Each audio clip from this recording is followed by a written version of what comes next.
dispense with the reading thereof and subsequently to approve the said journal. Is there any objection? The chair hears none. The motion is approved. The reading of the said journal is dispensed with, and journal number 36 dated May 18 to 20, 2026 is hereby approved. Majority Leader.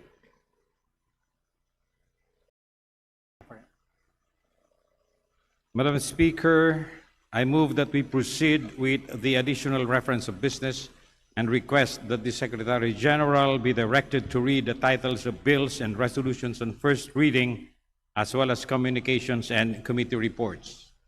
Is there any objection? The chair hears none. The motion is approved. The Secretary General is directed to read the titles of bills and resolutions on first reading, as well as communications and committee reports for referral to the appropriate committees.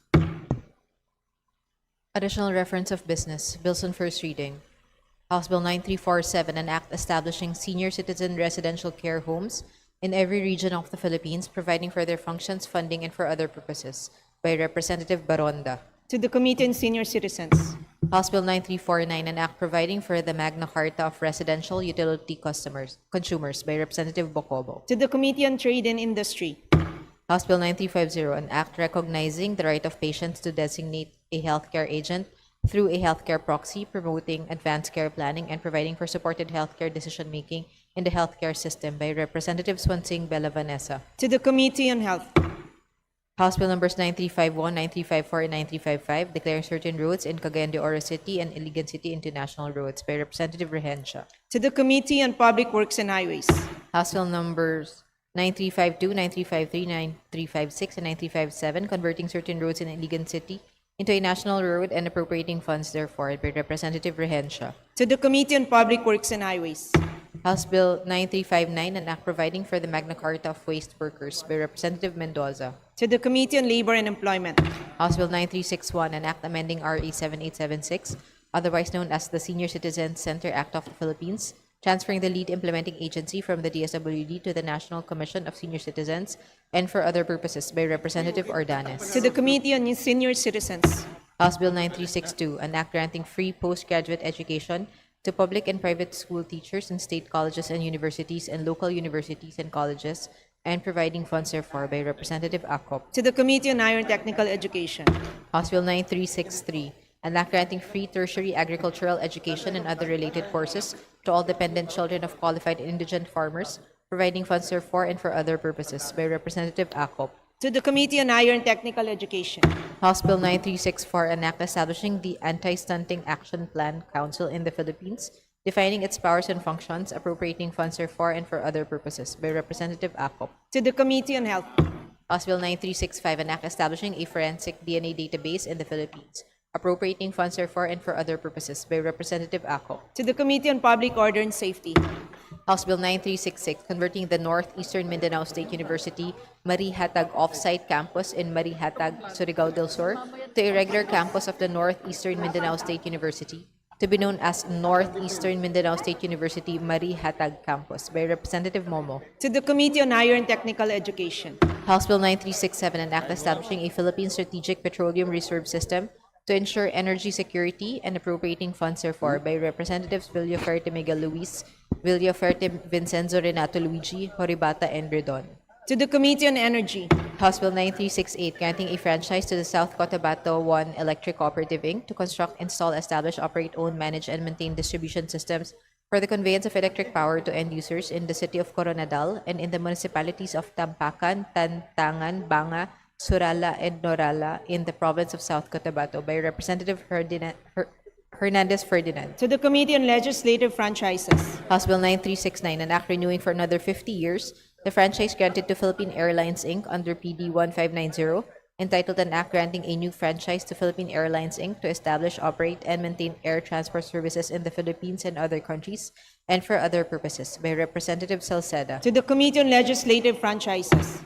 House Bill 9370, an act renewing for another 50 years the franchise granted to Cebu Air Inc., doing business under name and style of Cebu Pacific under RA 7151, entitled an act granting Cebu Air Inc. a franchise to establish, operate, and maintain transport services for the carriage of passengers, mail, goods, and property by air, both domestic and international, with Cebu as its base by Representative Salceda. To the Committee on Legislative Franchises. House Bill 9371, an act promoting the adoption of plug-in solar energy systems for self-consumption, establishing the safety and regulatory framework therefore, and exempting small-scale systems from permitting requirements by Representative Tanchay. To the Committee on Energy. House Bill 9372, an act creating the province of the Bangsamoro Special Geographic Area in the Bangsamoro Autonomous Region in Muslim Mindanao, providing for its charter and for other purposes, by Representatives Hernandez Ferdinand, Emano, Adyong, Balindong, Flores, and Arbison Munir Jr. To the Committee on Local Government. House Bill 9373, institutionalizing National Arts Month every February, establishing the National Arts Exhibition Program, promoting Filipino arts and culture, and appropriating funds therefore by Representative Ko. To the Committee on Basic Education and Culture. House Bill 9374, an act strengthening and mandating the establishment of fisherfolk settlement areas, amending for the purpose Section 108 of RA 8550, otherwise known as the Philippine Fisheries Code of 1998 as amended by RA 10654 by Representative Ko. To the Committee on Aquaculture and Fisheries Resources. House Bill 9375, an act prohibiting the hoarding, resale, or distribution of admission tickets through unauthorized channels at unconscionable prices, providing penalties therefore and for other purposes, by Representative Ko. To the Committee on Trade and Industry. House Bill 9376, granting the Leyte 5 Electric Cooperative Inc.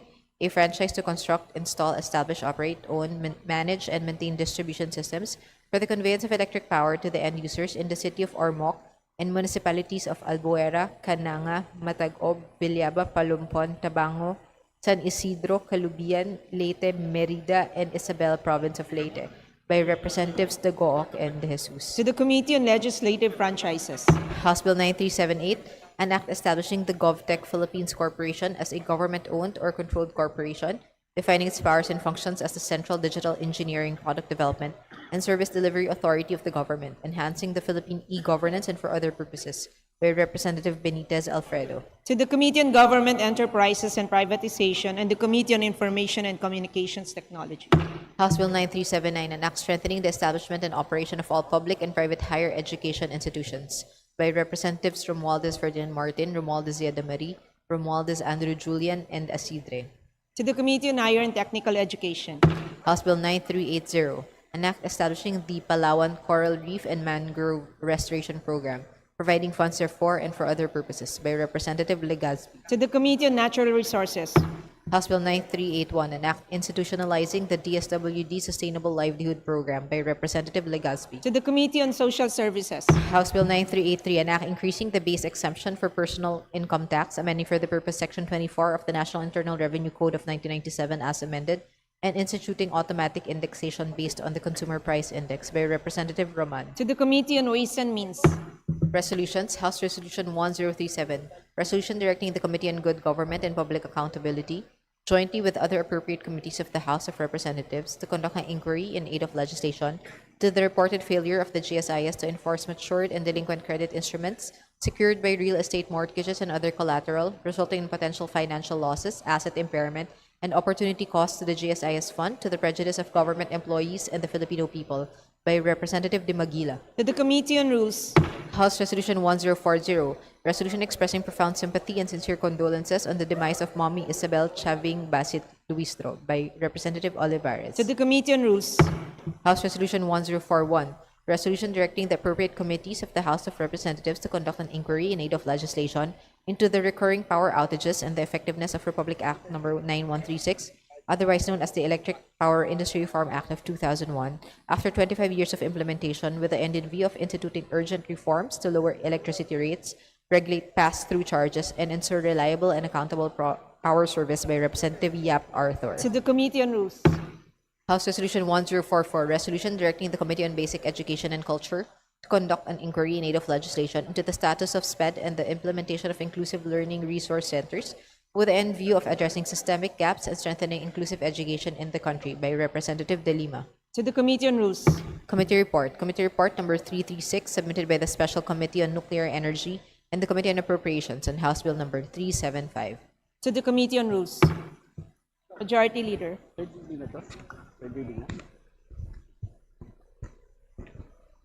Madam Speaker, I move to suspend session for a few minutes. Session suspended.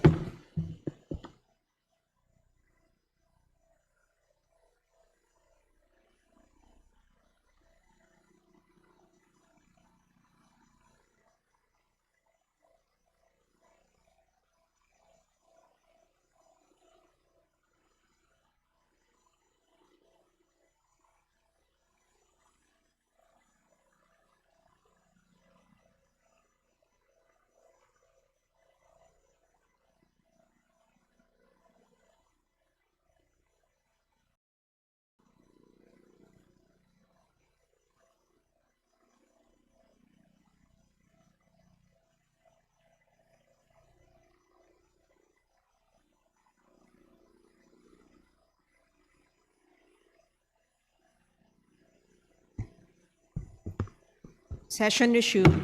Majority Leader. Madam Speaker, may we request to acknowledge the guests of the Honorable Representative from the 1st District of Zambales, our Deputy Speaker, Representative Jefferson F. Konghun. They are the officials and members of the Philippine Outreach Center, Christian Academy from Subic, Zambales, Ms. Emerita Romero, Sir Aaron Perillo, Mr. Daniel Azuelo, Janine Azuelo, Mary Ann Agacoscos, Michael Cabrillas, Felicitas Ventura, Crystal Gale Pagirigan, Yolanda Agagon, Jeneline Lucito, Adrian Daan, Mary Glenn Parangat, Teresa May Jimenez, Rosana Gaida, Hannah Eliza Miranda, Lira Mira Julian, Darlene Valdez, and Doris Ignacio. To the guests of the Deputy Speaker Jefferson Konghun from the 1st District of Zambales, the 18 officials and members of Philippine Outreach Center Christian Academy from Subic, Zambales, welcome to the House of Representatives. Majority Leader. Madam Speaker, may I request that we acknowledge the guest of the Honorable Speaker, Faustino Boji G.D. III. They are members of the Philippine National Team for Artistic Gymnastics. They are Eliza Yulo, member of the team for the 2025 Southeast Asian Games and 2025 World Championship.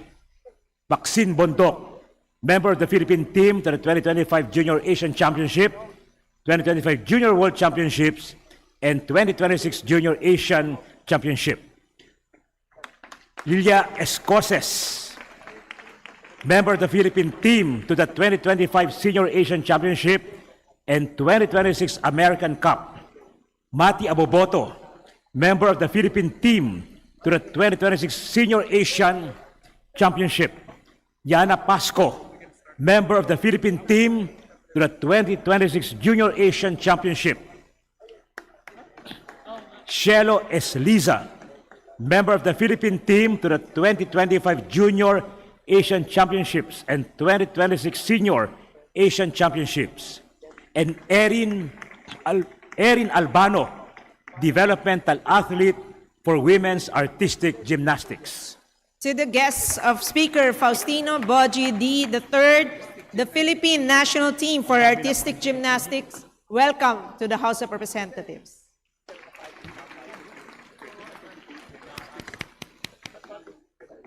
Majority Leader. Madam Speaker, I move to suspend session for a few minutes. Session suspended.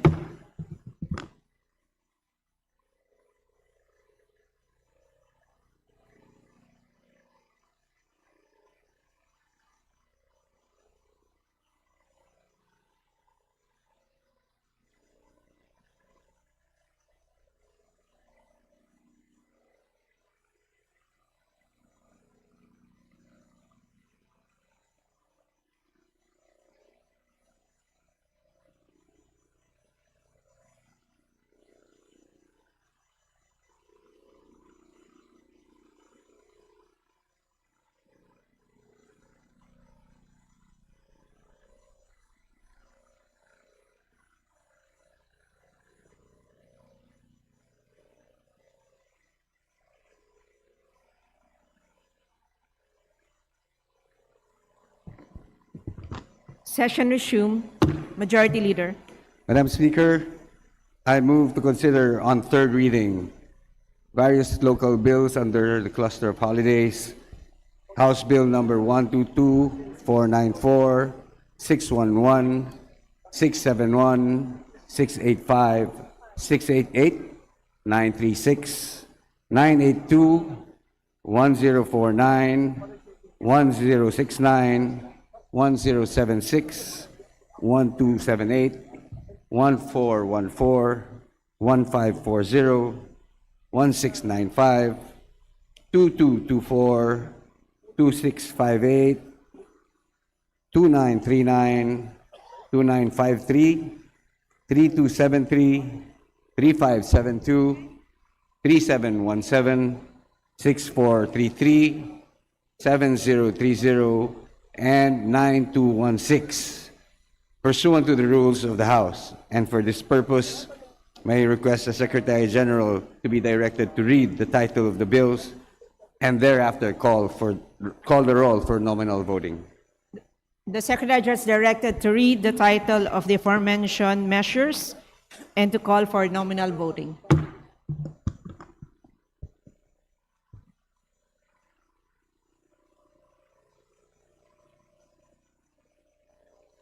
House Bill Number 122, an act declaring March 17 of every year as Homonhon Landing Day, a special non-working holiday in the province of Eastern Samar in commemoration of Ferdinand Magellan's landing in Homonhon. House Bill Number 494, an act declaring October 5 of every year as Araw ng Del Gallego, a special non-working holiday in the municipality of Del Gallego, Camarines Sur. House Bill Number 611, an act amending Republic Act Number 10776, entitled An Act Declaring May 8 of every year as Hermosa Day and a special working holiday and no class day in schools in the municipality of Hermosa, province of Bataan. House Bill Number 671, an act declaring January 23 of every year a special non-working holiday in the municipality of Tanay, province of Rizal. House Bill Number 685, an act declaring March 8 of every year as a special non-working holiday in the province of Davao de Oro. House Bill Number 688, an act declaring August 1 of every year as a special non-working holiday in the municipality of Compostela, province of Davao de Oro. House Bill Number 936, an act declaring July 22 of every year a special non-working holiday in the city of General Santos in commemoration of its Balaan Day celebration. House Bill Number 982, an act declaring August 13 of every year a special non-working holiday in the province of Ilocos Norte to commemorate the birth date of master weaver and Ilocano icon Magdalena Gamayo, to be known as Magdalena Gamayo Day. House Bill Number 1049, an act declaring March 7 of every year a special non-working holiday in the city of Tagum, amending for the purpose Republic Act Number 9193, entitled An Act Declaring March 7 of every year a special non-working holiday in the city of Tagum, province of Davao del Norte. House Bill Number 1069, an act declaring December 15 of every year a special non-working holiday in the municipality of Mulong, province of Cagayan, in commemoration of its founding anniversary. House Bill Number 1076, an act declaring August 18 of every year a special non-working holiday in the municipality of Solana, province of Cagayan, in commemoration of its founding anniversary, to be known as Agaw Nak Solana. House Bill Number 1278, an act declaring August 6 of every year as a special non-working holiday in the municipality of Pilar, province of Sorsogon, in commemoration of its founding anniversary. House Bill Number 1414, an act declaring November 17 of every year as Araw ng Carmen, a special non-working holiday in the municipality of Carmen, Surigao del Sur. House Bill Number 1540, an act declaring December 12 of every year as a special non-working holiday in the municipality of San Juan, Batangas. House Bill Number 1695, an act declaring February 11 of every year a special non-working holiday in the municipality of Ibaan, province of Batangas, in celebration of its founding anniversary. House Bill Number 2053, an act declaring June 16 of every year as a special non-working holiday in the city of Baybay, province of Leyte, in commemoration of its Charter Day. House Bill Number 2224, an act declaring April 21 of every year a special non-working holiday in the city of Calamba, province of Laguna, in commemoration of its cityhood anniversary. House Bill Number 2658, an act declaring December 13 of every year a special non-working holiday in the city of General Trias, province of Cavite, to be known as the General Trias City Charter Day. House Bill Number 2939, an act declaring June 16 of every year a special non-working holiday in the city of Iligan in commemoration of its Charter Day anniversary, to be known as Adlaw sa Iligan. House Bill Number 2953, an act declaring July 27 of every year a special non-working holiday in the municipality of Bacong, province of Negros Oriental, to be known as Leon Kilat Day. House Bill 3273, an act declaring February 1 of every year special non-working holiday in the province of Camarines Norte, repealing for the purpose Republic Act Number 9090, entitled An Act Declaring February 1st of every year as Jose Maria C. Panganiban Day, and a special working public holiday in the province of Camarines Norte. House Bill Number 3572, an act declaring June 15 of every year a special non-working holiday in the municipality of Yabong, province of Samar, in commemoration of its Charter Day anniversary. House Bill Number 3717, an act declaring October 2 of every year a special non-working holiday in the municipality of Solano, province of Nueva Vizcaya, to be known as Solano Day. House Bill Number 6433, an act declaring May 21 of every year a special non-working holiday in the city of Malabon in commemoration of its founding anniversary. House Bill number 7030, an act declaring May 14 of every year a special non-working holiday in the municipality of Tumauini, province of Isabela, in celebration of its patronal fiesta. House Bill 9216, an act declaring September 11 of every year a special non-working holiday in the province of Ilocos Norte in commemoration of the birth anniversary of former President Ferdinand Edrelin Marcos, to be known as President Ferdinand Edrelin Marcos Day. Roll call of members in consideration on third reading of House Bill numbers 122, 494, 611, 671, 685, 688, 936, 982, 1049, 1069, 1076, 1278, 1414, 1540, 1695, 2053, 2224, 2658, 2939, 2953, 3273, 3572, 3717, 6433, 7030, and 9216. Abalos, Abante, Asidre, Ako, Acosta, Adyong, Advincola, Agarao, Agyao, Alano, Alba, Albano, Almario Chino Miguel, Almario Dennis, Almonte, Alvarez Jose, Alvarez Mercedes, Amante, Amatong, Angara, Angeles, Aquino, Aquino Magsaysay, Arbison Munir, Arbison Munir Jr., Arenas, Arrogancia, Asistio, Ataide, Aumentado, Ayon, Bagao, Balindong, Banyas Nograles, Bangkoro, Barba, Barbers, Baronda, Barzaga, Bascook, Bautista Claude, Bautista Johan Monich, Bautista Lim, Beltran, Benitez Alfredo, Benitez Javier Miguel, Bernos Ching, Bernos JB, Biron, Bocobo, Bolilia, Bondok, Briones, Bulut Begtang, Cagas, Calderon, Calixto, Kawagdan, Cari, Castro, Caiton, Celeste, Sendanya, Ceniza, Chan Jan Franz Norbert Joselito Almario, Chan Junard, Chua, Chuatay, Chungalao,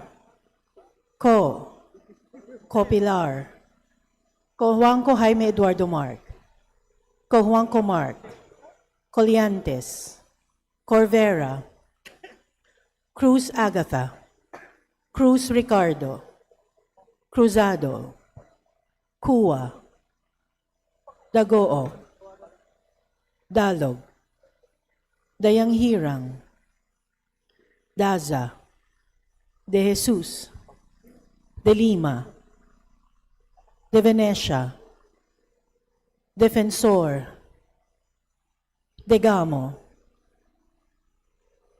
Del Mar, De Los Santos, Di Macuja, Di Maguila, Di Maporo Imelda, Di Maporo City Amina, Diokno, Junicio, Domingo, Domogan, Duterte Harold James, Duterte Omar Vincent, Duterte Paulo, D. Faustino, D. Faustino Michael Carlos, D. Ian Paul, Elago, Emano, Enverga, Erice, Escudero, Espares, Espina, Estrella, Ferrer Antonio, Ferrer Jeffrey, Flores, Fortes, Frasco, Fresnedi, Fuentebella, Galang, Galeos, Garbin, Garcia Albert, Garcia Dante, Garcia Jose Arturo, Garcia Karen Hope, Garcia Maria Angela, Guardiola, Garin, Gatchalian, Gato, Glepa, Go, Gomez, Gonzalez Alexandria, Gonzalez Eliza Micaela, Gonzalez Christopher Sheen, Gonzalez Roy, Goriseta, Gico, Gintu, Gulias, Gutierrez, Hernandez Cherisan, Hernandez Dennis, Hernandez Ferdinand, Hernandez Ramil, Hofer Hasim, Horibata, Ismula, Iway, Javier, Co Antonio, Co Elisa, Co Wilton, Konghun, Co, Labad-Labad, Lacson, Lagbas, Lagdameo Jose Manuel, Lagdameo Monique Yasmin Maria, Lagman, Lagon Daphne, Lagon Sunny, Lara, Lazatin, Ledesma, Legacion, Legarda, Legaspi, Leviste, Libanan, Lopez, Gloria, Loyola, Luistro, Lumayag, Macapagal Arroyo, Makasait, Maceda, Madrona, Malapitan, Mangudadatu, Manikis, Marañon, Marcoleta, Marcos, Marquez, Mastura, Matibag, Matugas, Mendoza, Mercado, Mercado Revilla, Miraflores, Momo, Montes, Nava,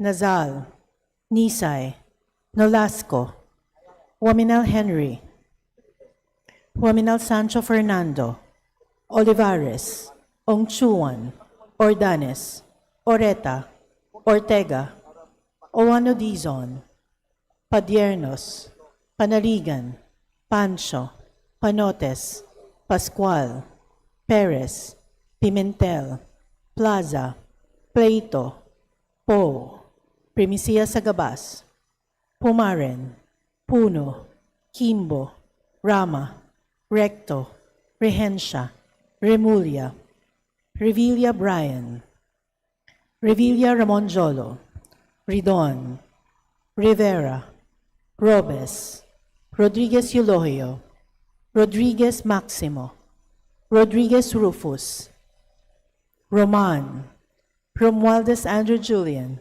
Romualdez Ferdinand Martin, Romualdez Yeda Marie, Romualdo, Romulo, Roque, Sagarbaria, Sakaluran, Salceda, Sally, Salvacion, Salvador, Salvame, San Fernando, Santos Maria Alana Samantha, Santos Mark Anthony, Shimura, Singson Richelle, Singson Ronald, Singson Mihan, Solon, Soriano, Suwan, Swansing Bella Vanessa, Swansing Micaela Angela, Suarez, Suntay, Talyado, Tan Amon, Tan Joseph, Tan Keith Micah, Tan Reynolds Michael, Tan Samir, Tan Stephen James, Tan Chay, Tan Watko, Tariela, Teodoro, Tereng,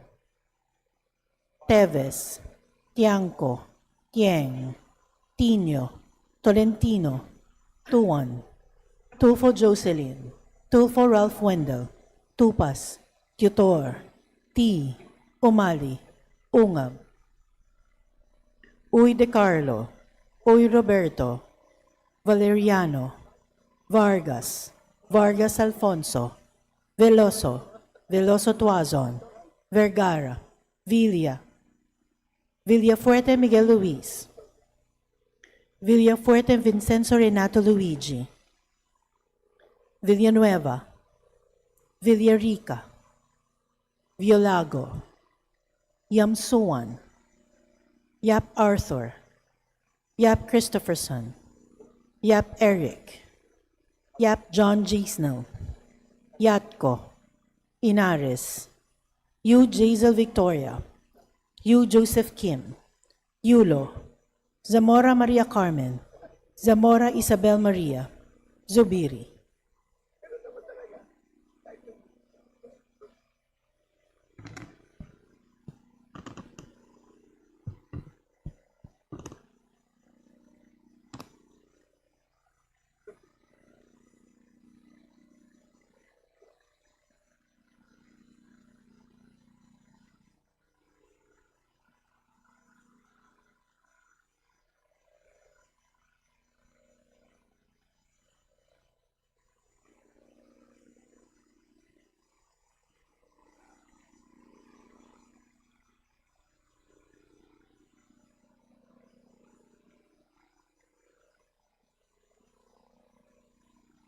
Second call of members in consideration on third reading of House Bills number 122, 494, 611, 671, 685, 688, 936, 982, 1049, 1069, 1076, 1278, 1414, 1540, 1695, 2053, 2224, 2658, 2939, 2953, 3273, 3572, 3717, 6433, 7030, and 9216.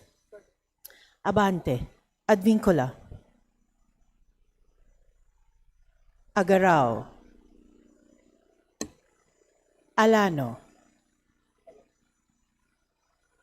Almario Chino Miguel,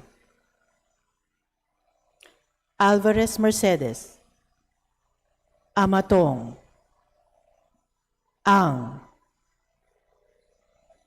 Arenas,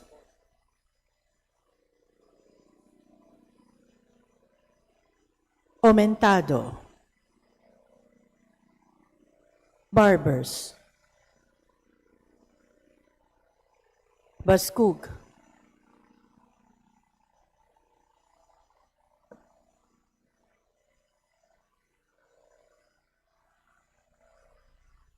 Bautista Johan Monich,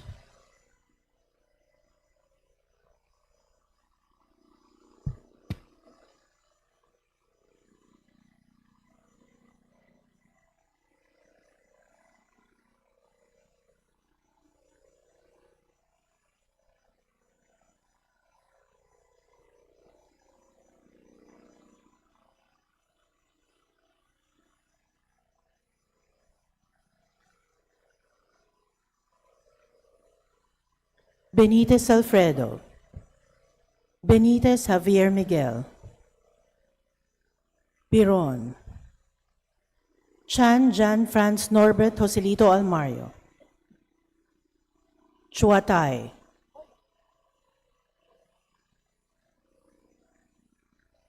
Ko,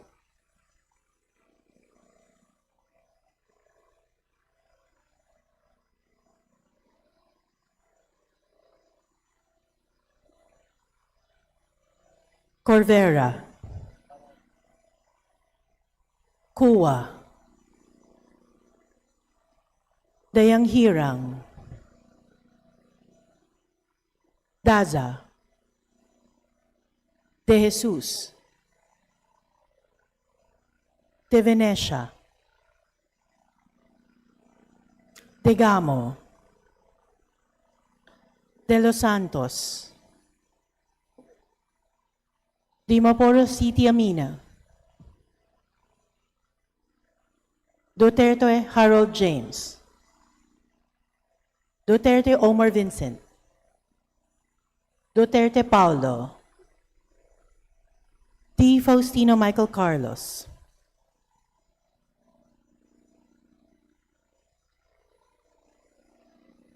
D. Ian Paul. Elago. Ferrer Jeffrey. Garcia Albert. Go. Goriseta. Gulias. Hernandez Cherise Ann. Hernandez Dennis. Hernandez Ferdinand. Horibata. Ismula. Iway. Labad-labad. Lacson. Lagman. Ledesma.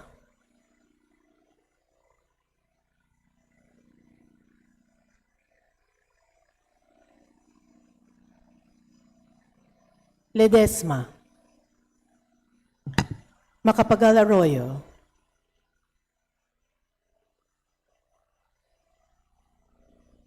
Mangudadatu. Marcoleta. Marquez. Mendoza. Mercado Revilla. Nazal. Ongchuan. Padiernos. Pascual. Plaza. Primicia Sagabas. Puno. Kimbo. Rama. Recto. Remulla. Revilla Brian. Salceda. Sally. Santos Maria Alana Samantha. Shimura. Solon. Swansing Bella Vanessa. Swansing Micaela Angela. Suarez. Taliado. Tan Reynolds Michael. Tan Samir. Tan Stephen James. Tanwatco. Teves. Tino. Tolentino. Tupas. Tutor. T. Ungab. Oy De Carlo. Oy Roberto. Veloso Tuazon. Villa. Villafuerte Miguel Luis. Villafuerte Vincenzo Renato Luigi. Villanueva. Violago. Yap Christopherson. Zamora Maria Carmen.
with 223 members voting in the affirmative, 0 in the negative, and 1 abstention, House Bill numbers 611, 671, 685, 688, 936, 982, 1049, 1069, 1076, 1278, 1414, 1540, 1695, 2053, 2224, 2658, 2939, 2953, 3273, 3572, 3717, 6433, and 7030 are hereby approved on third and final reading.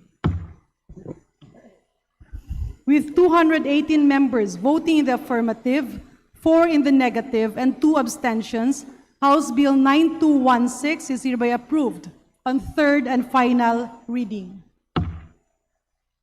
With 224 members voting in the affirmative, 0 in the negative, and 1 abstention, House Bill numbers 122 and 494 are hereby approved on third and final reading. Majority Leader. Madam Speaker, before we proceed, may I request that we acknowledge the guest of the Honorable Florabel Siyatko of Nanay Party List. They are the barangay captains from the municipality of Arayat, province of Pampanga, namely Jerry B. Guese, Froilan M. Soriano, Alfredo S. Taboso III, Julito V. Trinidad, Hiherson Cetino, Gloria P. Buan, Andres G. De Ala, Richard P. Luriz, Alfredo M. Zonza, Elvis P. Calma, Ferdinand B. Castro, Jaime K. Gatchalian, Rizal V. Lumbang, Joseph C. Sison, Gerson C. Samson, Chody A. Tuazon, and Emiliana Q. Tamura. To the guests of the Honorable Yatko from Party List Nanay, please rise to be acknowledged. Welcome to the House of the People. Majority Leader. Madam Speaker, may I also request that we acknowledge the guest of the Honorable Laila M. De Lima of Mamamayan Liberal Party List. They are from Oceana, Von Hernandez, Attorney Maria Nica Andrea Oquillas, May Chato, Jositita Sierra, Christine Dar Cicada, Shara Zombrano, and from the National Anti-Poverty Commission and Pambansang Katipunan ng mga samahan sa kanayunan, Restituto del Rosario and Rodolfo Rondon. To the various fisher folk organizations and groups, Oceana, the National Anti-Poverty Commission and Pambansang Katipunan ng mga samahan sa kanayunan, the guest of the Senior Deputy Minority Leader, our former Secretary of Justice, Honorable Laila De Lima, maraming salamat sa inyong pagdalo. Kami ay inspirado sa inyong presensya. Maraming salamat and welcome to the House of the People. Majority Leader. Madam Speaker, may I request that we acknowledge the guest of the Honorable Attorney Lordan G. Suwan. They are from the Right to Know, Right Now Coalition, Attorney Nepomuceno Malaluan, Joy Chavez, Malu Mangahas, Nadine Agustin, Patrick Akupan, Jillian Roque, Annie Enriquez Heron, Marcelino Decena, Timothy Salomon, AJ Montesa, Eunice Danilon, and Danny Nepomuceno. And from the Presidential Communications Office, FOI Program Management Office, Attorney Danica Orculio, Krisha KZ Avehar, Attorney Kate Nerpio, Ms. Jaya Ilustrisimo, and Ms. Cristina Laurio. To the guests of the Honorable Lordan Suwan, the Right to Know Right Now Coalition, headed by our co-convener, Attorney Nepomuceno Malaluan, please rise to be acknowledged. Joy Chavez, our co-convener, Malu Mangahas, our co-convener, and the representatives from the Action for Economic Reforms, FOI Youth Initiative, PS Link, and the other NGOs, Makati Business Club and the People's Budget Coalition, together with Marcelino De Sena, and of course, the officials from the Presidential Communications Office. Maraming salamat sa inyong pagdalo. Napaka-importante at napakahalaga ng ambag nyo sa sambayanang Pilipino. Welcome to the House of the People. Majority Leader. Madam Speaker, I move to recognize Representative Rene Co for her manifestation. The Honorable Rene Co of Party List Kabataan is hereby recognized. Madam Speaker, just on the bills that was recently announced, House Bill 9216, this representation would like to manifest that they vote no, and we would like to submit a written explanation of our vote. Thank you, Madam Speaker. The manifestation of the Honorable Rene Co is hereby noted. Majority Leader.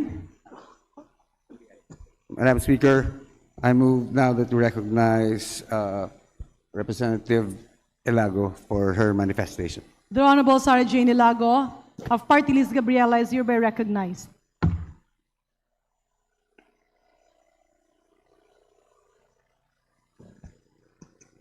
Madam Speaker, likewise, this representation from Gabriela Women's Party would like to signify our intent to submit an explanation of the vote no to House Bill number 9216. Thank you, Madam Speaker. The manifestation of the Honorable Sarah Jane Ilago is hereby noted. Majority Leader. Madam Speaker, I move that we consider on third reading various local bills under the cluster of electric cooperatives, particularly House Bill number 9002, 9003, House Bill number 9004, House Bill 9005, and pursuant to our rules of the House. And for this purpose, may I ask the Secretary General to read the titles of the bill and thereafter call for the roll. Secretary General is Nominal hereby vote. directed to read the titles of House Bill 9002, 9003, 9004, and 9005, and thereafter call the roll for nominal voting. House Bill number 9002, an act granting a legislative franchise to Camarines Sur 2 Electric Cooperative Inc., Casureco 2, to construct, install, establish, operate, own, manage, and maintain a distribution system for the conveyance of electric power to the end users in the city of Naga and municipalities of Bombon, Calabanga, Canaman, Magarao, Milaor, Manabalak, Pili, Siruma, and Tinambak, Province of Camarines Sur.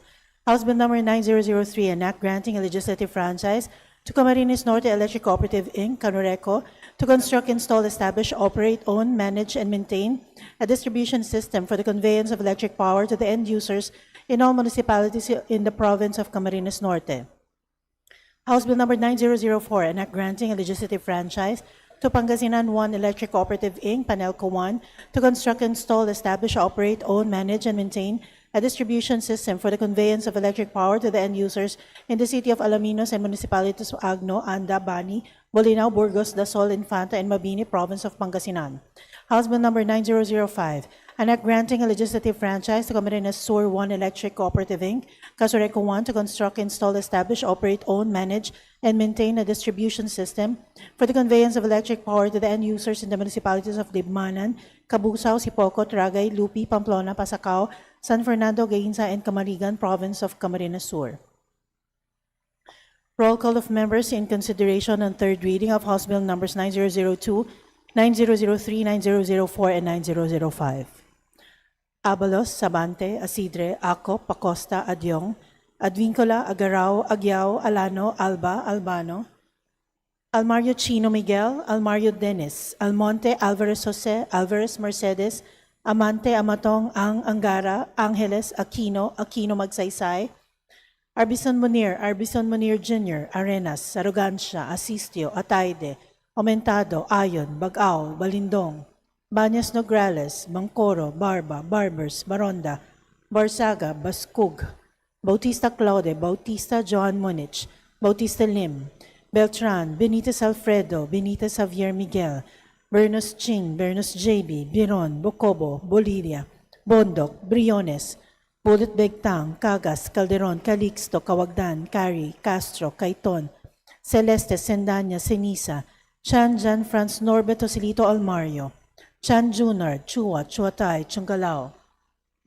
Co Pilar, Juanco Jaime Eduardo Mark, Juanco Mark, Coliantes, Corvera, Cruz Agatha, Cruz Ricardo, Cruzado, Cua, Dagook, Dalog, De Yanghirang, Daza, De Jesus, De Lima. Madam Speaker, I vote yes to all these House bills granting legislative franchises to electric cooperatives, but I wish to have a consolidated explanation of yes votes on 3 of these bills later, after the reading of the names. Thank you. The manifestation duly noted. Please proceed with the voting.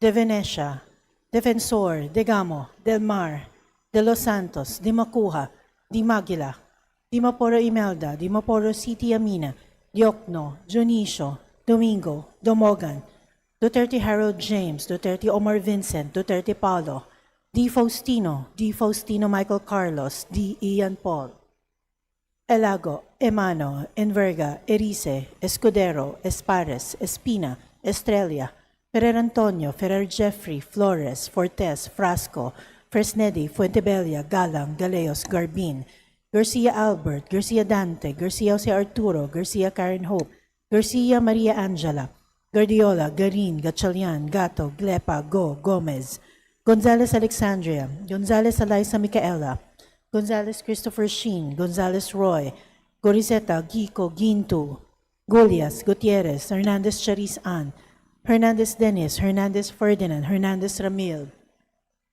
Hofer Hasim, Horibata, Ismula, Iway, Javier, Ko Antonio, Ko Elisa, Ko Wilton, Kong Hun, Ko, Labad-Labad, Lacson, Lagbas, Lagdameo Jose Manuel, Lagdameo Monique Yasmin Maria, Lagman, Lagon Daphne, Lagon Sani, Lara, Lazatin, Ledesma, Legacion, Legarda, Legaspi, Leviste, Libanan, Lopez, Loria, Loyola, Luistro, Lumayag, Macapagal Arroyo, Makasait, Maceda, Madrona, Malapitan, Mangudadatu, Maniquis, Marañon, Marcoleta, Marcos, Marquez, Mastura, Matibag, Matugas, Mendoza, Mercado, Mercado Revilla, Miraflores, Momo, Montez, Nava, Nazal, Nisay, Nolasco, Waminal Henry, Waminal Sancho Fernando, Olivares, Ongchuan, Ordanes, Oreta, Ortega, Uwano Dizon, Padiernos, Panaligan, Pancho, Panotes, Pascual, Perez, Pimentel, Plaza, Pleito, Po, Primicia Sagabas, Pumaren, Puno, Kimbo, Rama, Recto, Regencia, Remulia, Revilla Brian, Revilla Ramon Jolo, Ridon, Rivera, Robes, Rodriguez Eulogio, Rodriguez Maximo, Rodriguez Rufus, Roman, Romualdez Andrew Julian, Romualdez Ferdinand Martin, Romualdez Sieda Marie, Romualdo, Romulo, Roque, Sagarbaria, Sakaluran, Salceda, Sally, Salvacion, Salvador, Salvame, San Fernando, Santos Maria Alana Samantha, Santos Mark Anthony, Shimura, Singson Richelle, Singson Ronald, Singson Mihan, Solon, Soriano, Suwan, Swansing Bella Vanessa, Swansing Micaela Angela, Suarez, Suntay, Taliado, Tan Amon, Tan Joseph, Tan Keith Micah, Tan Reynolds Michael, Tan Samir, Tan Stephen James, Tan Chai, Tan Watko, Tariela, Teodoro, Tereng, Teves, Tiangco, Tieng, Tino, Tolentino, Tuan, Tulfo Jocelyn, Tulfo Ralph Wendell, Tupas, Tutor, T, Umali, Ungab, Uy De Carlo, Uy Roberto, Valeriano, Vargas, Vargas Alfonso, Veloso, Veloso Tuazon, Vergara, Villa, Villafuerte Miguel Luis, Villafuerte Vincenzo Renato Luigi, Villanueva, Villarica, Violago, Yamsuan, Yap Arthur, Yap Christopherson, Yap Eric, Yap John Gisnam, Yatko, Inares, Hugh Jazel Victoria, Hugh Joseph Kim, Yulo, Zamora Maria Carmen, Zamora Isabel Maria, Zubiri. Madam Speaker, may I be recognized? Well, after the second call for nominal voting. Oh, okay. Thank you. Thank you very much. Secretary General, please proceed with the second round of voting. Second call of members in consideration of House Bill numbers 9002, 9003, 9004, and 9005.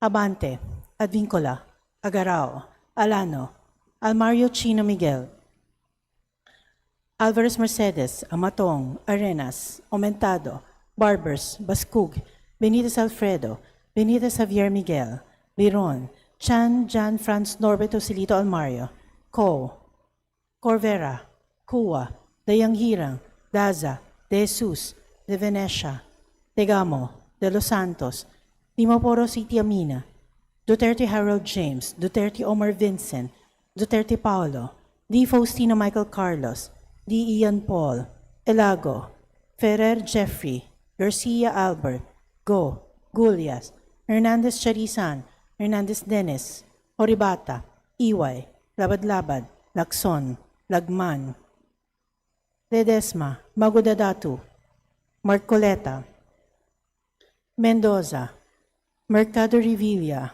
Nazal, Ongchuan, Padiernos, Pascual, Plaza, Primicia Sagabas, Puno, Kimbo, Recto, Remulla, Revilla Brian, Salceda, Sally, Santos Maria Alana Samantha, Shimura, Solon, Swansing Vela Vanessa, Swansing Micaela Angela, Suarez, Taliado, Tan Reynolds Michael, Tan Samir, Tan Stephen James, Teves, Tino, Tolentino, Tupas, Tutor, T. Ungab, Uy De Carlo, Uy Roberto, Veloso Tuazon, Villa, Villanueva, Violago, Yap Christopherson, Zamora Maria Carmen.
With 226 members voting in the affirmative, 0 in the negative, and 2 abstentions, House Bill numbers 9002, 9003, 9004, and 9005 are hereby approved on third and final reading. The Honorable Laila De Lima is hereby recognized to explain her vote. Thank you, Madam Speaker. This is a consolidated explanation of yes votes to House Bills numbers 9002, 9003, and 9005, Madam Speaker. These three bills granted legislative franchises to three essential electric cooperatives that are the lifeblood of some areas in the Bicol region. Camarines Sur 2 Electric Cooperative or Casureco 2, Camarines Norte Electric Cooperative Canureco, and Camarines Sur 1 Electric Cooperative Casureco 1, respectively. So these are House Bills numbers 9002, 9003, and 9005, respectively. Electricity is far more than a utility service. It is the spark that ignites possibility, the current that powers dreams. As a Bicolana born and raised in this region, I have witnessed firsthand how reliable electricity transforms lives. Sa ating mga liblib na komunidad at lumalaking barangay, ang kuryente ay hindi lamang kaginhawahan. It is a catalyst for economic growth, improved quality of life, and boundless opportunity. I recognize with absolute certainty or clarity that accessible, dependable power service is the essential bedrock upon which all genuine progress is built. Each of these three electric cooperatives achieved milestones in barangay electrification within their respective service areas.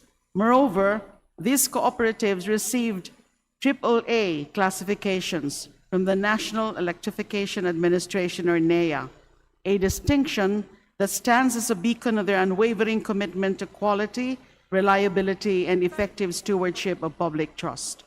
By approving these measures, we do far more than affirm our support. We boldly declare our faith in institutions that have proven their capacity and unwavering commitment to serve our people with resolve and dedication.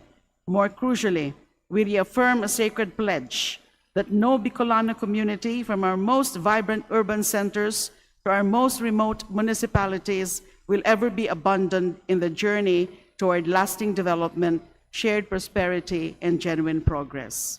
Umaasa po tayo na isa pang electric cooperative sa Camarines Sur, ang renewal ng prangkisa ng Casureco 3, covering the city of Iriga and the municipalities of Baao, Balatan, Bato, Bula, Buhi, and Nabwa, ay isusunod na isasalang sa plenaryong ito. Patuloy tayo magsusumikap upang siguruhin ang bawat sulok ng ating rehiyon ay may access na mapagkakatiwalaang serbisyo ng kuryente.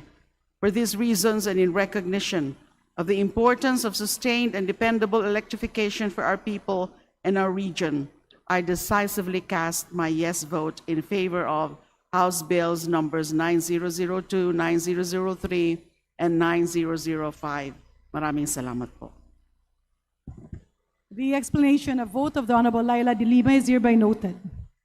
Majority Leader. Madam Speaker, I move to consider on third reading House Bill number 9214.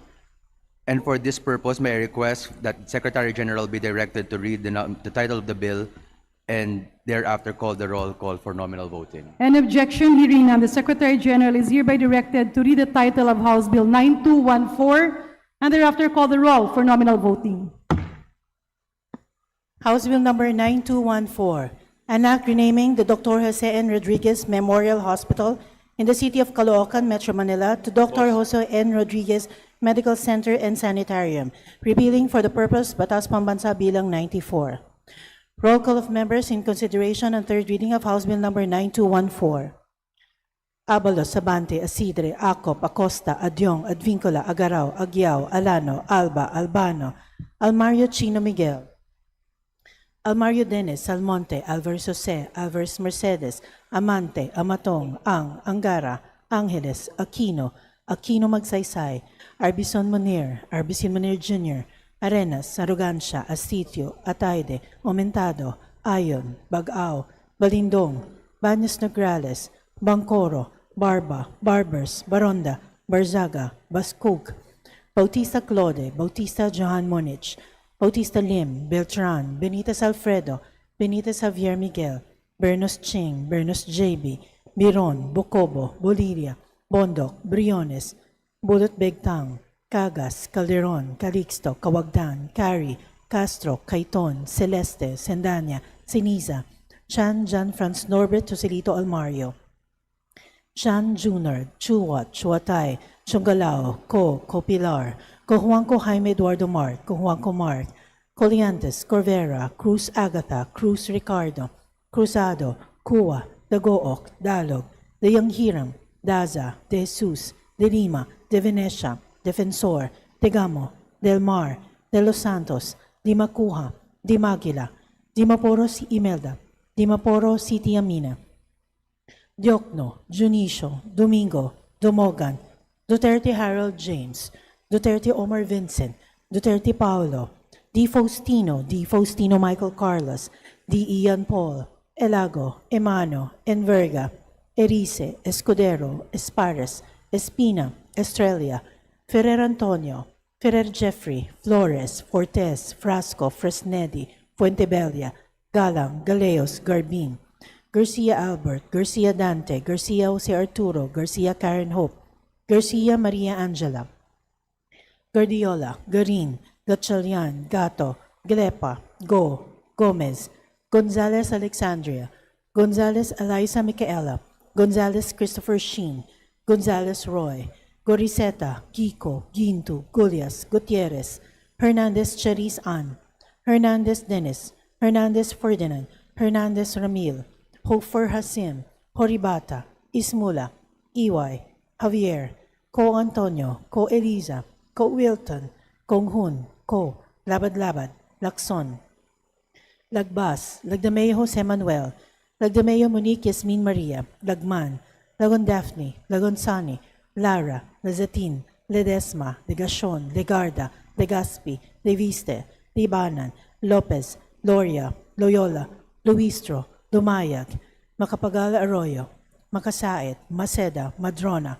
Malapitan, Mangudadatu, Maniquis, Marñon, Marcoleta, Marcos, Marquez, Mastura, Matibag, Matugas, Mendoza, Mercado, Mercado Revilla, Miraflores, Momo, Montes, Nava, Nazal, Nisay, Nolasco, Waminal Henry, Waminal Sancho Fernando, Olivares, Ongchungan, Ordanes, Oreta, Ortega, Owano Dizon, Padiernos, Pananigan, Pancho, Panotes, Pascual, Perez, Pimentel, Plaza, Plato, Po, Primicia Sagabas, Pumarin, Puno, Kimbo, Rama, Recto, Rehencia, Remulia, Revilla Brian, Revilla Ramon Jolo, Ridon, Rivera, Robes, Rodriguez Eulogio, Rodriguez Maximo, Rodriguez Rufus, Roman, Romualdez Andrew Julian, Romualdez Ferdinand Martin, Romualdez Siena Marie, Romualdo, Romulo, Roque, Sagarbaria, Sakaluran, Salceda, Sally, Salvacion, Salvador, Salvame,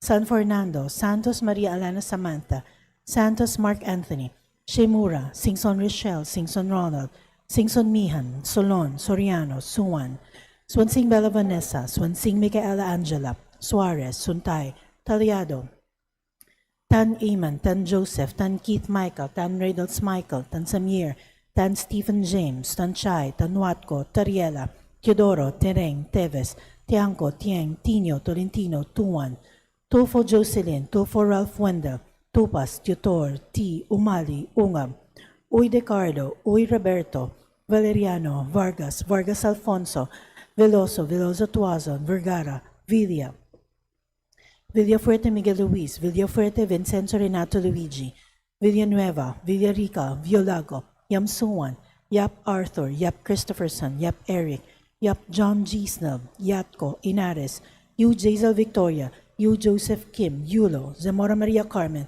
Zamora Isabel Maria, Zubiri.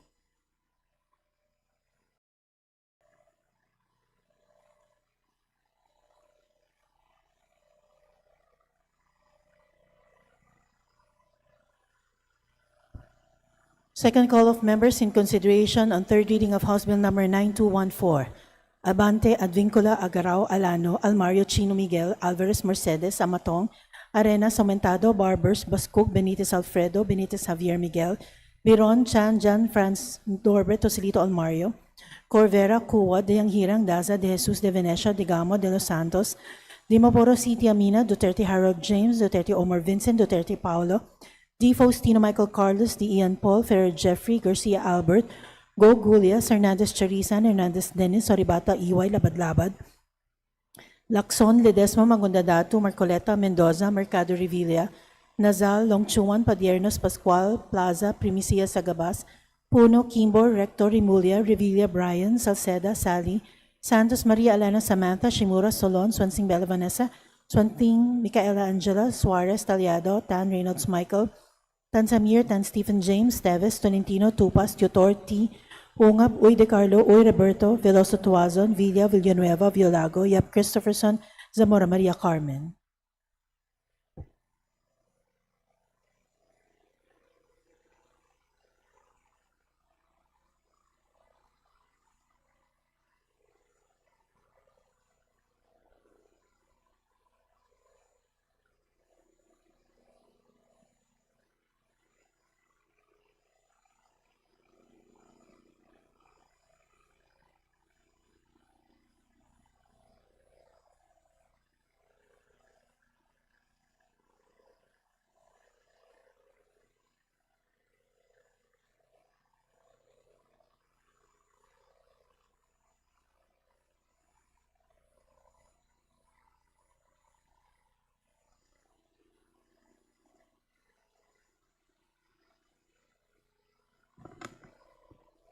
With 229 members voting in the affirmative, 0 in the negative, and 1 abstention, House Bill number 9214 is hereby approved on third and final reading. Majority Leader. Madam Speaker, I move to suspend session for a few minutes. Session suspended.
Session resumed.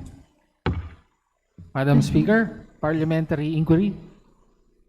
What's the parliamentary inquiry of the Honorable Tinio? Madam Speaker, may I know may I ask if this is in relation to Republic Act, House Bill 9216.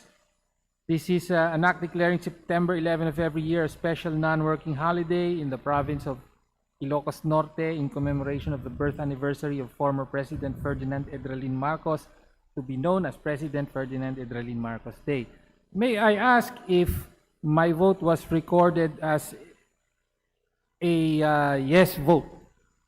Per the Secretary General, your vote was not recorded as a yes vote.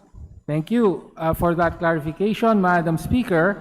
For the record, my vote is a no, and I am happy that that clarification was made. Thank you, Madam Speaker. Duly noted, Majority Leader. Madam Speaker, I move that we vote on third reading on House Bill number 8392, and for this purpose, may I request that the Secretary General be directed to read the title of the bill and thereafter call the roll for nominal voting. The Secretary General, any objection? Hearing none, the Secretary General is hereby directed to read the title of House Bill 8392 and thereafter call the roll for nominal voting. House Bill number 8392, an act declaring National Election Day as a regular non-working holiday, amending for the purpose Section 26, Chapter 7, Book 1 of Executive Order number 292, otherwise known as the Administrative Code of 1987. Roll call of members in consideration on third reading of House Bill number 8392.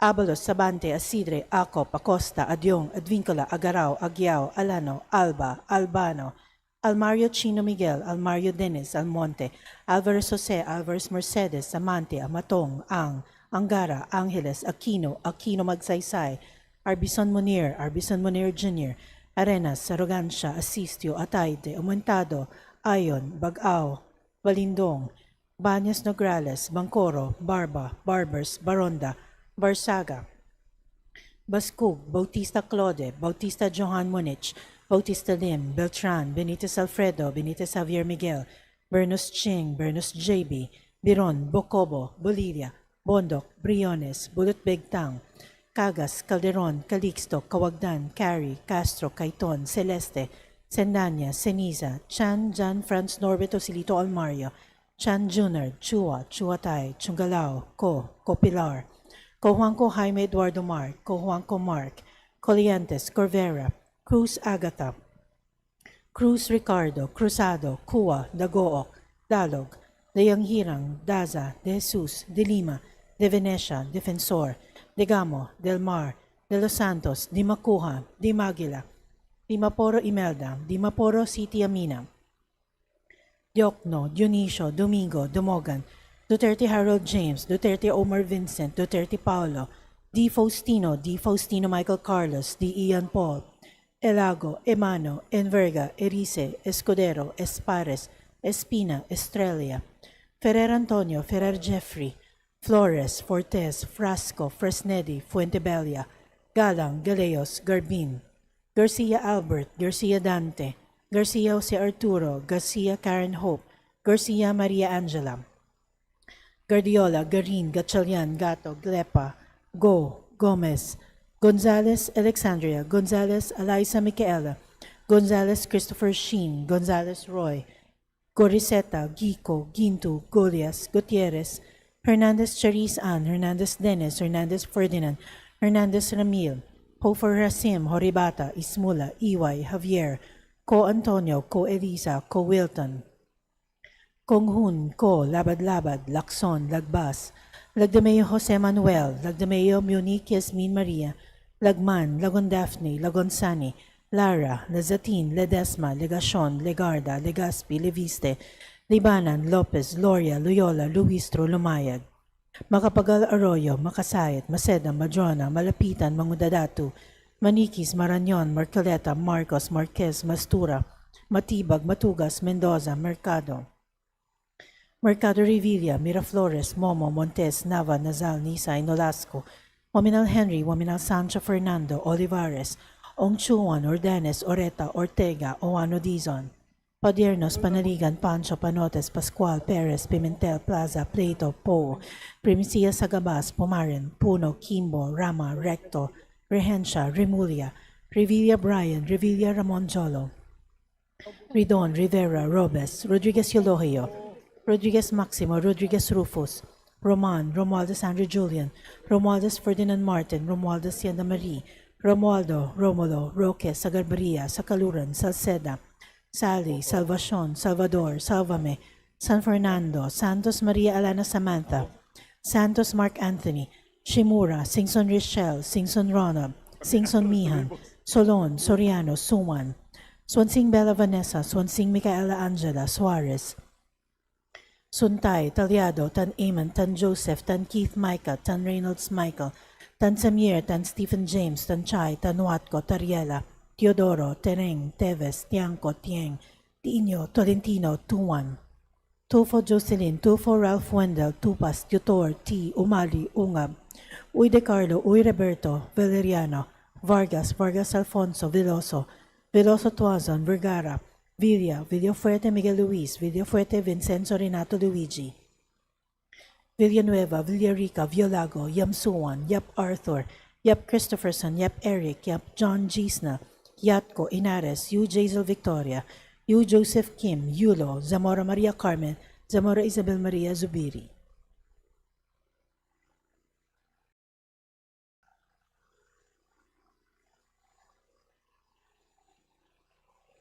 Second call of members in consideration of House Bill Number 8392. Abante, Advincula, Agarao, Alano, Almario, Chino, Miguel, Alvarez, Mercedes, Amatong, Arenas, Aumentado, Barbers, Bascug, Benitez Alfredo, Benitez Javier Miguel, Biron, Chan, John Franz, Norberto Silito, Almario, Corvera, Cuwa, De Yanghirang, Daza, De Jesus, De Venecia, De Gamo, De Los Santos, Dimaporo City, Amina, Duterte Harold James, Duterte Omar Vincent, Duterte Paulo, D. Faustino Michael Carlos, D. Ian Paul, Ferrer Jeffrey, Garcia Albert, Go, Gulias, Hernandez Charisan, Hernandez Dennis, Oribata, EY, Labad-Labad, Lacson, Mangudadato, Marcoleta, Mendoza, Mercado Revilla, Nazal, Longchuan, Padiernos, Pascual, Plaza, Primicia Sagabas, Puno, Kimbo, Recto, Remulia, Revilla Brian, Salceda, Sally, Santos, Maria Alana Samantha, Shimura, Solon, Swansing Bella Vanessa, Swansing Micaela Angela, Suarez, Talyado, Tan Reynolds Michael, Tan Samir, Tan Stephen James, Teves, Tonitino, Tupas, Tutor, T. Ungab, Uy De Carlo, Uy Roberto, Veloso Tuazon, Villa Villanueva, Violago, Yap Christopherson, Zamora Maria Carmen.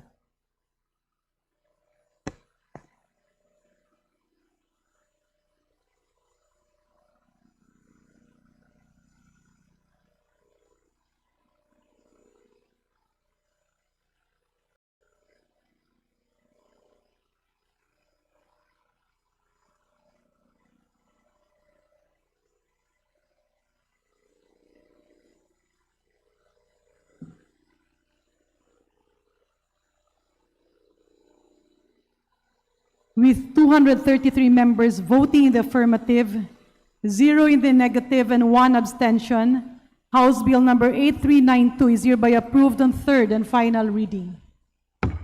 Majority Leader. Madam Speaker, I move that we vote on third reading on House Bill Number 8702. And for this purpose, may I request that the Secretary General be directed to read the title of the bill and thereafter to call the roll for nominal voting. An objection? Hearing none, the Secretary General is hereby directed to read the title of House Bill 8702 and thereafter call the roll for nominal voting. House Bill 8702, an act increasing the compulsory retirement age for uniformed personnel of the Philippine National Police from 56 years old to 57 years old, amending for the purpose Section 39 of Republic Act Number 6975, otherwise known as the Department of the Interior and Local Government Act of 1990 as amended. Roll call of members in consideration and third reading of House Bill Number 8702.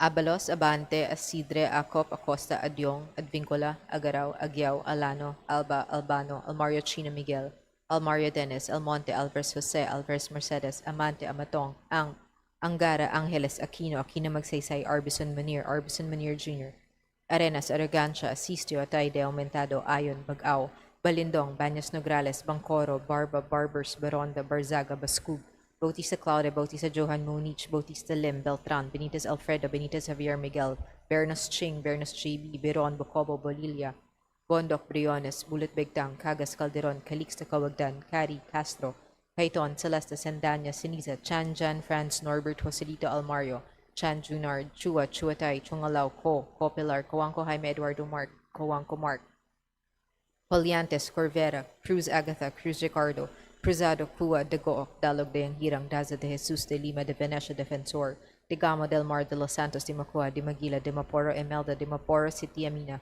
Yocna Janicia, Domingo, de Mogan, Duterte Harold James, Duterte Umar Vincent, Duterte Paulo, D. Faustino Michael Carlos, D. Ian Paul Elago, Emano Enverga, Erisa Escudero, Espares Espina, Estrella Ferrer, Antonio Ferrer, Jeffrey, Flores Fortes, Frasco Fresnedi, Fentebella Galang, Galeos Garbin, Garcia Albert, Garcia Dante, Garcia Jose Arturo, Garcia Karen Hope, Garcia Maria Angela, Guardiola, Garin, Gatchalian, Gato, Glepa, Go, Gomez, Gonzalez, Alexandria, Gonzalez, Eliza Micaela, Gonzalez, Christopher Sheen, Gonzalez, Roy, Goriseta, Guico, Ginto, Gules, Gutierrez, Hernandez, Charis, Ann, Hernandez, Dennis, Hernandez, Ferdinand, Hernandez, Remil, Hofer, Hasim, Horibata, Ismula, EY, Javier, Ko Antonio, Ko Elisa, Ko Wilton, Kong Hun, Ko, Labad, Lacson, Lagbas, Lagdameo, Jose Manuel, Lagdameo, Monique, Esmin, Maria, Lagman, Lagon, Daphne, Lagon, Tani, Lara, Lezatin, Ledesma, Legacion, Legarda, Legazpi, Levista, Lebanon, Lopez, Loria, Loyola, Luistro, Lumayag, Macapagal, Arroyo, Makasait, Maceda, Madrona, Malapitan, Mangudadatu, Maniquez, Marañon, Marcoleta, Marcos, Marquez, Mastura, Matibag, Matugas, Mendoza, Mercado, Revilla, Miraflores, Momo, Montes, Nava, Nazal, Nisay, Nolasco, Omenal Henry, Omenal Sancho Fernando Olivares, Ongchuan, Ordanes, Oreta, Ortega, Owano Dizon, Padiernos, Panaligan, Pancho Panotes, Pascual, Perez, Pimentel, Plaza, Plato, Po, Primicia Sagabas, Pumarin, Puno, Kimbo, Rama, Recto, Regencia, Remulia, Revilla, Brian, Revilla, Monjolo, Redon, Rivera, Robes, Rodriguez, Relogio, Rodriguez, Maximo, Rodriguez, Rufus, Romualdez, Andrew Julian, Romualdez, Ferdinand Martin, Romualdez, Yadamari, Romualdo, Romulo, Roque, Sagarberia, Sacaluran, Salceda, Sally, Salvacion, Salvador, Salva, San Fernando, Santos Maria, Alana, Samantha, Santos, Mark Anthony, Shimura, Singson, Rochelle, Singson, Ronald, Singson, Mihan, Solon, Soriano, Suan, Swansing, Bella Vanessa, Swansing, Michaela Angela Suarez, Suntay, Taliado, Tan Iman, Tan Joseph, Tan Keith, Micah, Tan Reynolds, Michael, Tan Samir, Tan Stephen James, Tan Chay, Tan Watco, Tariela, Teodoro, Tering, Teves, Tiangco, Tieng, Tino, Tolentino, Tuan, Tulfo, Jocelyn, Tulfo, Ralph Wendell, Tupas, Tutor, T. Umali, Ungab, Uy, De Carlo, Uy, Roberto, Valeriano, Vargas, Alfonso, Veloso, Tuazon, Vergara, Villaferte, Miguel, Luis, Villaferte, Vincenzo, Renato, Luigi, Villanueva, Villarica, Villago, Yamsuan, Yap Arthur, Yap Christopherson, Yap Eric, Yap John Chisnell, Yatco, Inares, UJ Zil Victoria, U Joseph Kim, Yulo, Zamora Maria Carmen, Zamora Isabel Maria Zubiri.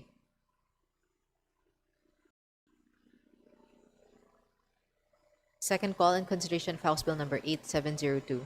Abante, Advincula, Agarao, Alano, Almario Chino Miguel, Alvarez Mercedes, Amatong, Arenas, Aumentado, Barbers, Bascub, Benitez Alfredo, Benitez Javier Miguel, Biron, Chan Jan Franz Norbert Joselito, Corvera, Hua, De Yanghirang, Daza, De Jesus, De Venecia, De Gamo, De Los Santos, De Maporo City Amina, Duterte Harold James, Duterte Omar Vincent, Duterte Paulo, D. Faustino Michael Carlos, D. Ian Paul, Ferrer Jeffrey, Garcia Albert, Go, Julias, Hernandez Charis Ann, Hernandez Dennis, Horibata, EY, Labad, Lacson, Mangudadatu, Marcoleta, Mendoza, Mercado Revilla, Nazal, Ongchuan, Padiernos, Pascual, Plaza, Primicias Agabas, Puno, Kimbo, Recto, Remulia, Revilla Brian, Salceda,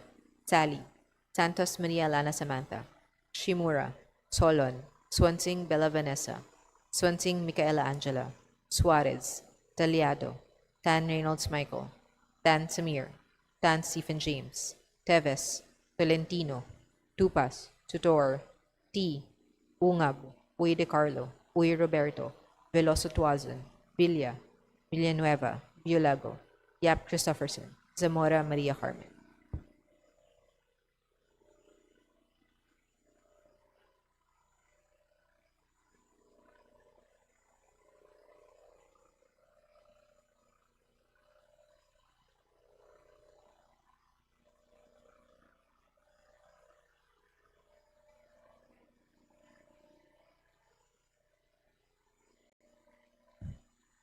with 233 members voting in the affirmative, 0 in the negative, and 1 abstention, House Bill number 8702 is hereby approved on third and final reading. Majority Leader. Madam Speaker, I move to suspend session for a few minutes. Session suspended.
Session resumed. Majority Leader. Madam Speaker, in accordance with our rules governing inquiries in aid of legislation, I move to refer the following House resolutions to the appropriate committees. House Resolution 1006 to the Committees on Public Order and Safety and Information and Communications Technology. House Resolution 1008 to the Committee on Health. House Resolution 1009 to the Committees on Public Order and Safety and Information and Communications Technology. House Resolution 1010 to the Committee on Women and Gender Equality. House Resolution 1016 to the Committee on Natural Resources, and House Committee 1021 to the Committee on Public Works and Highways.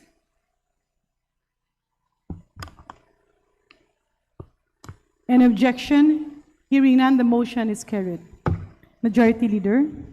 Madam Speaker, pursuant to our rules governing inquiries in aid of legislation, I move to refer the following speeches delivered on May 18, 2026 to the appropriate committees.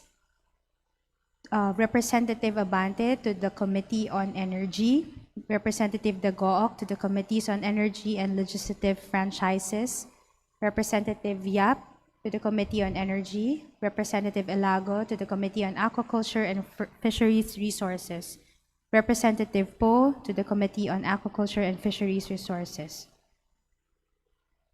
Any objection? Hearing none, the motion is approved. Majority Leader. Madam Speaker, I move for the change of referral of the following measures. House Bill numbers 1987 and 9713 from the Committee on Civil Service and Professional Regulation to the Committees of Higher and Technical Education and Civil Service and Professional Regulation. House Bill numbers 7804 and 7945 from the Committee on Information and Communications Technology to the Committees on Public Information and Information and Communications Technology. House Bill number 9184 from the Committees on Tourism and Natural Resources to the Committee on Natural Resources. And the privileged speech delivered by Representative Fuentebella on February 9, 2026 from the Committee on Good Government and Public Accountability to the Committee on Agrarian Reform. Any objection? Hearing none, the motion with regards to the change of referral of the measures mentioned is hereby approved. Majority Leader. Madam Speaker, we move to suspend session for a few minutes. Session suspended.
Session resumed. Majority Leader. Madam Speaker, under the calendar of business for the day, I move to consider House Bill 9397 as contained in Committee Report Number 335, submitted by the Committee on Public Information, and for this purpose, may I request that the Secretary General be directed to read the title of the bill. Is there any objection? The Chair hears none. The Secretary General is directed to read the title of the measure. House Bill Number 9397, an act upholding the people's constitutional right to access information and promoting full public disclosure of all government transactions involving public interest. Majority Leader. Madam Speaker, I move to open the period of sponsorship and debate, and that the chairman of the Committee on Public Information, the Honorable Lordan Suwan, be recognized to begin sponsorship of the measure. Is there any objection? The Chair hears none. The motion is approved, and the Honorable Lordan G. Suwan from the 1st District of Cagayan de Oro is recognized for his sponsorship. Madam Speaker, my esteemed colleagues in the chamber, the House Secretariat, guests of the House of Representatives, and the Filipino people, good day to you all. When I was entrusted stewardship of the Committee on Public Information, I knew beforehand that freedom of information would be at the forefront of our legislative priorities. I note the extensive history of the FOI bill and how it had been in the policy backburner for 3 decades. The odds truly were stacked against the committee to pass this measure.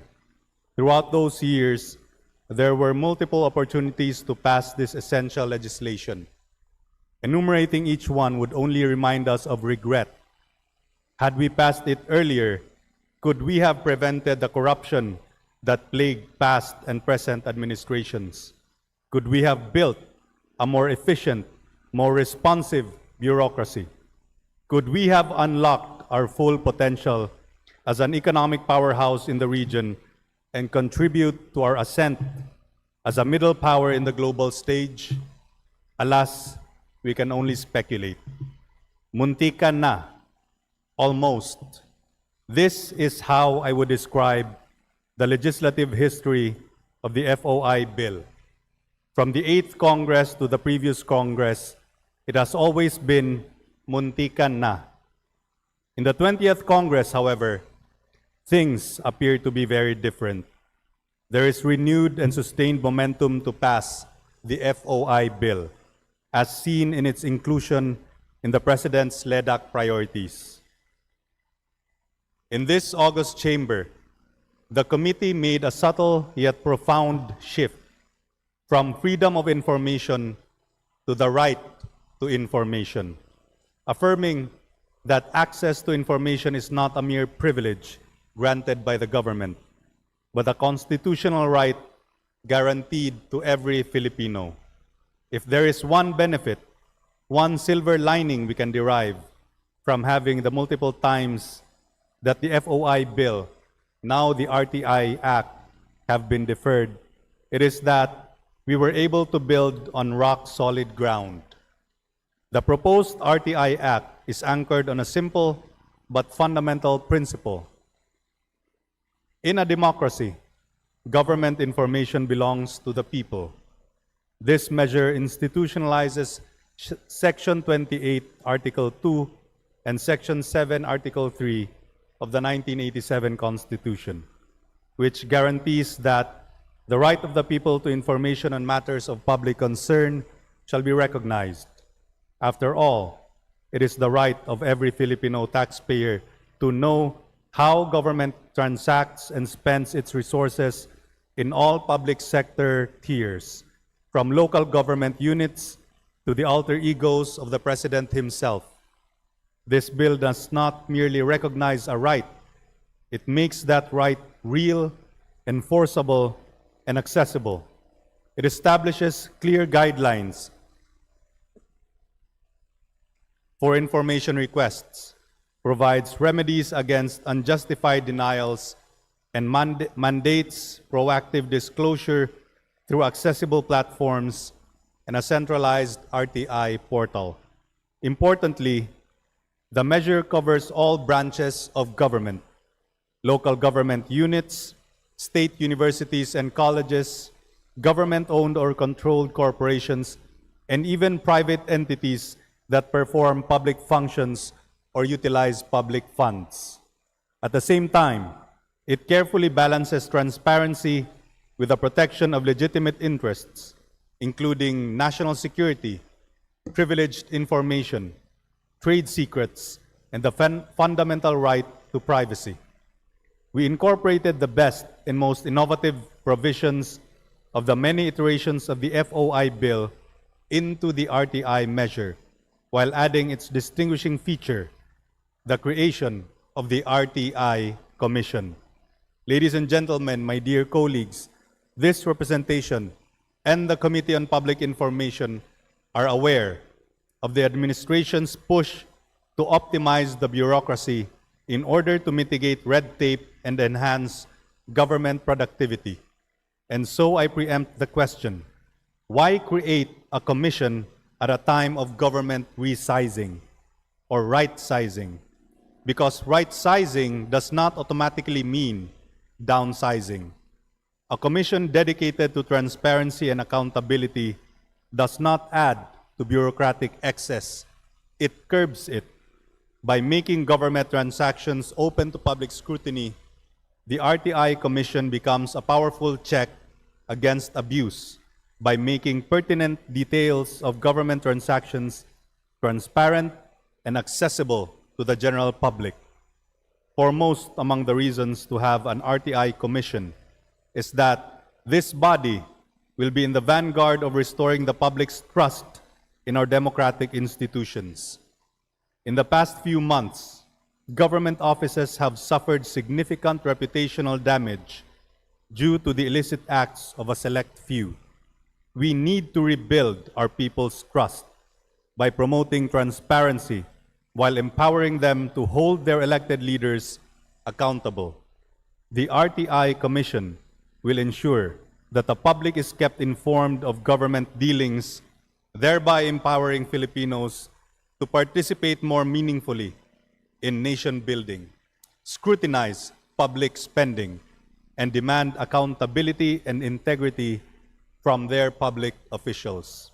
It also guarantees institutional independence and accountability in helping implement the RTI law. The Commission will practically be devoid of external influence in its decision-making, thereby sticking only to its mandate and the provisions of the proposed RTI Act. We note that the executive branch has an existing framework for the implementation of the freedom of information in all its concerned offices. This is operationalized by Executive Order Number 2, Series of 2016. The proposed RTI Act will not only supersede the aforementioned executive order, but also universalize RTI implementation across all branches and tiers of government, notably the local government units as well as the legislative and judicial branches. Given the scope and government-wide coverage of the proposed RTI measure, having a commission solely dedicated to upholding the right to information would ensure effective monitoring and enforcement. With quasi-judicial powers, the Commission can enforce disclosure obligations, ensure timely responses, and impose sanctions far stronger than those under existing executive policy. Apart from upholding the constitutional right to information, the RTI Commission will also lead nationwide campaigns to educate the public, including those in government, on their rights and responsibilities under the RTI framework. It will also be in charge of capacity building efforts to equip civil servants with the end goal of fostering a culture of transparency and proactive disclosure within the bureaucracy. Ultimately, the RTI Act brings the Philippines closer to international standards on access to information.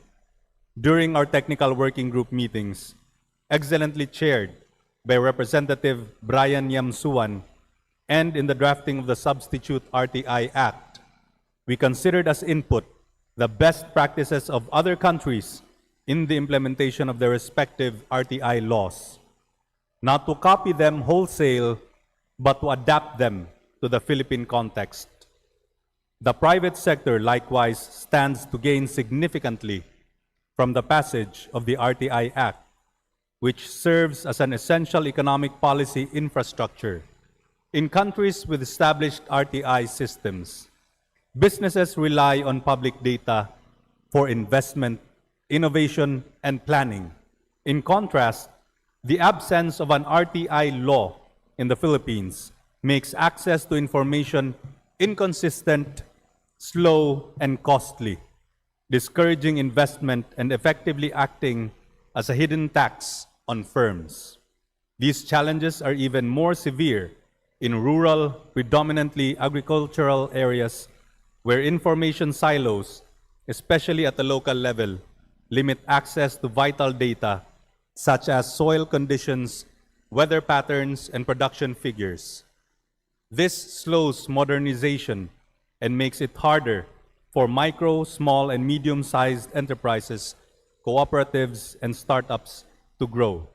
Without standardized protocols, businesses also face duplicative and mismatched requirements across agencies, increasing costs.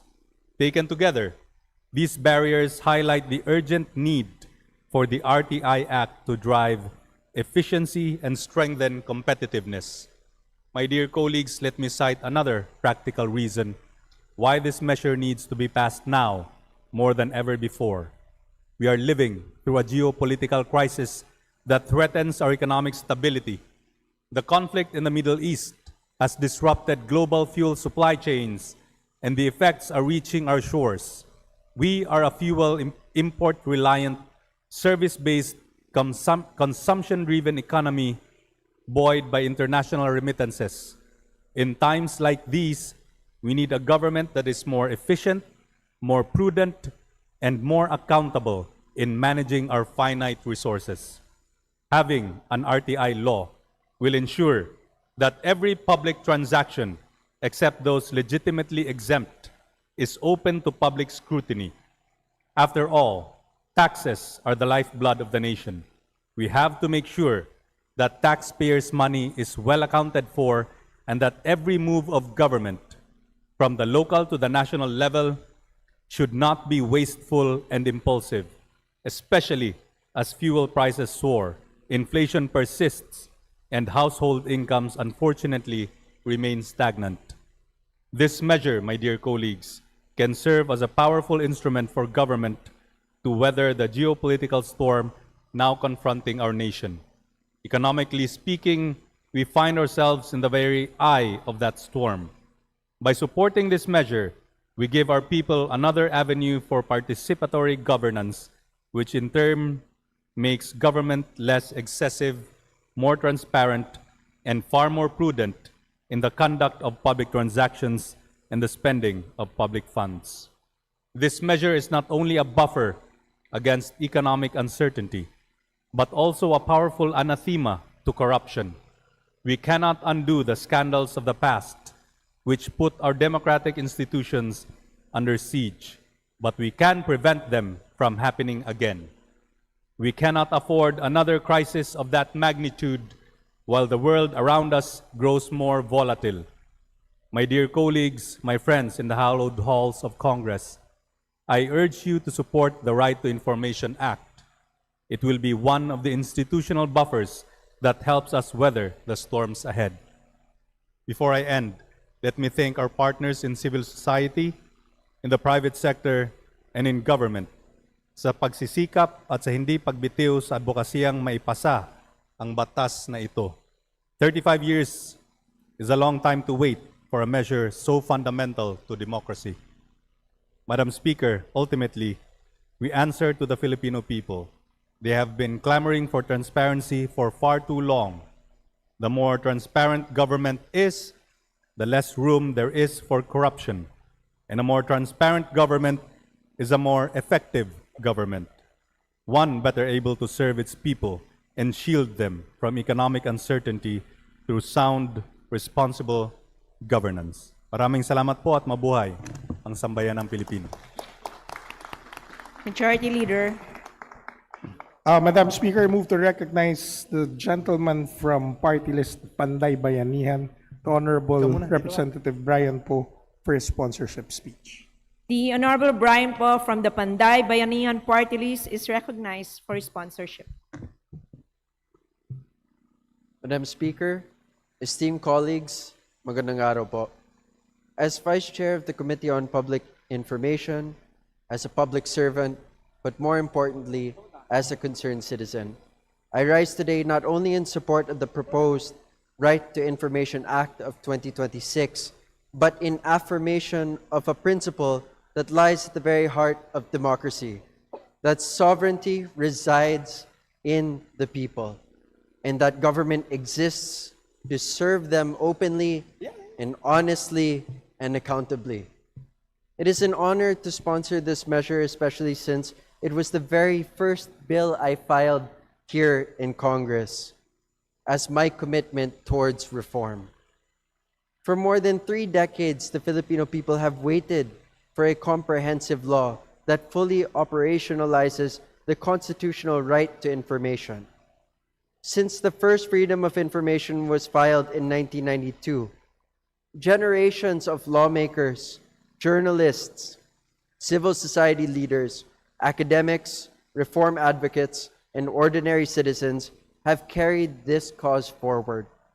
This crusade was led by then Pangasinan Representative Oscar Orbos, which mandated government officials to provide access to information within 15 days after a request was made. In the 11th Congress, this great body approved the same on third reading, but was left hanging by the Senate. In the 14th Congress, in the wake of the 2008 global financial crisis, this chamber still prioritized and once again passed this measure on third reading. In the 16th Congress, my mother, Senator Grace Poe, led the Senate in unanimously passing its version on third reading, with the lower house this time stalling the passage of the measure. Many have come before us, and many have fought for this measure long before any of us entered public service. As they say, we stand today on the shoulders of giants. And so, with the inspiration of courage that I saw in my mother, I've said numerous times and in many manifestations for this bill, but I will say it once again, that she often spoke of what was known as the Sunshine Principle, the belief that transparency is not meant to weaken government, but to strengthen it. That public scrutiny is not a threat to democracy, but one of its greatest protections. I still remember her words when she sponsored the FOI bill many years ago. She said that when the first FOI bill was filed, I was just an infant. By the time she delivered the speech, I had already graduated from school, and yet the measure still had not become a law. Today, I rise before this great august chamber as a representative carrying forward not merely a family advocacy, but a national aspiration that has endured decades. Dear colleagues, here we are yet again at the crux of a historical moment. We have the chance to push for transparency, accountability, and empowerment of citizenry. The world has changed. Governance has changed. Technology has changed. And the challenges facing democracy today are more complex than ever. We now live in an age where information moves instantly, where misinformation spreads rapidly, and where public trust can easily erode when the institutions are perceived inaccessible or unaccountable. In such a time, transparency is no longer optional. It is essential. This bill recognizes that reality, our reality, the reality of the 20th Congress. It establishes a comprehensive framework that institutionalizes the people's right to access government-held information across all branches and instrumentalities of government. It creates clear timelines for requests, mandates proactive disclosure of public transactions, strengthens records management systems, and establishes an independent right to information commission to oversee the implementation and adjudication of disputes, giving teeth to this measure. Importantly, this measure also modernizes transparency for the digital age. It strengthens the online RTI portal, encourages open machine-readable data, and allows the responsible use of emerging technologies such as artificial intelligence to improve efficiency and public access to information. At the same time, the bill carefully balances openness with legitimate concerns involving privacy, national security, due process, and sensitive personal information. Transparency and responsibility must go hand in hand. Dear colleagues, I cannot emphasize enough that this important legislation is a principled framework for accountable governance. And perhaps most importantly, this bill reminds us that the right to information must not only be reserved for the powerful, the educated, or the well-connected. It belongs to every Filipino. It belongs to the parent trying to understand how funds for schools are spent, to the farmer seeking information on agricultural assistance, to the fisherfolk monitoring environmental projects that affect their livelihood, to the entrepreneur navigating government permits, to the student learning how democracy works, and to every taxpayer who simply wants the assurance that public resources are being used properly and fairly. Transparency empowers citizenship, and an informed citizenry strengthens democracy. I also wish to recognize that this measure carries broad institutional support. The Right to Information Act has already been identified as a priority legislative measure under the Legislative Executive Development Advisory Council, or LEDAC. The Senate has likewise passed its own version of the measure. Across sectors, government, civil society, media, private sector, academia, and even reform advocates who are here with us today, there is growing recognition that the time for reform has finally come. This is the closest we've ever come. And so today, we are presented with an opportunity to deepen the democratic foundations of our country. Ladies and gentlemen, to put it simply, the ball is in our court. But I must remind us all that transparency transcends politics. It is about trust. It is about accountability. It is about dignity in public service. And ultimately, it's about giving every Filipino the confidence that government truly belongs to the people. So, Madam Speaker, esteemed colleagues, after more than 30 years of waiting, let us finally transform access to information from a promise repeatedly deferred into a right fully granted by law. Let us choose openness over obscurity, accountability over silence, and public trust over public doubt. I think, of course, our committee chair, the committee, the technical working group, and all those who contributed to this.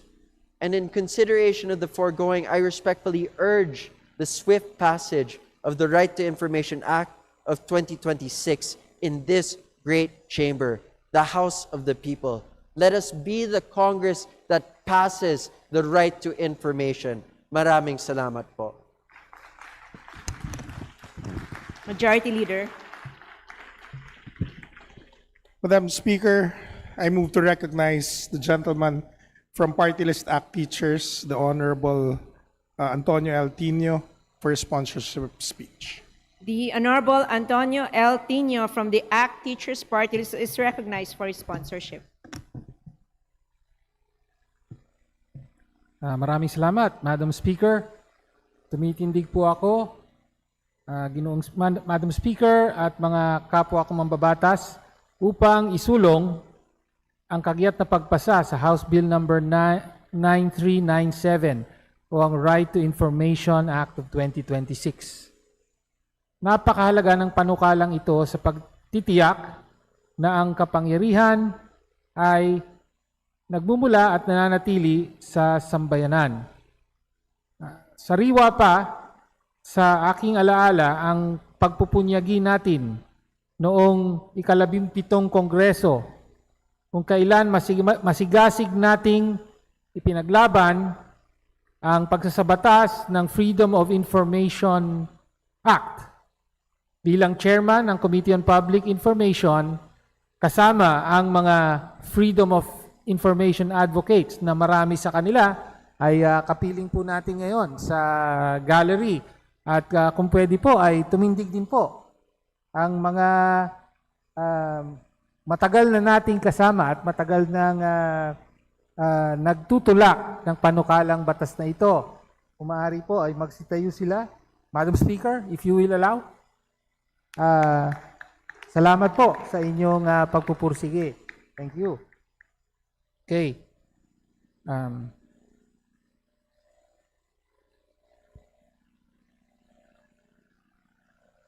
Sa loob ng halos 3 dekada, naging mailap ang impormasyon at ang katotohanan dahil sa kultura ng paglilihim at burokratikong balakid na sadyang inilagay upang hadlangan ang transparency at pagpapanagot sa mga nasa kapangyarihan.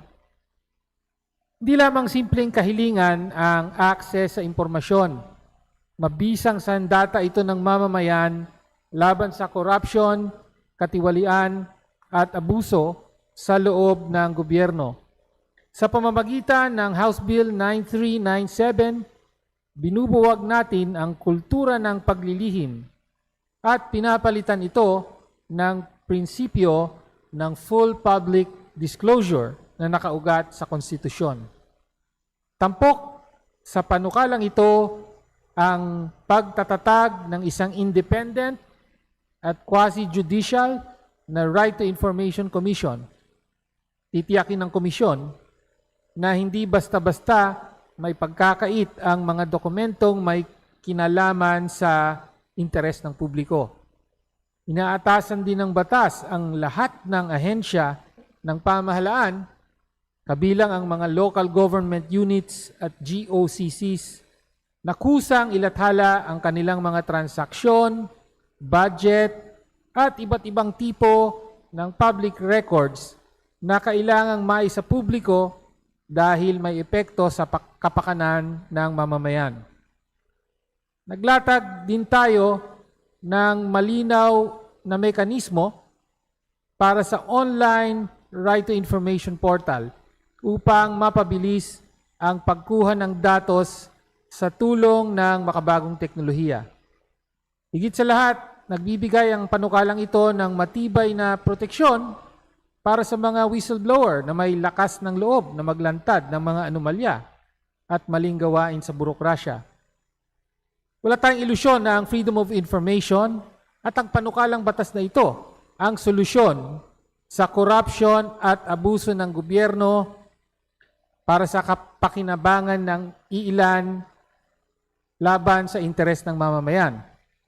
Gayunman, panahon na upang basagin ang mahabang panahon ng pagkakait sa karapatan ng mamamayan na malaman kung paano ginagamit ang kaban ng bayan at ang kapangyarihan na nasa kamay ng Estado. Marapat lamang na ipasa ang RTI Act, Right to Information Act of 2026 bilang pagkilala sa soberanong karapatan ng mamamayan, sa soberanya ng mamamayan, at bilang panimulang hakbang tungo sa isang gobyernong tunay na mapananagot at tapat sa publiko. Maraming salamat, Madam Speaker. Majority Leader. Madam Speaker, I move to recognize the gentleman from the 2nd District of Bukidnon, Representative Jonathan Keith Flores, for his interpellation. The Honorable Jonathan Keith Flores from the 2nd District of Bukidnon is recognized for his interpellation. Thank you, Madam Speaker. Madam Speaker, would the good sponsor yield to some clarificatory questions from this representation? Yes, Madam Speaker. Madam Speaker, Mr. Sponsor, Section 5 of the bill says that the commission will be attached to the office of the President. Is that correct, Mr. Sponsor? Yes, Madam Speaker. Madam Speaker, would a commission attached to the office of the President having would include the jurisdiction over, or would their powers include both the Congress and the judiciary? Yes, Madam Speaker. The RTI Commission will have under its jurisdiction all requests for information, even as to Congress and the judiciary. Would this not violate the separation of powers, Mr. Speaker, Madam Speaker?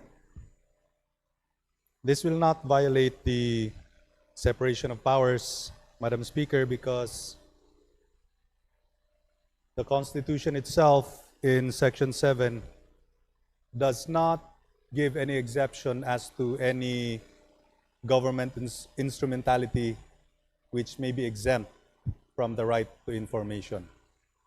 Madam Speaker, Mr. Sponsor, what about certain instances like privileged communication, which is judicially recognized as privileged? Would that also cover those communications? Madam Speaker, I think that is one of the exceptions. We can find that in Section 32.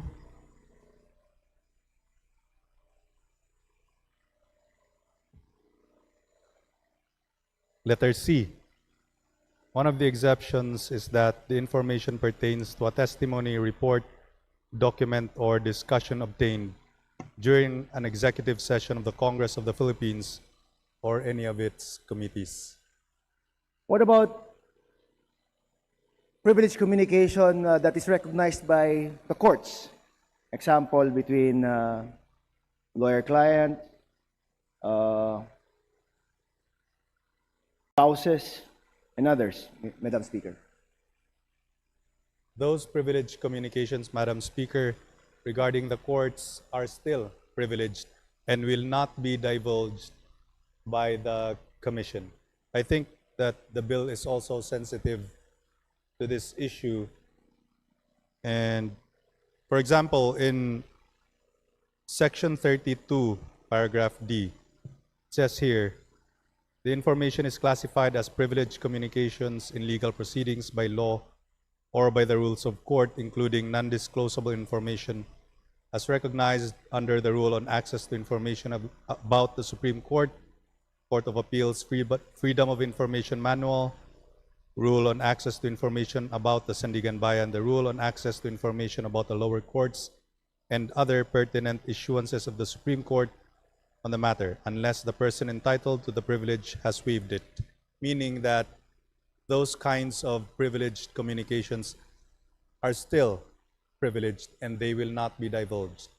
Now, you mentioned Section 32. Madam Speaker, Mr. Sponsor, Section 32 provides for 9 exceptions. Is that correct? Yes, Madam Speaker. Now, of these 9 exceptions, the exceptions are dependent on the head of agency or the office concerned whether the request falls within or without these exceptions. Is that correct, Madam Speaker? Actually, the general rule is that the agency will disclose. The exceptions are very narrow and very specific. Would this not give the head of agency or the office concerned too much leeway in interpreting what the exceptions are, Madam Speaker, Mr. Sponsor? I do not think there is room for leeway in interpreting exceptions because the enumeration of exceptions is very particular and very specific. So if it does not form part of the exceptions as enumerated here in the bill, then the agency cannot invent their own exceptions. Thank you, Madam Speaker. Thank you, Mr. Sponsor. Thank you. Majority Leader. Madam Speaker, I move to recognize the lady from Party List ML, the Honorable Laila M. De Lima, for her manifestation. The Honorable Laila M. De Lima from the ML Party List is recognized for her manifestation.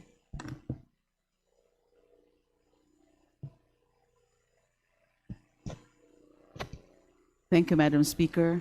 So as stated, this is not an interpellation, this is a manifestation. Magandang hapon po. I rise today to express my full support for House Bill number 9397, the Right to Information or RTI Act of 2026.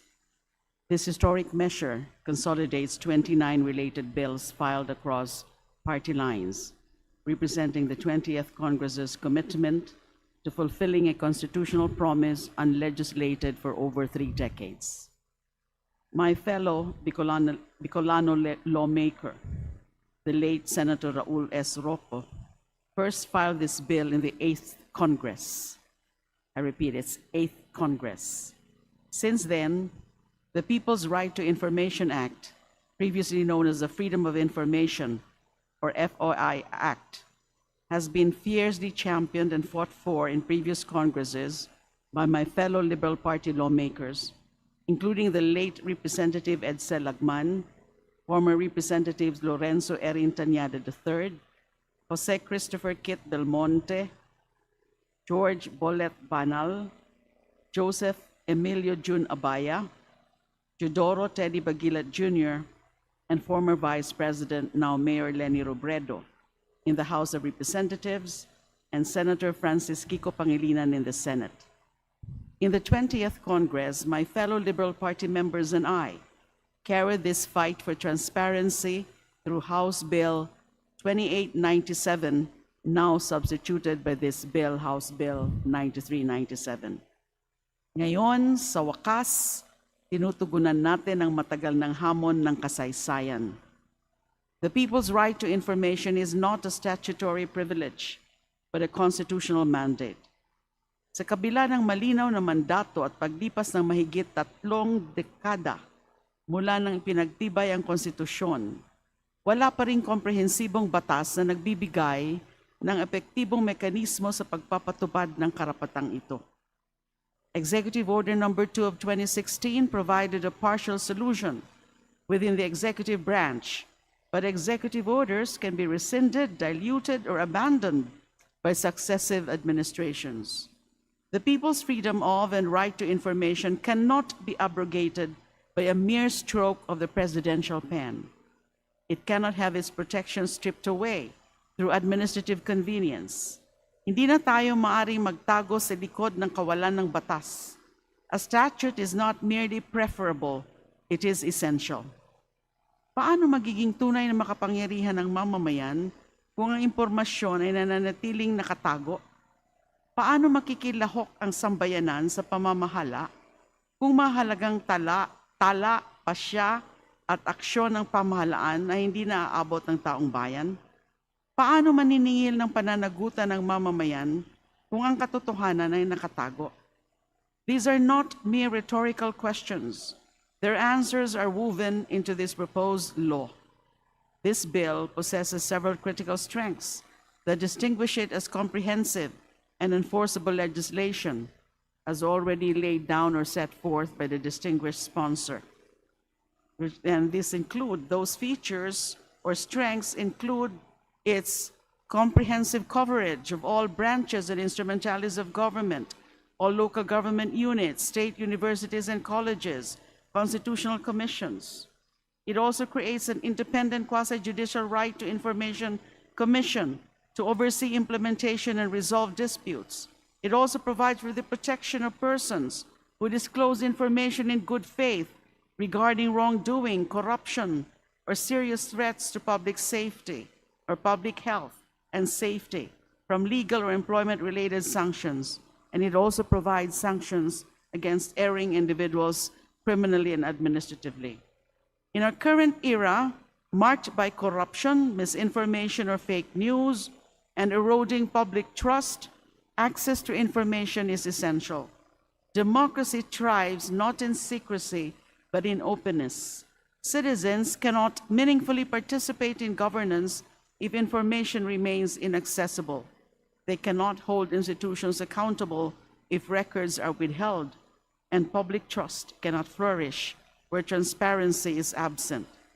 Ang katotohanan na hindi kaaway ng gobyerno, ito ang pundasyon ng lehitimong kapangyarihan. This law is not merely about access to documents. It is about respecting the dignity of the people as the true sovereigns of this nation. By passing this measure, we affirm that information held by the government belongs in trust to the people. We fulfill a constitutional promise long overdue and strengthen the democratic foundations of our nation. For these reasons, I respectfully manifest my full support for the passage of this vital measure. Maraming salamat po. Thank you. Majority Leader. Madam Speaker, there being no other member who wishes to interpolate the sponsor, I move to close the period of sponsorship and debate. There's a motion to close the period of sponsorship and debate. Is there any objection? The chair hears none. The motion is approved. Majority Leader. Madam Speaker, I move to open the period of amendments. There's a motion to open the period of amendments. Is there any objection? The chair hears none. The motion is approved. Majority Leader.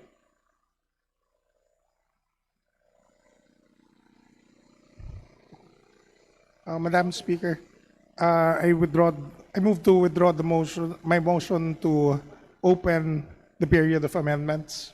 Is there any objection? The chair hears none. The motion is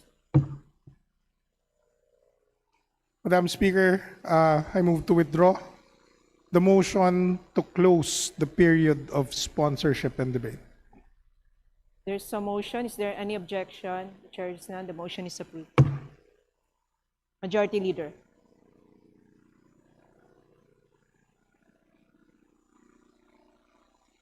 Madam Speaker, I move to open the period of sponsorship and debate. There's a motion to open the period of sponsorship and debate. Is there any objection? The chair hears none. The motion is approved. Madam Speaker, I move to recognize the Honorable Alba for his interpellation. The Honorable Alba is recognized for his interpellation.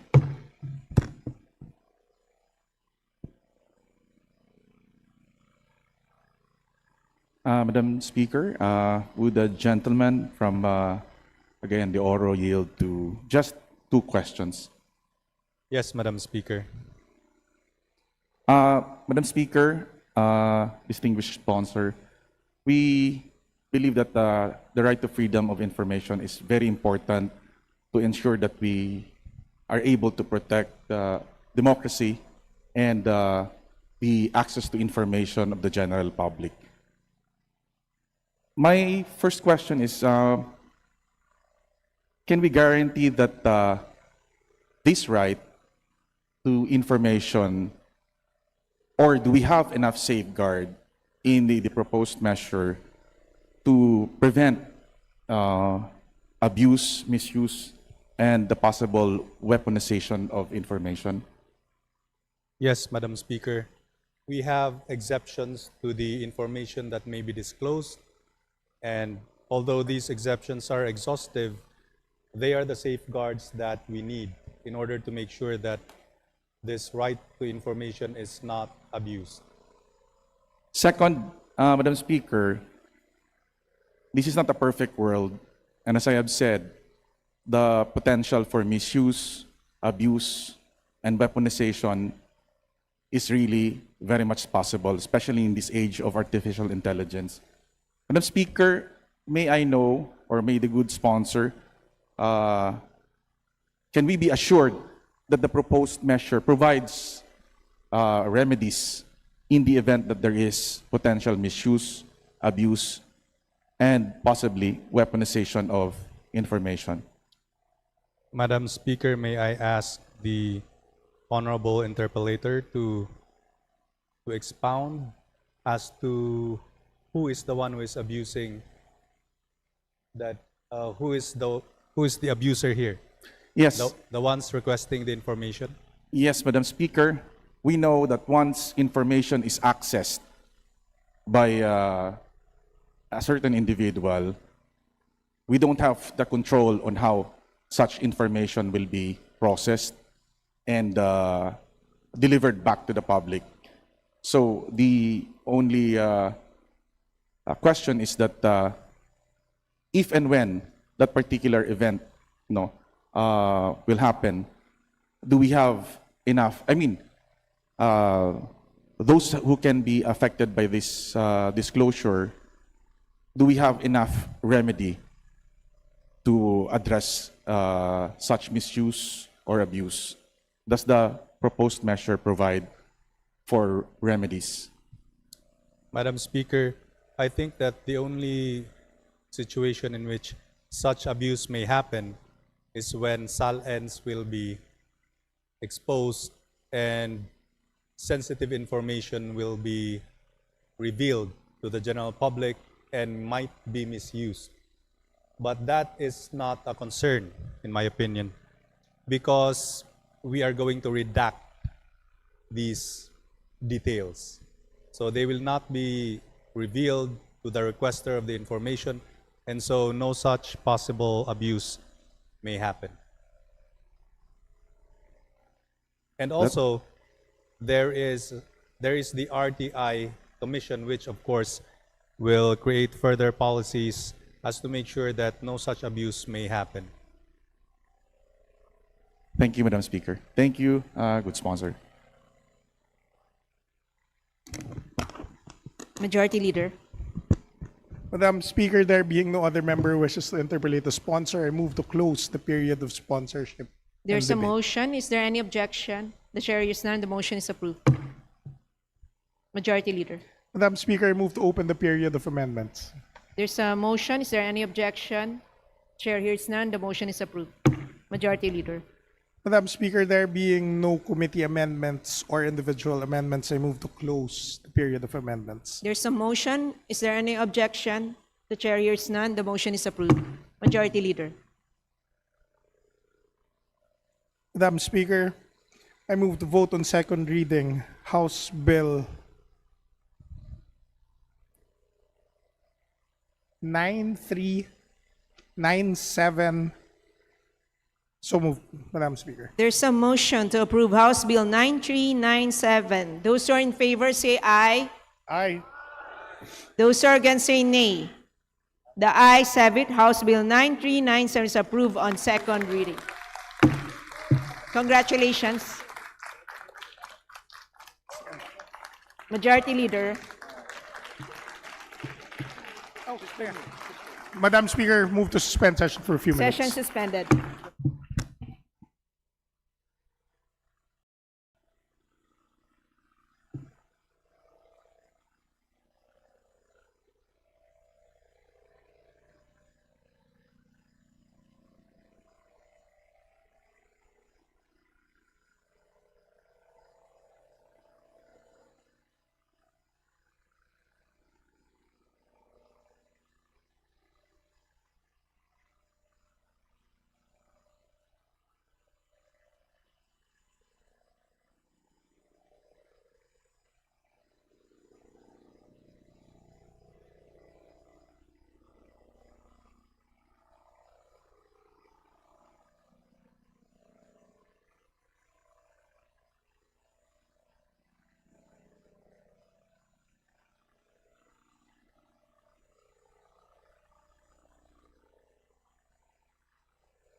Session resumed.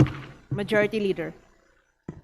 Madam Speaker, before I proceed with the consideration for second reading on the other matters, may I move to suspend consideration of House Bill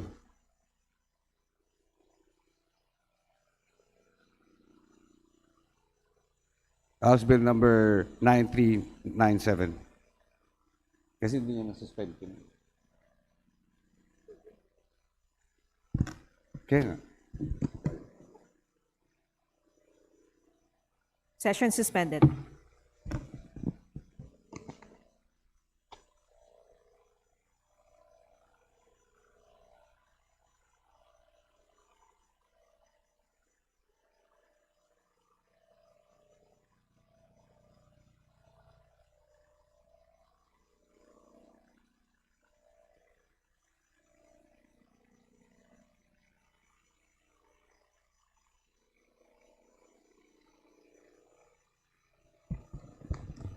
Session resumed.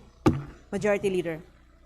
Madam Speaker, I withdraw my motion and proceed now to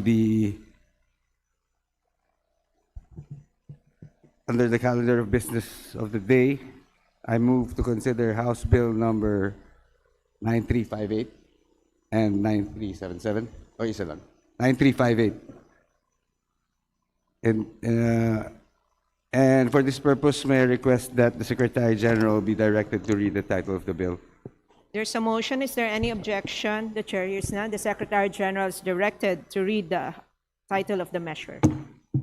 House Bill 9358, an act strengthening the Department of Education, amending for the purpose Republic Act number 9155, otherwise known as the Governance of Basic Education Act of 2001. Majority Leader. Madam Speaker, I move to open the period of sponsorship and debate, and that the chairman of the committee, Honorable Roman Romulo, be recognized for his sponsorship. Is there any objection? The chair hears none. The motion is approved. The Honorable Roman Romulo of the Lone District of Pasig City is recognized for his sponsorship. Thank you, Madam Speaker. Distinguished colleagues, I rise today to sponsor this measure seeking to strengthen the governance structure of the Department of Education under Republic Act number 9155. Over the past decade, our basic education system has undergone unprecedented expansion.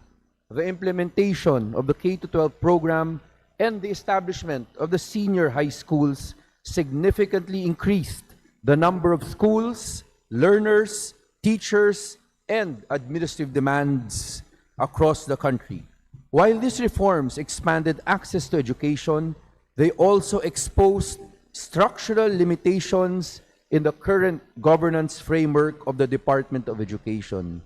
Today, many regional offices and schools division offices are burdened with increasingly complex responsibility over vast geographic areas and rapidly growing student populations.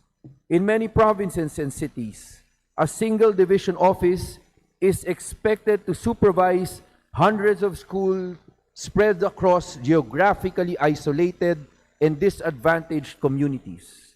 This setup inevitably affects the efficiency of supervision, delivery of services, implementation of policies, and responsiveness to local educational needs.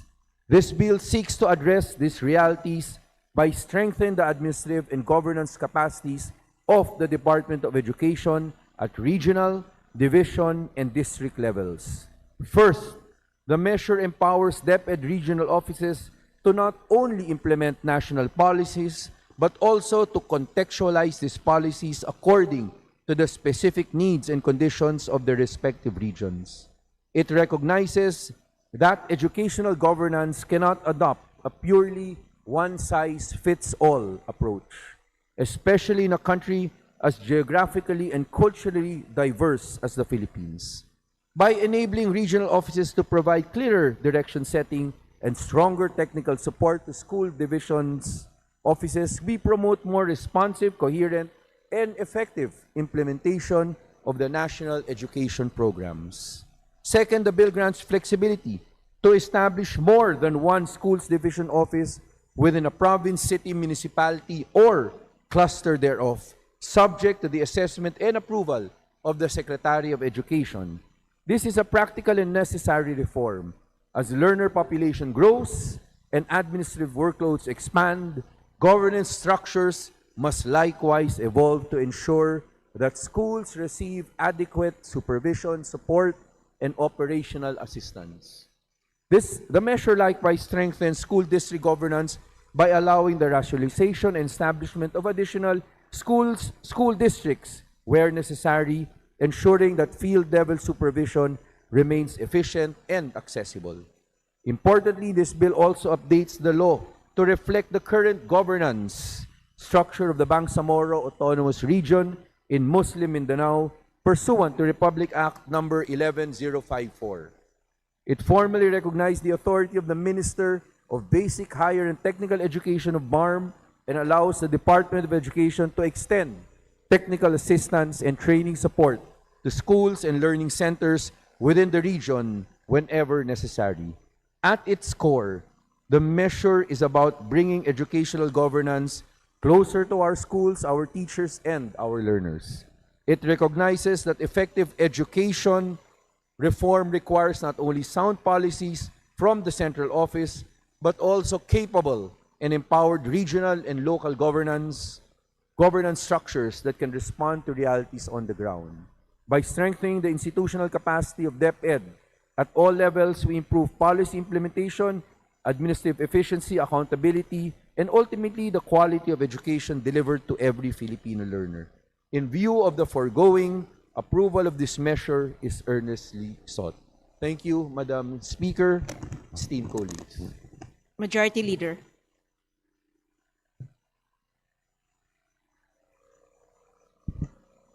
Madam Speaker, I move to suspend session for a few minutes. Session suspended.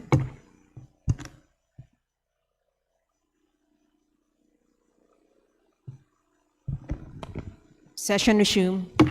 Majority Leader.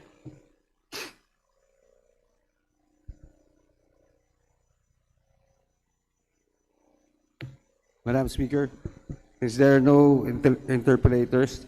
May I move to suspend the period of interpellation? And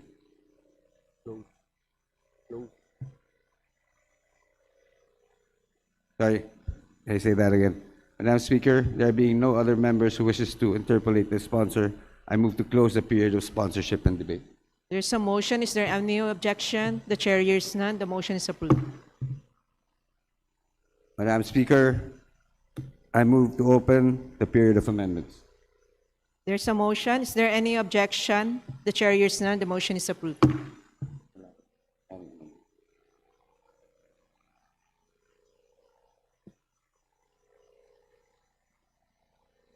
Madam Speaker, there being no committee nor individual amendments, I move to close the period of amendments. There's a motion. Is there any objection? The chair hears none. The motion is approved. Majority Leader. Madam Speaker, I move to vote on second reading, House Bill number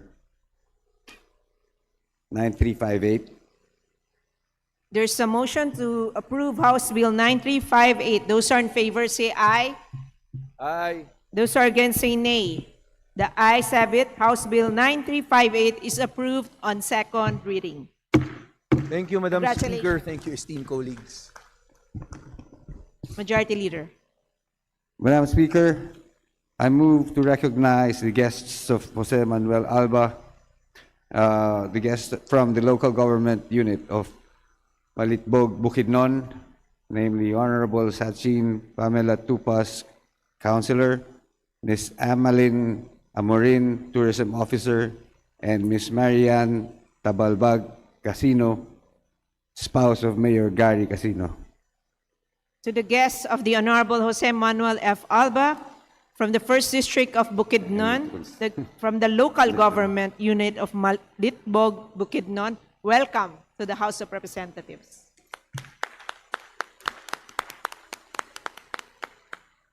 Majority Leader. Madam Speaker, under the calendar of business for the day, I move to consider House Bill number 9377 as contained in committee report submitted by committee. Is there And, any and for this objection? purpose, may I request that the Secretary General be directed to read the title of the bill.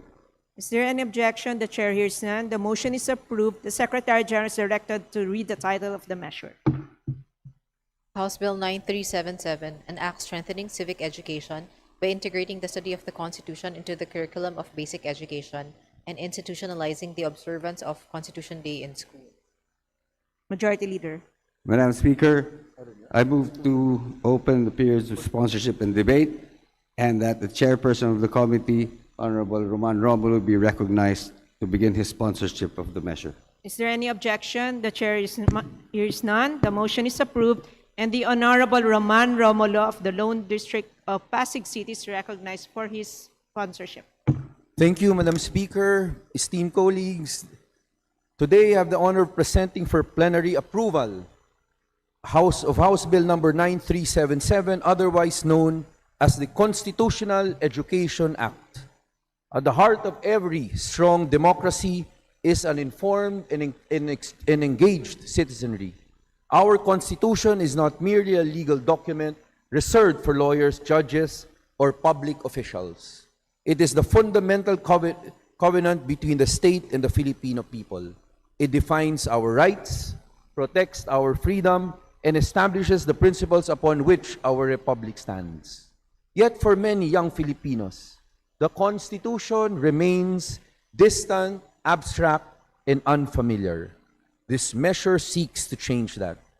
Article 14, Section 3 of the 1987 Constitution already mandates that all educational institutions include the study of the Constitution as an integral part of the curriculum. It likewise directs schools to inculcate patriotism and nationalism, teach the rights and duties of citizenship, strengthen ethical and moral values, and encourage critical and creative thinking. This bill gives life and meaning to those constitutional mandates by institutionalizing constitutional education beginning in grade 1. Under this proposed measure, the Department of Education shall integrate age-appropriate constitutional education throughout the basic education curriculum. Learners will gradually develop an understanding of the Constitution, democratic institutions, citizenship, human rights, accountability in government, nationalism, social justice, and civic participation. The bill covers key constitutional principles and institutions, including the history and overview of the Constitution, nationalism and sovereignty, the structure and powers of government, the rights and duties of citizens, citizenship and suffrage, social justice and human rights, accountability of public officers, local governance, and active participation in democratic processes. Importantly, this measure does not intend to burden students with technical legal instruction. Rather, it seeks to cultivate constitutional literacy at an early age in a manner that is practical, accessible, relevant to the daily lives of learners. At a time when misinformation spreads rapidly and democratic institutions face increasing challenges worldwide, it is imperative that we equip the youth not only with academic knowledge, but also with a deep understanding of democratic values, civic responsibility, and the rule of law. This bill also institutionalizes the observance of Constitution Day every Feb 2 through civic and student-led activities such as forums, debates, and student elections that encourage participatory democracy and meaningful civic engagement. Moreover, recognizing that effective constitutional education requires capable educators, the measure directs the Department of Education in coordination with the Supreme Court, the Integrated Bar of the Philippines, and the legal education institutions to develop training and certificate programs for teachers. It likewise opens opportunities for members of the legal profession to contribute to civic education through volunteer education and public service. Madam Speaker, constitutional education is nation building. People who understand their constitution are better prepared to defend democracy, uphold human rights, demand accountability, and responsibly exercise the powers entrusted to them as citizens of a free republic. If we want future generations to value democratic institutions, then we must begin by teaching them the Constitution not only as a document, but as a living expression of our collective ideals and aspirations as a people. This measure invests in informed citizenship, responsible leadership, and a stronger democracy. In view of the foregoing, I earnestly seek the support of this august chamber for the immediate approval of House Bill number 9377. Thank you, Madam Speaker. Thank you, esteemed colleagues. Majority Leader. Madam Speaker, there being no member who wishes to interpolate the Speaker or the sponsor, I move to close the period of sponsorship and debate. There's a motion. Is there any objection? The chair hears none. The motion is approved. Majority Leader. Madam Speaker, I move to open the period of amendments. There's a motion. Is there any objection? The chair hears none. The motion is approved. Majority Leader.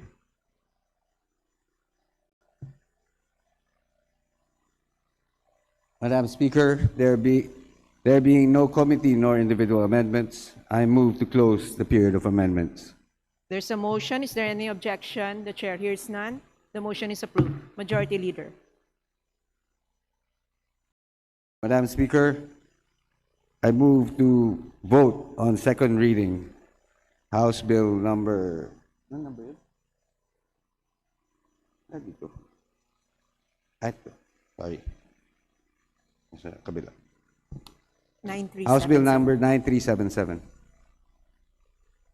There's a motion to vote on House Bill 9377. Those who are in favor say aye. Aye. Those who are against say nay. The ayes have it. House Bill 9377 is approved on second reading. Thank you, Madam Congratulations. Speaker. Thank you, esteemed colleagues. Majority Leader. Ay, ayan na eh. Madam Speaker, under the calendar of business of the day, I move to consider the following House resolutions. House Resolution number 1035 under Committee Report 314, and for that purpose, may I ask the Secretary General to read the title of the resolution. The Secretary is directed to read the resolution. House Resolution 1035, resolution congratulating and commending Filipina Olympian Elrene Ann Q. Ando for winning the bronze medal in the women's 63-kilogram clean and jerk event, the 2025 International Weightlifting Federation World Championships held in Ford, Norway from October 2 to 11, 2025. Majority Leader. Madam Speaker, I move to adopt House Resolution number 1035 under Committee Report 314. Those who are in favor say aye. Those who are against say nay. The ayes have it. House Resolution 1035 is hereby adopted. Majority Leader. Madam Speaker, I move to consider House Resolution number 1036 under Committee Report 315. And may I ask the Secretary General to read the title of the resolution. Is there any objection? The chair hears none. The Secretary General is directed to read the title of the resolution. House Resolution 1036, resolution congratulating and commending Filipina World Pool Champion Chezka Centeno for winning the 2025 Predator World Pool Association Women's 10-Ball World Championship held in Bali, Indonesia from October 8 to 12, 2025. Majority Leader. Madam Speaker, I move to adopt House Resolution number 1036 under Committee Report 315. Those who are in favor say aye. Those who are against say nay.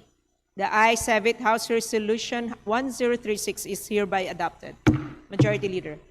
Madam Speaker, I move to consider House Resolution number 1043 under Committee Report 325, and for that purpose, may I ask the Secretary General to read the title of the resolution.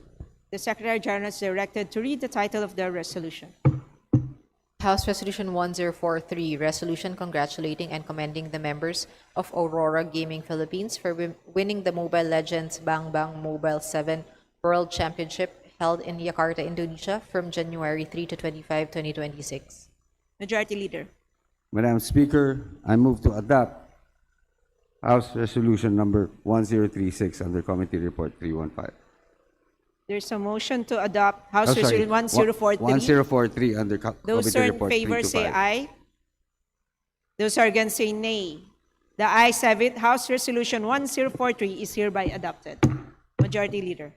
Madam Speaker, I move to consider House Resolution number 1042 under Committee Report 324, and for that purpose, may I ask the Secretary General to read the title of the resolution. Is there any objection? The chair hears none. The Secretary General is directed to read the resolution. House Resolution 1042, resolution urging the Philippine Statistics Authority to develop a specialized economic survey framework to capture informal cross-border barter trade and multi-currency household income and expenditure patterns in the Bangsamoro Autonomous Region and Muslim Mindanao provinces, identified under Executive Order Number 64, Series of 2018, including similar areas such as Jose Abad Santos in Davao Occidental and Governor Generoso in Davao Oriental, to address the statistical blind spot affecting the economic visibility of barter and border communities in Sulu, Tawi-Tawi, and other affected localities. Majority Leader. Madam Speaker, I move to adopt House Resolution number 1042. Those who are in favor say aye. Aye. Those who are against say nay. The ayes have it. House Resolution 1042 is hereby adopted. Majority Leader. Madam Speaker, move to suspend session for a few minutes. Session suspended.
Session resumed. Majority Leader. Madam Speaker, I move to consider bills under the calendar of business for Thursday and Friday. There's a motion. Is there any objection? The chair is none. The motion is approved. Majority Leader. Madam Speaker, pursuant to our rules, I move for the omnibus consideration of the following local bills. House Bill number 2749 under Committee Report 301, House Bill 3206, Committee Report 302, House Bill 3212 under Committee Report 303, House Bill 4395 under Committee Report 304, House Bill 5008 under Committee Report 305, House Bill number 7251 under Committee Report 306, House Bill number 7735 under Committee Report 307, House Bill number 7883 under Committee Report 308, House Bill number 8194 under Committee Report 309, House Bill number 8200 under Committee Report 310, House Bill number 8225 under Committee Report 311.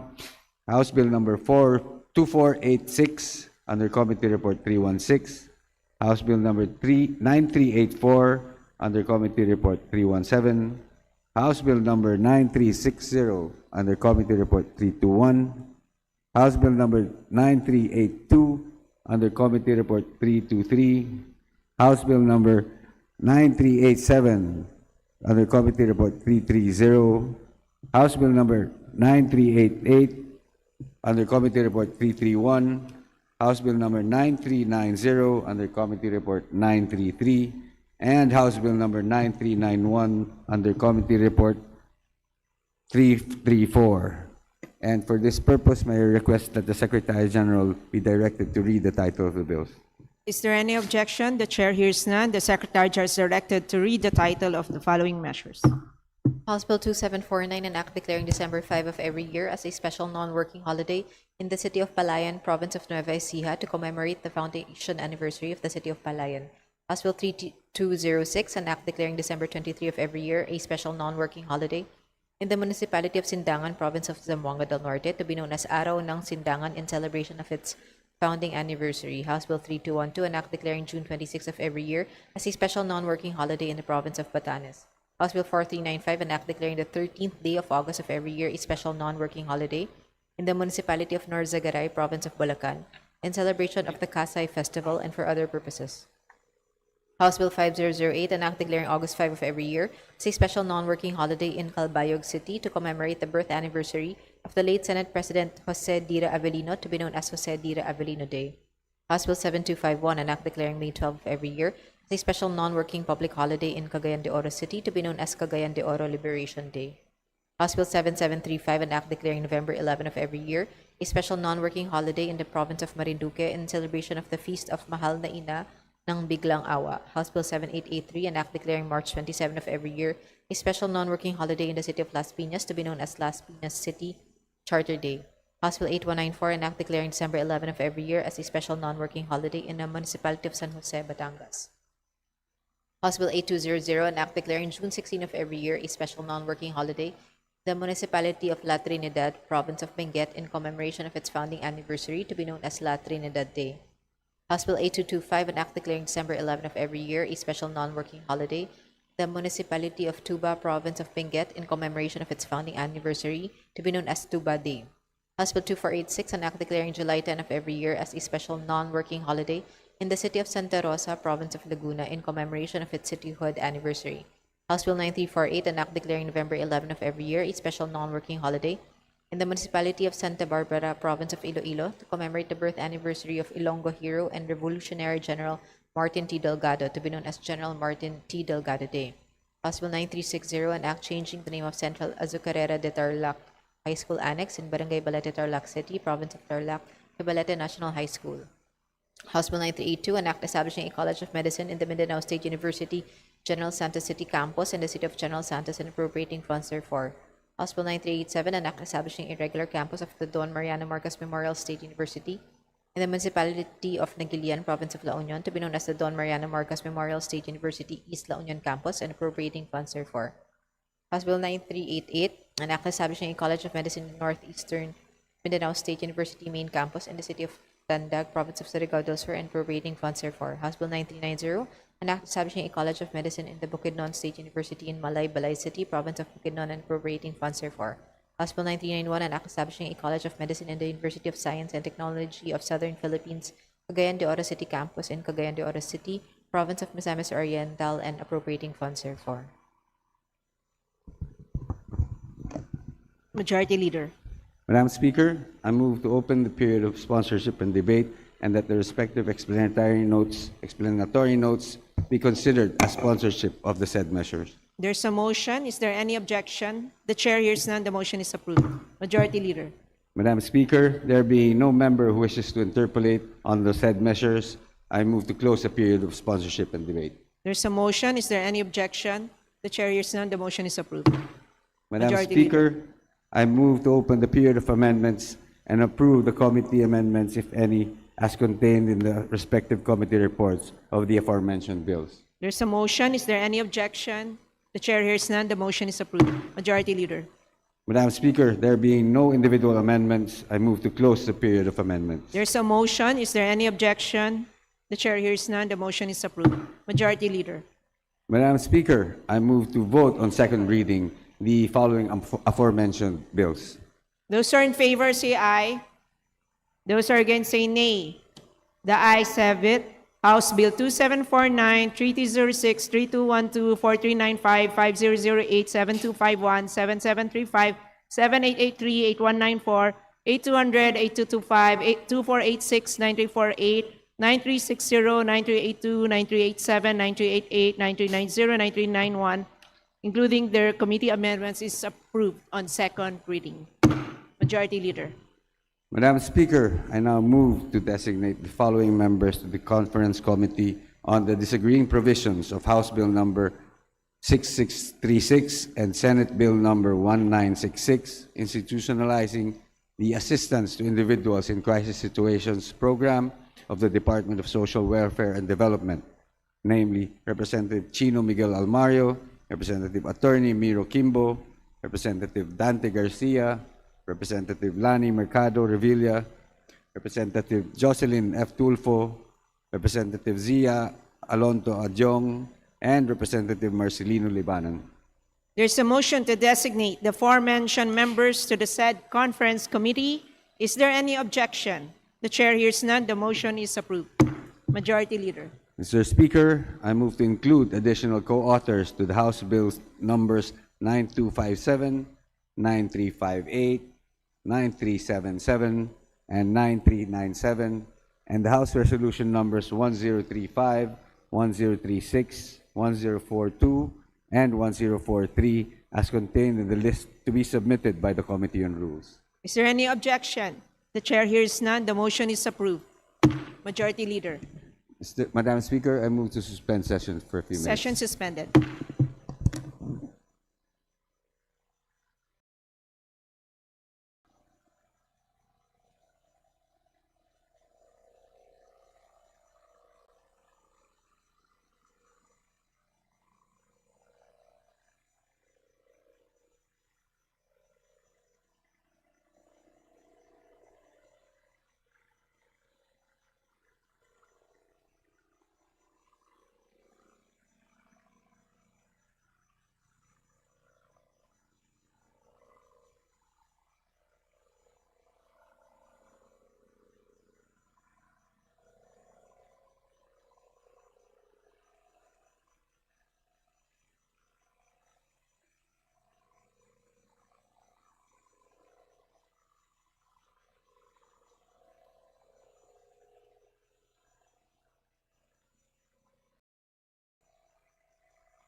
Session resumed.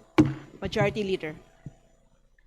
Madam Speaker, I move to consider on third reading House Bill number 9000, printed of copies of which were distributed to the members and pursuant to the rules of the House. And for this purpose, may I request that the Secretary General be directed to read the title of the bill and thereafter call the roll for nominal voting. There's a motion. Is there any objection? The chair hears none. The Secretary is directed to read the title of the measure and call the roll for nominal voting.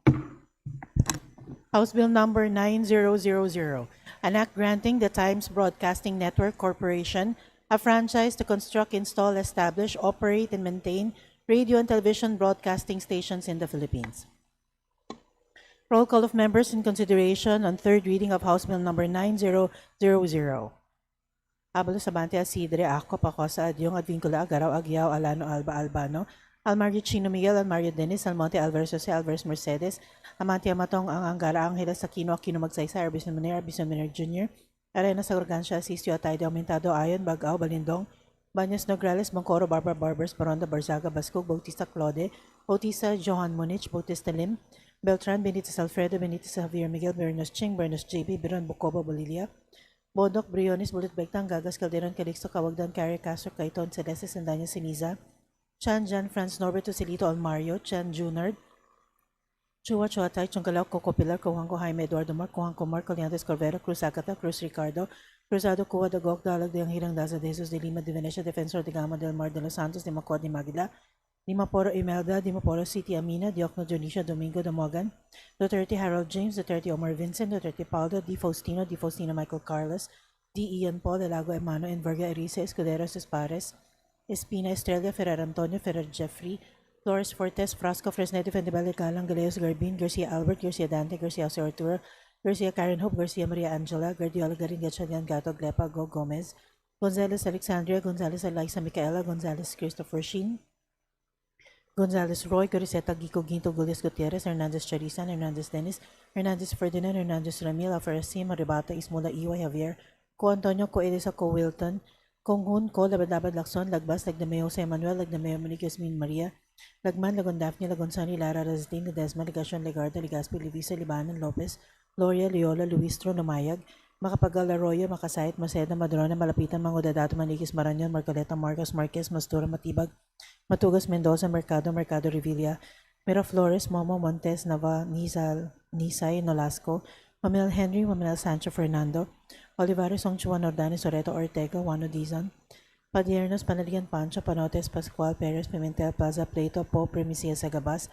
Pumarin, Puno, Kimbo, Rama, Rector, Rehensha, Ringmulia, Revilla, Brian, Revilla, Monjolo, Ridon, Rivera, Robes, Rodriguez Yolohoyo, Rodriguez Maximo, Rodriguez Rufus, Roman, Romualdez Andrew Julian, Romualdez Ferdinand Martin, Romualdez Yada Marie, Romualdo Romulo Roques Garbarisa, Calorno Salceda Sali, Salvacion Salvador Salvame, Salas Fernando, Santos Maria Alana Samantha, Santos Mark Anthony, Shimura, Singson Rochelle, Singson Ronald, Singson Mihan, Solon Soriano, Suwan, Swansing Bella Vanessa, Swansing Michaela Angela, Suarez, Sontay, Talyado, Tan Eamon, Tan Joseph, Tan Keith Micah, Tan Reynolds Michael, Tan Samir, Tan Stephen James, Tan Chay, Tan Watko, Tariel, Teodoro, Tereng Teves, Tiangco, Tieng, Tino, Talentino, Tuan, Tofo Jocelyn, Tofo Ralph Wendell, Tupas Tutor, Tio Mali Ungab, Uy Ricardo, Uy Roberto, Valeriano Vargas, Vargas Alfonso, Veloso, Veloso Tuazon, Vergara Vida, Villafreto Miguel Luis, Villafreto Vincenzo, Renato Luigi, Villanueva Villarico, Violago Yamson, Yap Arthur, Yap Christopherson, Yap Eric, Yap John Gisnell, Yat Coinares, Yu Jaisel Victoria, Yu Joseph Kim, Yulo, Zamora Maria Carmen, Zamora Isabel Maria Zubiri. Second call of members in consideration on third reading of House Bill number 9000. Abante Advincula Agaro Alano Alvarez Mercedes, Amatong Arena Sumentado Barbers, Bascog Benitez Alfredo, Benitez Javier Miguel, Biron Corvera, Cuba de Hirang, Daza de Jesus de Venecia, de Gamo de los Santos, de Mapor City, Amina, Duterte Harold James, Duterte Omar Vincent, Duterte Paulo, Di Faustino Michael Carlos, D. Ian Paul, Ferrer Jeffrey, Garcia Albert, Go Gulias, Hernandez Charisan, Hernandez Dennis, Arabata Iway Lacson, Mangodadato, Mercado Revilla, Nazal Longchuan, Padiernos, Pascual Plaza, Primicia Sagabas, Puno, Kimbo, Rector, Imulga, Revilla, Brian, Salceda, Sally Santos, Mariana, Samantha, Chimura, Solon, Swansing Beda Vanessa, Swansing Michaela Angela, Suarez Delgado, Tan Reynolds Michael, Tan Samir, Tan Stephen James, Teves, Tolentino, Tupas, Tutor, T. Ungab, Uy Ricardo, Uy Roberto, Veloso Tuazon, Villa, Villanueva, Villago, Yap Christopherson, Zamora Maria Carmen.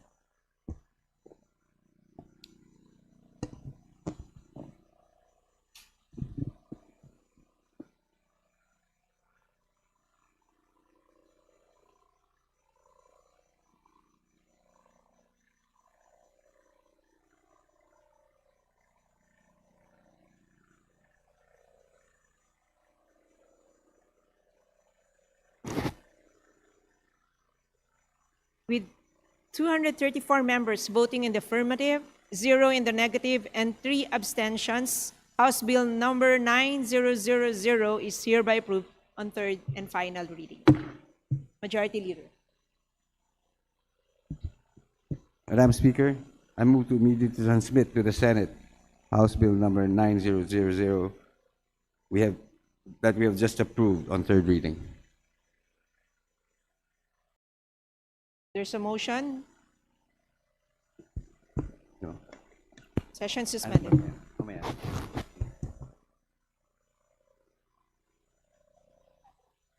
Hindi.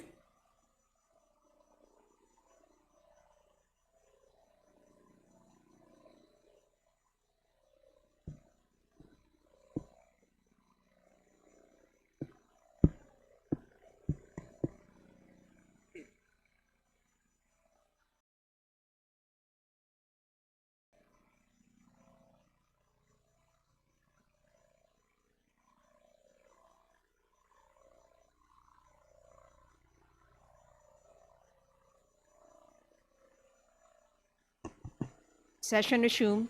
Majority Leader. Madam Speaker, I withdraw that motion, and I move to consider on third reading House Bill number 9001, which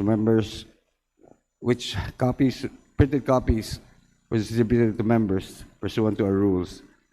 And for this purpose, may I request the Secretary General to read the title of the bill, and thereafter call for nominal voting. Is there any objection? The chair hears none. The motion is approved.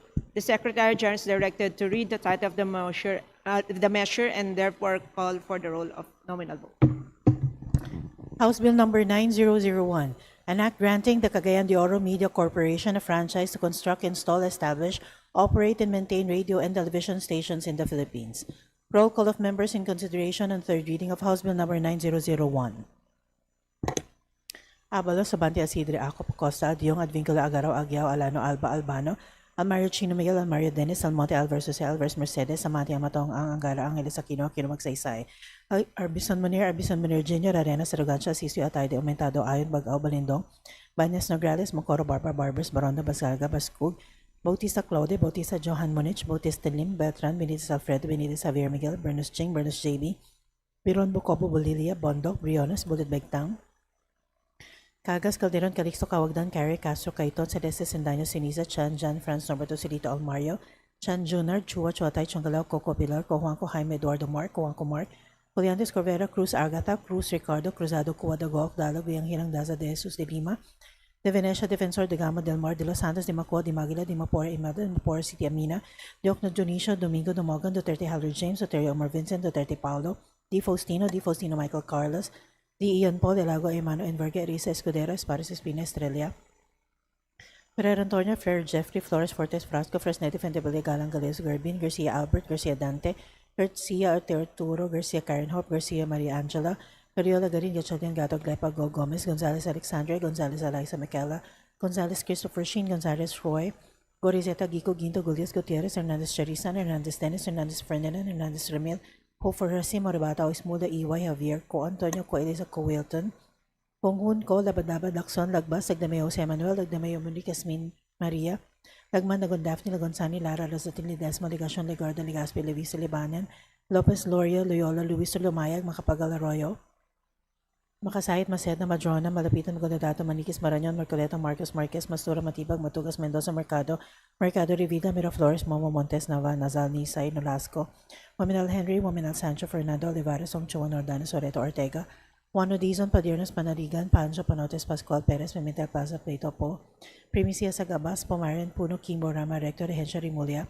Revilla, Brian, Revilla, Monjolo, Ridon, Rivera, Robes, Rodriguez, Eloy, Rodriguez, Maximo, Rodriguez, Rufus, Roman, Romualdez, Andrew, Julian, Romualdez, Ferdinand, Martin, Romualdez, Yeda Marie, Romualdo, Romulo, Roque, Sagarbaris, Sacaluran, Salcedo, Salis, Salvacion, Salvador, Salvames, San Fernando, Santos, Maria Alana, Samantha, Santos, Mark Anthony, Shimura, Singson, Rochelle, Singson, Ronald, Singson, Mihan, Solon, Soriano, Suwan, Swansing, Bella Vanessa, Swansing, Michaela, Angela, Suarez, Sunta, Italiado, Tan Eman, Tan Joseph, Tan Keith, Micah, Tan Reynolds, Michael, Tan Samir, Tan Stephen James, Tan Chaitan, Watko, Tariela, Tudora, Tereng, Teves, Tiangco, Tiang, Tino, Tolentino, Tuman, Tufo, Jocelyn, Tufo, Ralph Wendell, Tupas, Yotorti, Umali, Ungab, Uidecardo, Uri, Roberto, Valeriano, Vargas, Alfonso, Veloso, Tuason, Vergara, Villa, Villafreto, Miguel Luis, Villafreto, Vincenzo, Renato, Luigi, Villanueva, Villarica, Violago, Yam Suan, Yap Arthur, Yap Christopherson, Yap Eric, Yap John Gisnal, Yatco Inares, Yu Jaisal Victoria, Yu Joseph King, Yulo, Zamora Maria Carmen, Zamora Isabel Maria Zubiri. Second call of members in consideration on third reading of House Bill number 9001.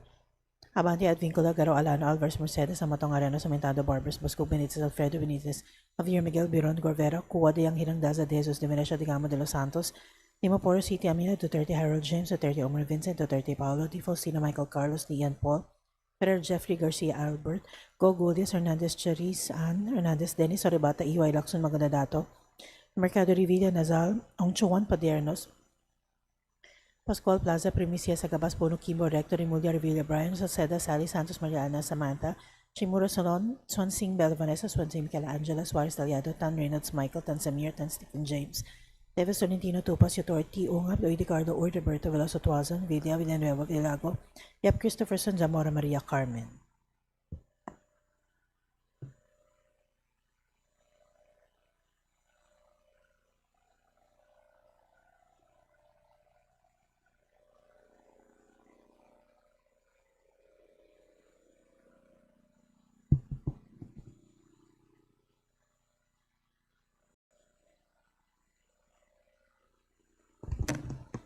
With 234 members voting in the affirmative, 0 in the negative, and 3 abstentions, House Bill number 9001 is hereby approved on third and final reading. Majority Leader. Madam Speaker, I move to consider on third reading House Bill number 9010, printed copies of which were distributed to the members pursuant to our rules of the House. And for this purpose, may I request the Secretary General to read the title of the bill and thereafter call the roll for nominal voting. Is there any objection? The chair hears none. The Secretary General is directed to read the title of the measure and hereby call the roll for nominal voting. House Bill number 9010, an act granting First Gas Pipeline Corporation a franchise to construct, install, own, operate, and maintain pipelines for the transportation and distribution of natural gas, petroleum, and petroleum products throughout the Philippines. Roll call of members in consideration on third reading of House Bill number 9010. Abalo Sabante Asidri Ako Pacosa Adyong Advíncula Agaraw Aguiao Alano Alba Albano Almario Chini Miguel Almario Dennis Almonte Alvarez Jose Alvarez Mercedes Amante Amatong Ang Angara Angeles Aquino Aquino Magsaysay Arbison Munir Jr. Arena Sagragansya Sisio Ataydio Mentado Ayon Bagao Balindong Banyas Nograles Mangcoro Barbar Barbers Baronda Barzaga Bascog Bautista Claude Bautista Johan Munich Bautista Lim Beltran, Benitez Alfredo, Benitez Javier Miguel, Bernos Ching, Bernos JB, Biron Bucobo Bulilia, Bondok Briones, Budot Begdang Cagas, Calderon Calixto, Cabagdan Carrie, Castro, Caiton, Celeste, Sendanya, Ceniza, Chan, Jan, Francer, Norbert, Joselito Almario, Chan Jr., Chua, Chuatay, Changalao, Coco Pilar, Cojuanco, Jaime, Eduardo Mark, Cojuanco Mark, Coliantes Corvera, Cruz Agata, Cruz Ricardo. Madam Speaker, my vote is no, and I reserve my right to explain my vote later. Thank you. Yes, you may. Please proceed.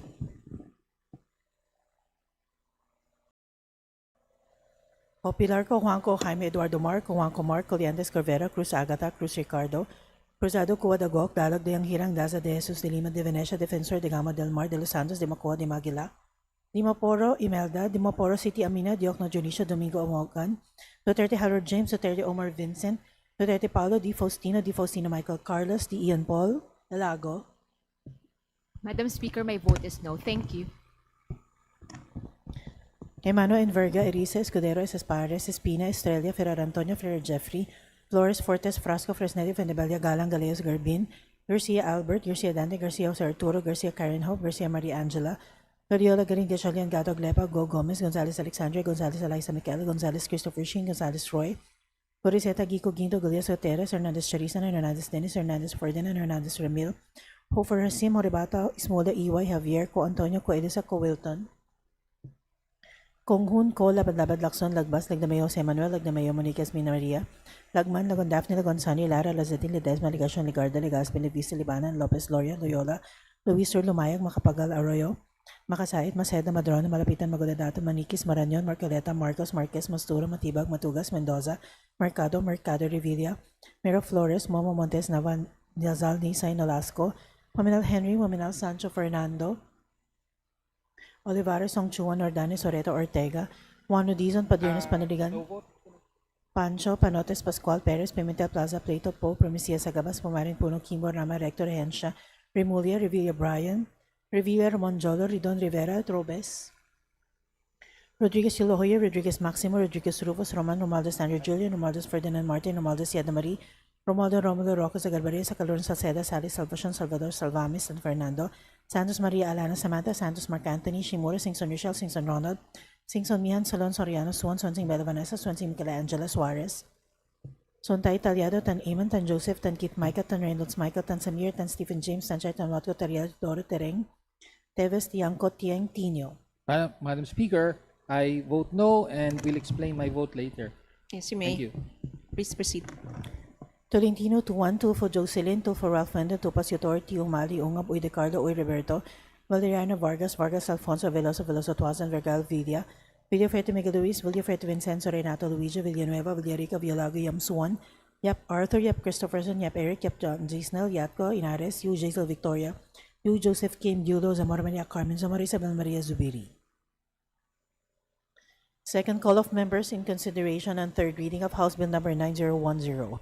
Abante Advincula Agaro Alan Alvarez Mercedes, Amadong Arenas, Aumentado Barbers, Basco Benitez Alfredo Benitez Xavier Miguel Biron Corvero, Cuba de Yangyang Daza de Jesus de Meneja de Gamo, De Los Santos, Dimaporo City Amina, Duterte Harold James, Duterte Omar Vincent, Duterte Paulo, D. Faustino Michael Carlos, D. Ian Paul, Ferrer Jeffrey, Garcia Albert, Go, Gulius, Hernandez Charis Ann, Hernandez Dennis, Oribata, EY Lacson, Mangodadato, Mercado Revilla, Nazal Ongchuan Pordiernos, Pascual Plaza, Primicia Sagabas, Puno, Kimbo, Rector, Imulia, Revilla, Brian, Salceda, Sally, Santos, Maria Ana Samantha, Chimura, Celon, Swansing Bella Vanessa, Swansing Michelangelo, Suarez, Taliados, Tan Reynolds Michael, Tan Samir, Tan Stephen James, Steven Tonitino Tupas, Tutor, T. Ungab, Uy De Carlo, Uy Roberto, Veloso Tuazan, Villa Villanueva, Violago, Yap Christopherson, Zamora Maria Carmen.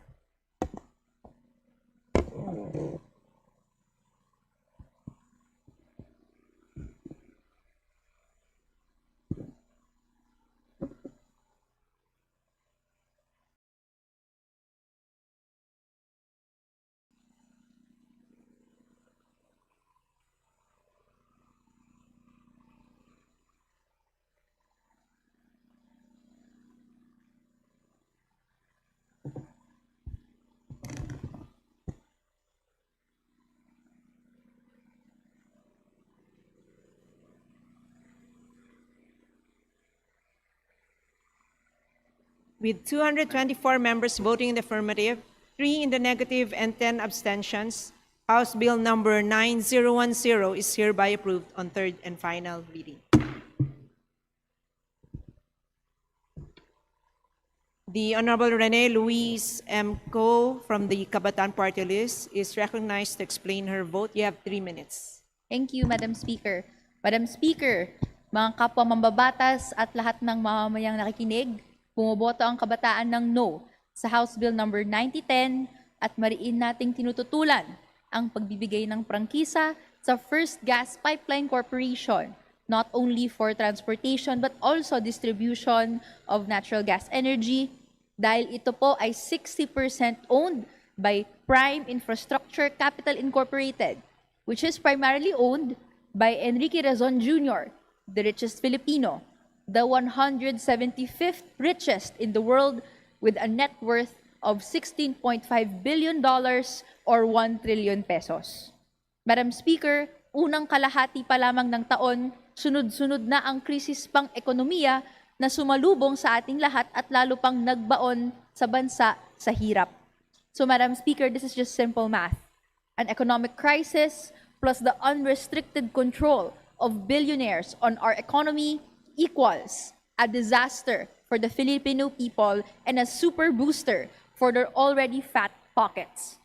May natutuhan po ba tayo sa pagsirit ng presyo ng langis nitong nakaraang mga buwan kung bibigyan lang natin ng prangkisa at dagdag kita si Enrique Razon Jr.? Sa pagpasa ng panukalang batas na ito, hinahayaan na lamang natin na lalo pang magpayaman ang mga mayayaman habang naghihirap at pinagkakakitaan ang higit na napakaraming mga mamamayang naghihirap. Hahayaan lang din natin si Enrique Razon Jr. na pagmay-arian ang lahat ng natural gas infrastructure sa ating bansa habang napapabayaan ng gobyerno ang tungkulin na pangasiwaan ang bawat serbisyong pampubliko. Kaya Madam Speaker, malinaw ang tindig ng kabataan. Wala sa kamay ng mga bilyonaryo ang tunay na pag-unlad ng ating mga pangunahing industriya. No, ang tugon ng kabataan sa pagbibigay ng prangkisa na ito. Serbisyo sa tao, huwag gawing negosyo. Muling isa bansa ang industriya ng langis. Maraming salamat, Madam Speaker. The Honorable Antonio L. Tino is recognized to explain his vote. You have 3 minutes. Maraming salamat, Madam Speaker. We register our unequivocal no vote on House Bill number 9010, which grants a 25-year nationwide franchise to First Gas Pipeline Corporation. This bill is not a simple update to an existing franchise. It is a legislative instrument for the wholesale surrender of the nation's strategic energy resources and infrastructure to a private oligarchic monopoly. It directly contravenes the constitutional mandate that all natural resources are owned by the state and must be under its full control and supervision. We vote no for the following reasons. First, the bill creates a private, vertically integrated monopoly over the natural gas sector. It grants a nationwide transmission and distribution franchise. Transmission and distribution franchise to a corporation that is now a central part of an empire controlled by a single tycoon, Enrique Razon.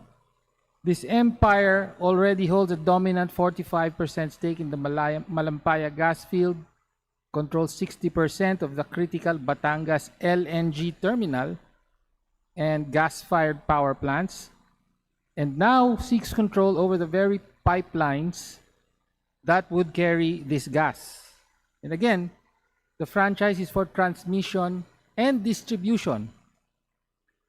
This consolidation of upstream resource extraction, midstream importation and storage, downstream power generation, and now nationwide transmission and distribution into one private hand is a textbook definition of a monopoly.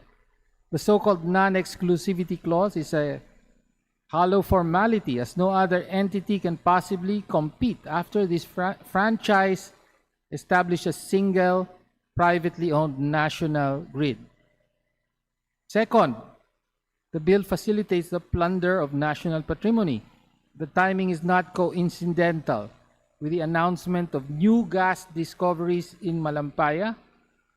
This bill ensures that the benefits of this public resource will flow primarily into private coffers. By expanding the franchise to include petroleum and petroleum products without any justification.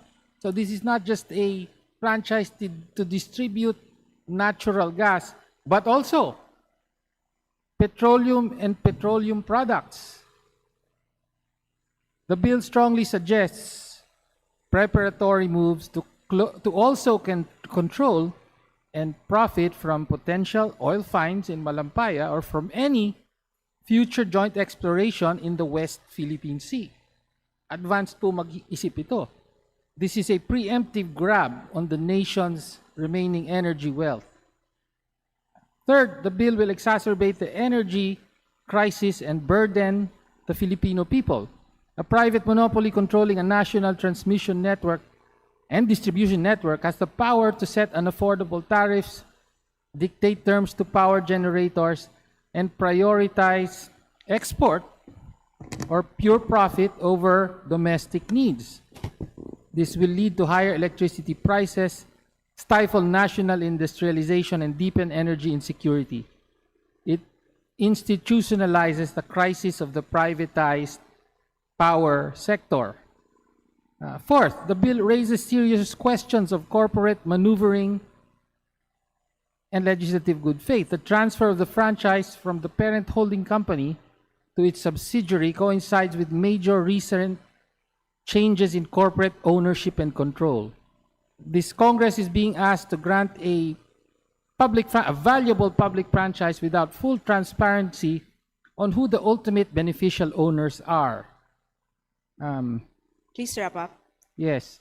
Let me also mention the infrastructural carbon lock-in. This franchise authorizes a nationwide pipeline system that creates a carbon lock-in effect. The massive capital investment required for such infrastructure ensures that the country will remain tied to fossil gas, particularly to very expensive imported LNG for the next 25 to 50 years to ensure corporate profitability. This effectively crowds out the development of genuine, decentralized, and community-based renewable energy sources like solar and wind, as the national grid becomes structurally dependent on the oligarch-controlled gas network. For these reasons, Madam Chair, we vote no. Thank you. Majority Leader. Madam Speaker, I move to immediately transmit to the Senate all bills that we have just approved on third reading. There's a motion. Is there any objection? The chair hears none. The motion is approved. Majority Leader. Madam Speaker, I move to suspend session for a few minutes. Session suspended.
Session resumed.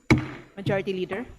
Madam Speaker, under the calendar of business for the day, I move to consider House Bill 9257 as contained in Committee Report 300 submitted by the Special Committee on Basis Conversion. And for this purpose, may I request that the Secretary General be directed to read the title of the bill. Is there any objection? The chair hears none. The motion is approved. The Secretary General is directed to read the title of the measure. House Bill number 9257, an act strengthening the Basis Conversion and Development Authority, adding a new section 15D, amending for the purpose Republic Act number 7227, otherwise known as the Basis Conversion Act and Development Act of 1992 as amended. Majority Leader. Madam Speaker, I move to open the period of sponsorship and debate and that the Vice Chairman of the Special Committee on Basis Conversion, the Honorable Ricardo S. Cruz, Jr., be recognized to begin the sponsorship of the measure. Is there any objection? The chair hears none. The Honorable Ading Cruz is recognized for his sponsorship. Thank you, Madam Speaker.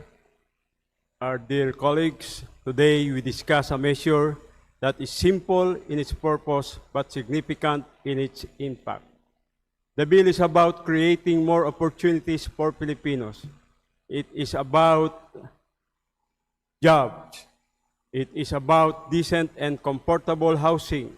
It is about stronger communities and greater economic growth.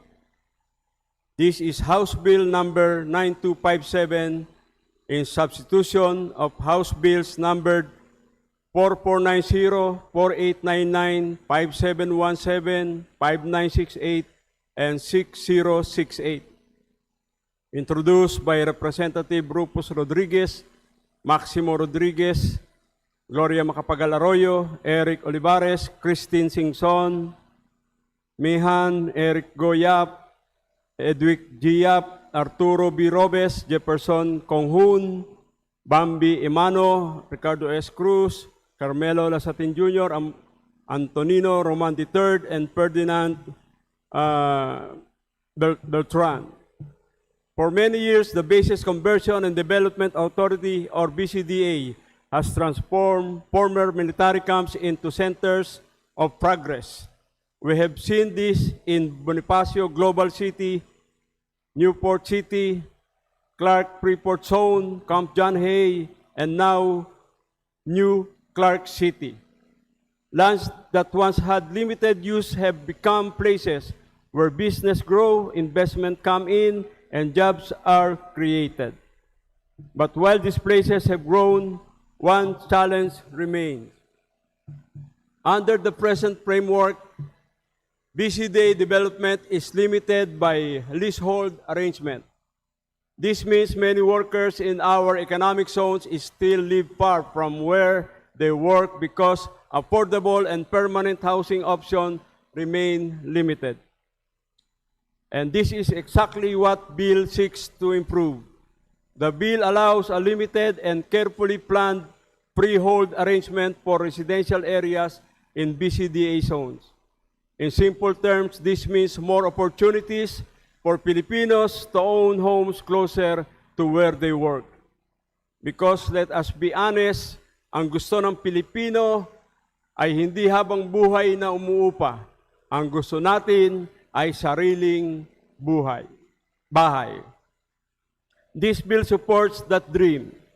Imagine a worker spending less time commuting and more time with family. Imagine communities where people can live near jobs, schools, transport, and business. Imagine stronger local economies because people are not only working in these areas but truly building lives there. That is the promise of this measure. The concern raised in the veto during the 19th Congress were heard and all addressed. The bill now dearly recognizes the role of the DENR in land surveys, validation, and titling. It respects existing institutions and follows proper government processes. The bill also addresses concern on one-fund policy. It now expressly provides that revenues shall go to the National Treasury. And importantly, provision that raised concern in the previous version, such as the increase of authorized capital, have already been removed. In short, pinakinggan natin ang bito, inayos natin ang bill. Madam Speaker, colleagues, this measure is not about selling land for the sake of selling land. This is about building communities. This is about giving workers and families a better chance and stability. This is about creating growth that people can actually feel. Kapag mas malapit ang tahanan sa trabaho, mas magaan ang buhay. When families are stronger, communities become stronger. And when communities become stronger, our economy becomes stronger. For these reasons, I express my full support for this measure and respectfully ask for the support of our colleagues in this chamber. Maraming salamat po, Madam Speaker. Majority Leader. Madam Speaker, I move to recognize the gentleman from Party List Act Teachers, the Honorable Antonio L. Tino, for his interpellation. Session suspended.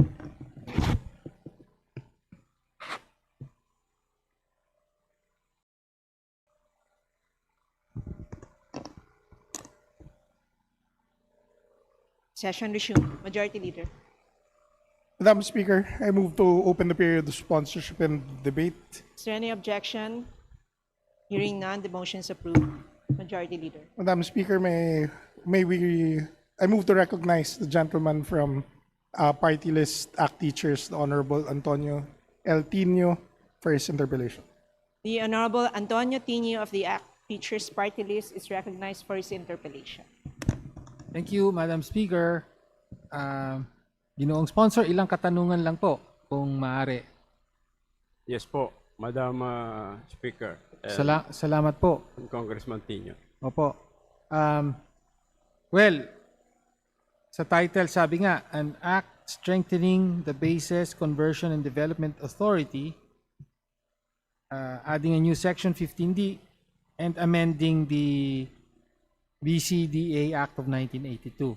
Pero ano yung strengthening na narito? Section 15D po ang dinadagdag. Declaration of alienable and disposable lands of the Conversion Authority. Okay.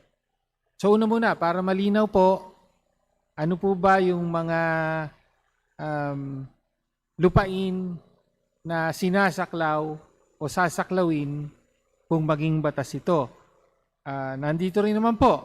So, kasama po dyan, of course, tama po ba, ginoong sponsor, yung mga lupain ng Clark Special Economic Zone, including New Clark City and Clark Freeport Zone. Tama po?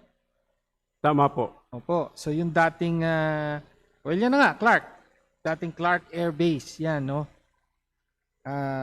Poro Point Freeport Zone. Yan, ito po ay nasa La Union. Tama po? Tama po. So yung, of course, yung Clark, masaklaw yan, napakalaki niyan. Pampanga and Tarlac. Tama po ba? Ang lupa po, eksakto po, ay 3,678 hectares po. Okay.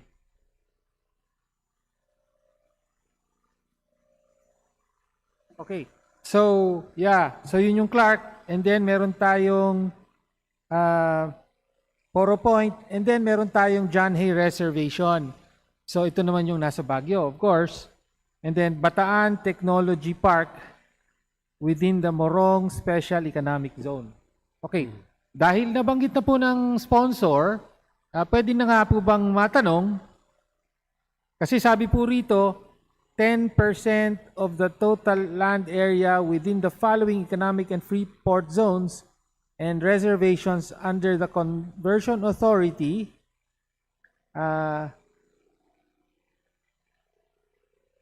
is hereby classified as agricultural land and declared as alienable and disposable.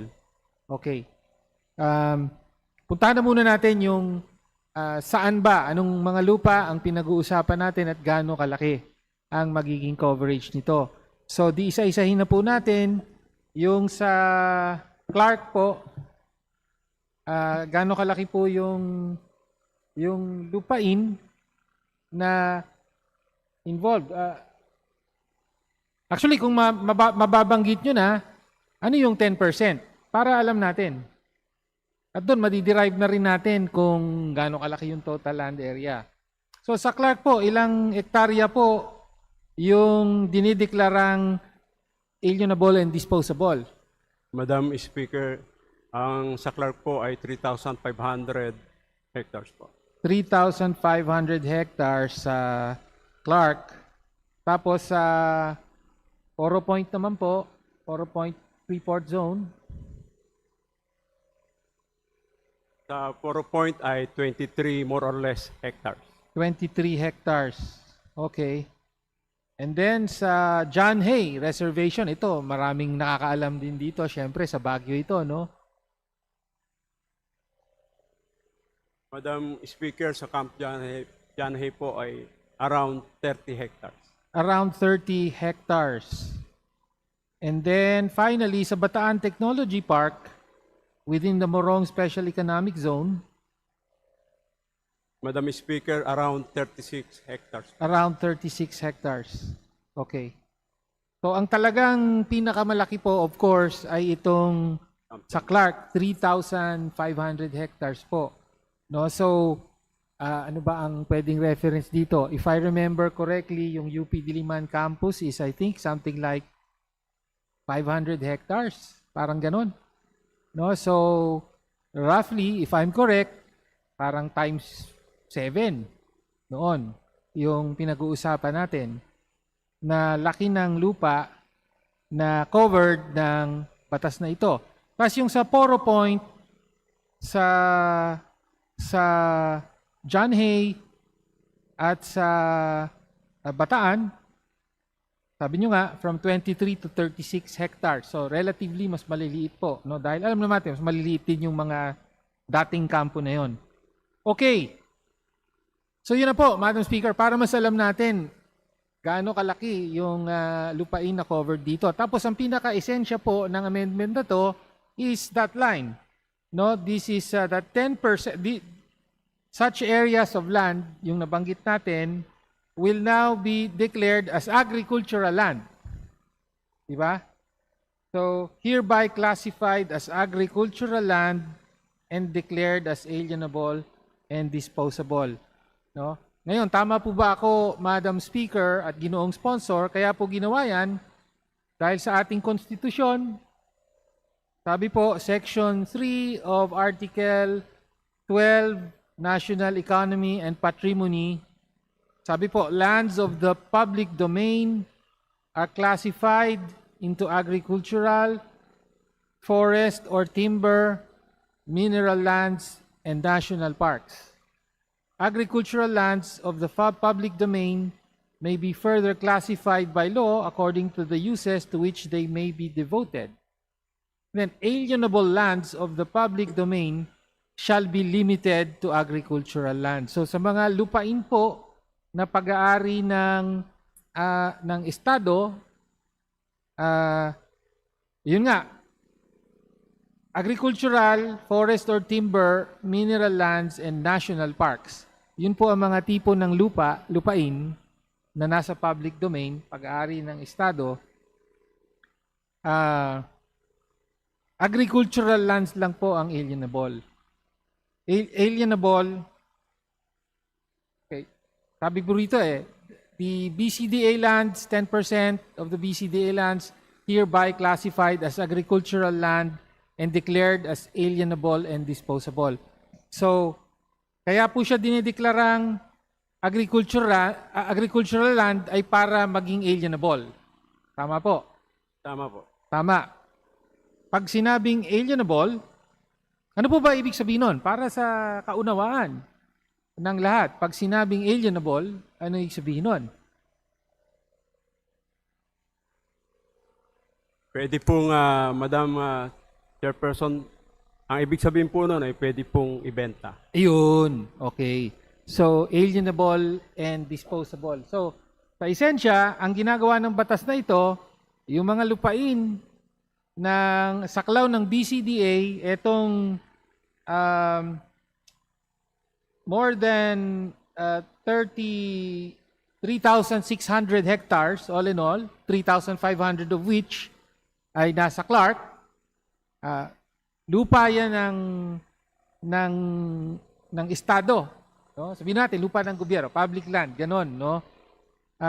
Pero sa ngayon, inalienable. Ibig sabihin, hindi pwedeng ibenta.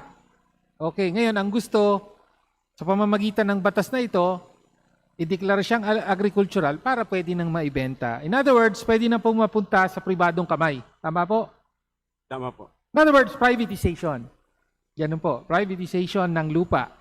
Okay, so ganun po ang pinakapakay nito. Okay, ngayon, so sabi nga po, ang autoridad na binibigay ay 10%. Tapos,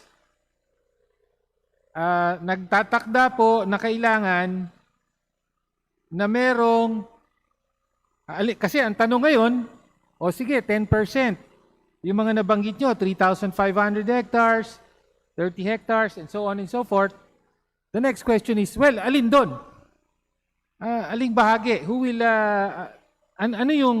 anong bahagi ng malalaking lupain na to, yung gagawing, pwede nang ibenta? In short, sabi dito, kailangan may master plan na gawin ang BCDA, Section 2, the Master Development Plan.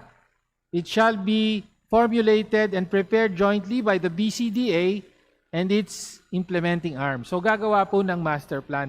Sila mag-identify kung ano na yung ipa-privatize at pwede nang ibenta. Opo. Tama po? Tama po, nasabi niyo na po. Okay. Ngayon,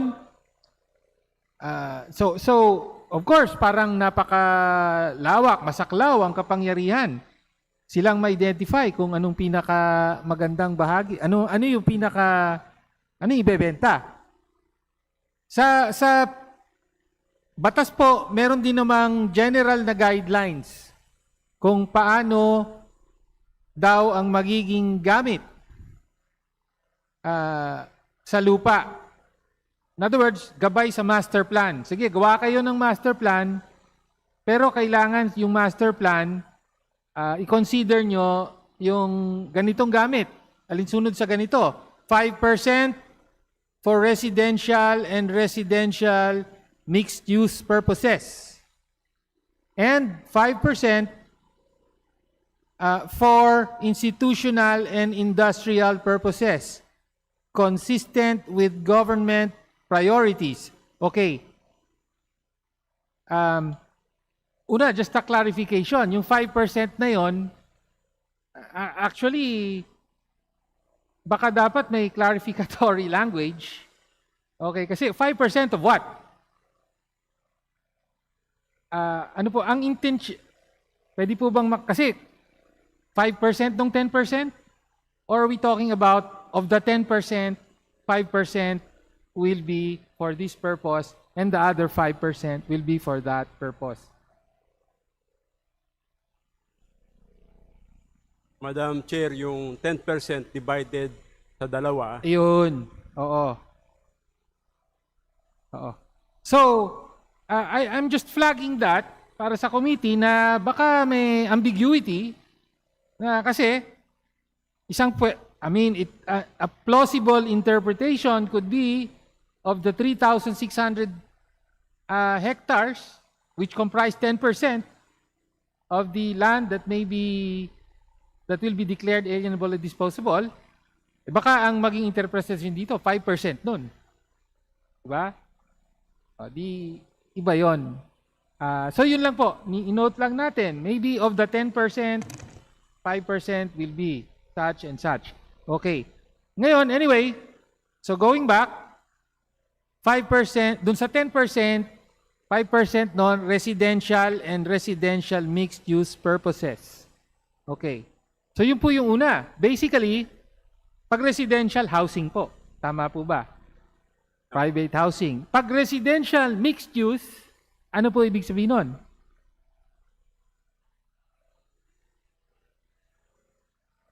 Okay. Support commercial po, Madam Chair. Bawa, mga groceries. Okay, so mixed use. So pwedeng meron ding mga shopping, mga shops, businesses. Tama po ba? Tama Okay. po, Madam Chair. And the like, residential mixed use. Okay. Ang tanong lang po natin, pag sinabing residential, of course, sa atin, ang residential, para kanino? Yun ang importanteng tanong. Diba? Para kanino? Also, given that there is a massive, napakalaki po ng housing backlog sa Pilipinas. Alam po natin yan. Ilan nga ang kabuuan? Something like 30 million. Hindi ko maalala, no?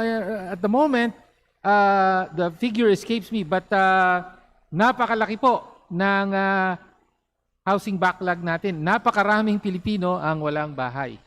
Okay?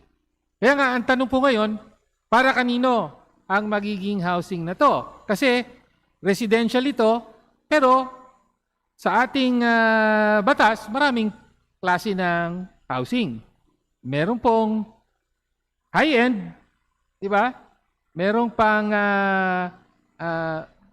middle, and then merong socialized. Di ba? Okay. Madam Chair. Dito sa batas, meron po bang mandato para sa, na yung lupa ng BCDA, napakalaki naman, 3,500 hectares. Meron bang mandato rito na at least merong sa residential na yan ay maglalaan po ng pabahay para sa daan-daan libong mamamayan ng Pilipinas, lalo na sa Central Luzon, na wala pong bahay. Relocation area nga po yan di ba? Yun po, ang tanong natin. In other words, para kanino po yung residential na ito? Madam Chair, primarily po ay para po doon sa mga empleyadong within o nasa loob mismo ng lupa. Primarily para sa mga empleyado. Okay. So in other words, it should be affordable. Tama Yes. po ba? Tama po, Okay. Madam Chair. Hindi, kasi po, bago po tayo sumalang dito, Madam Speaker, nabanggit po ng ating magiting na sponsor na siya ang kinatawan ng Taguig Pateros. Tama po ba?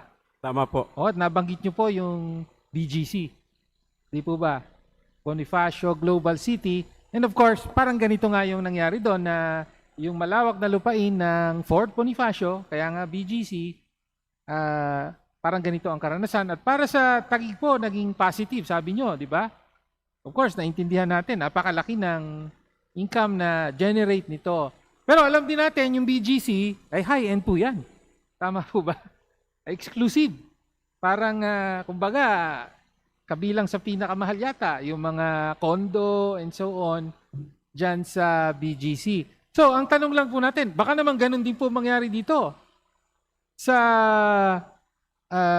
mga lupain na ito, no, na habang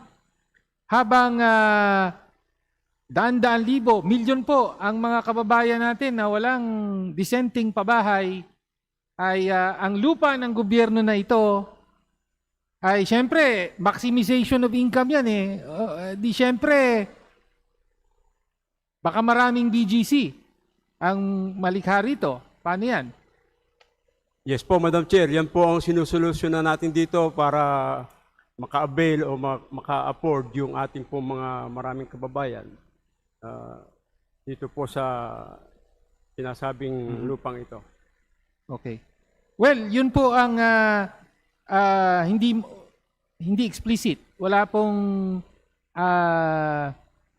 tuwirang mandato rito na sa residential and residential mixed use ay meron pong talagang ilalaan para sa socialized, di ba? Para sa or pabahay para sa mahirap. Kahit yung nabanggit nyo, yung manggagawa. Ganun po.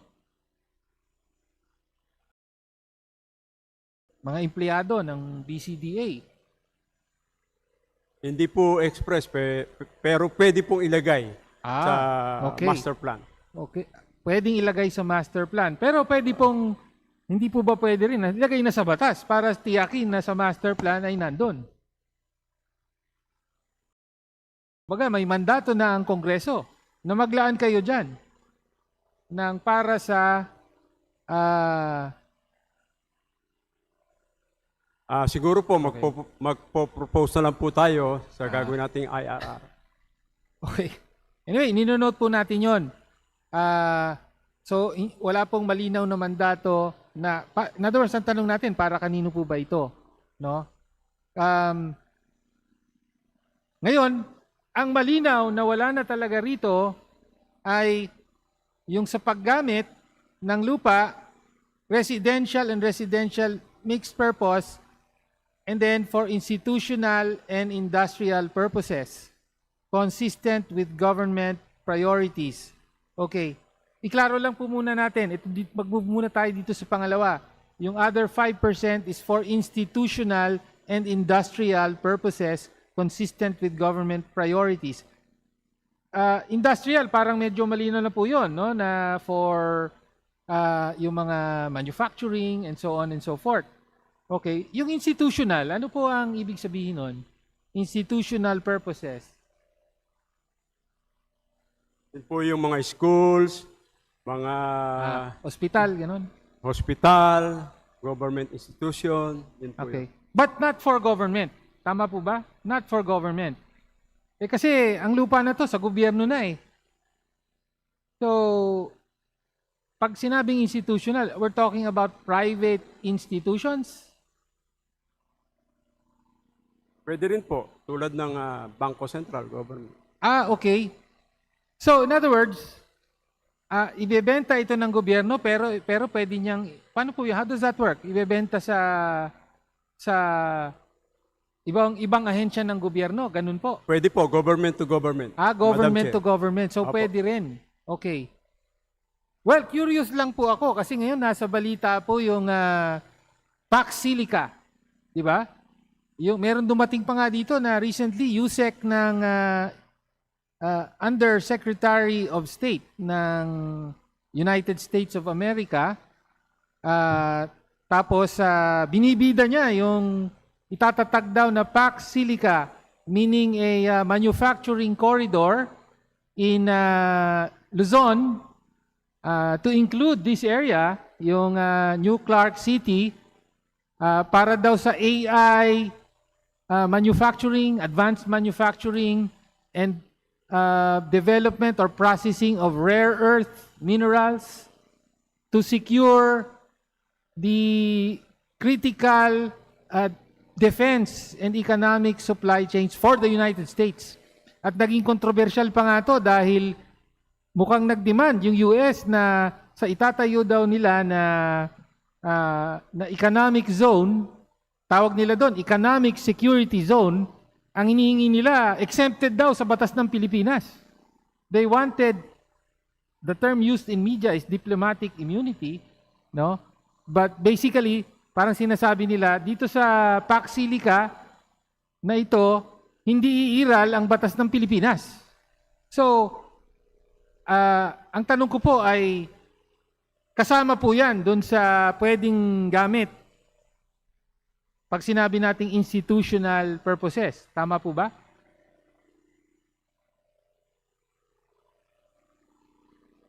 Hindi daw po kasama kasi under the Constitution, di po pwede po yung mag-own ang foreigner dito.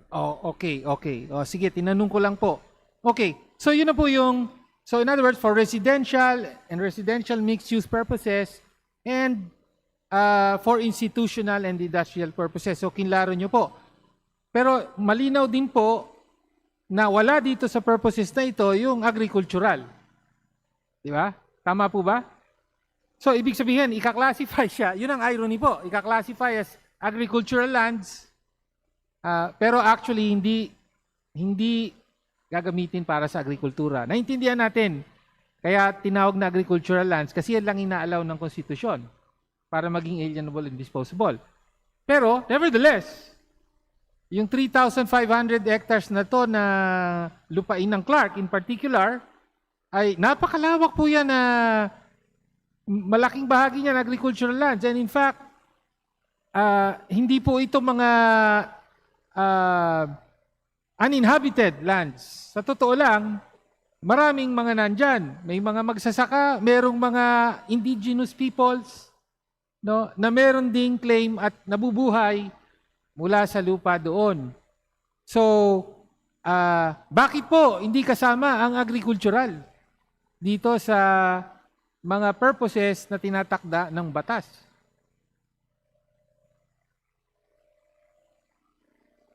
Madam Chair, kasi po ito po ay special economic zone for development.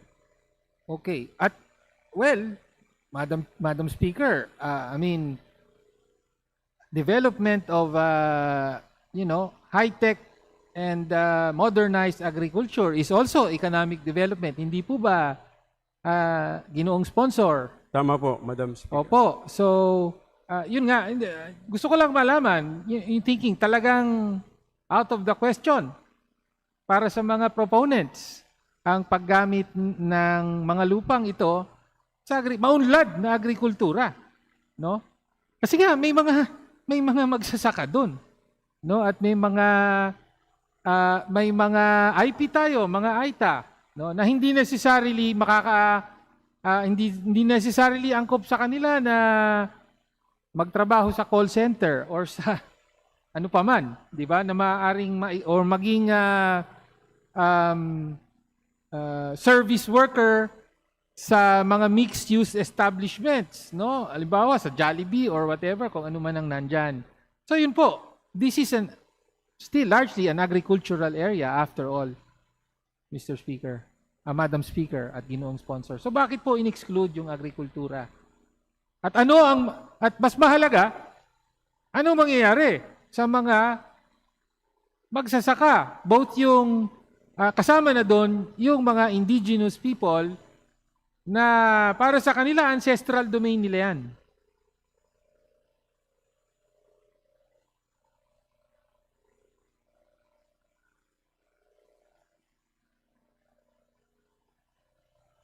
Some development po ng master plan po ay kasama po sila doon.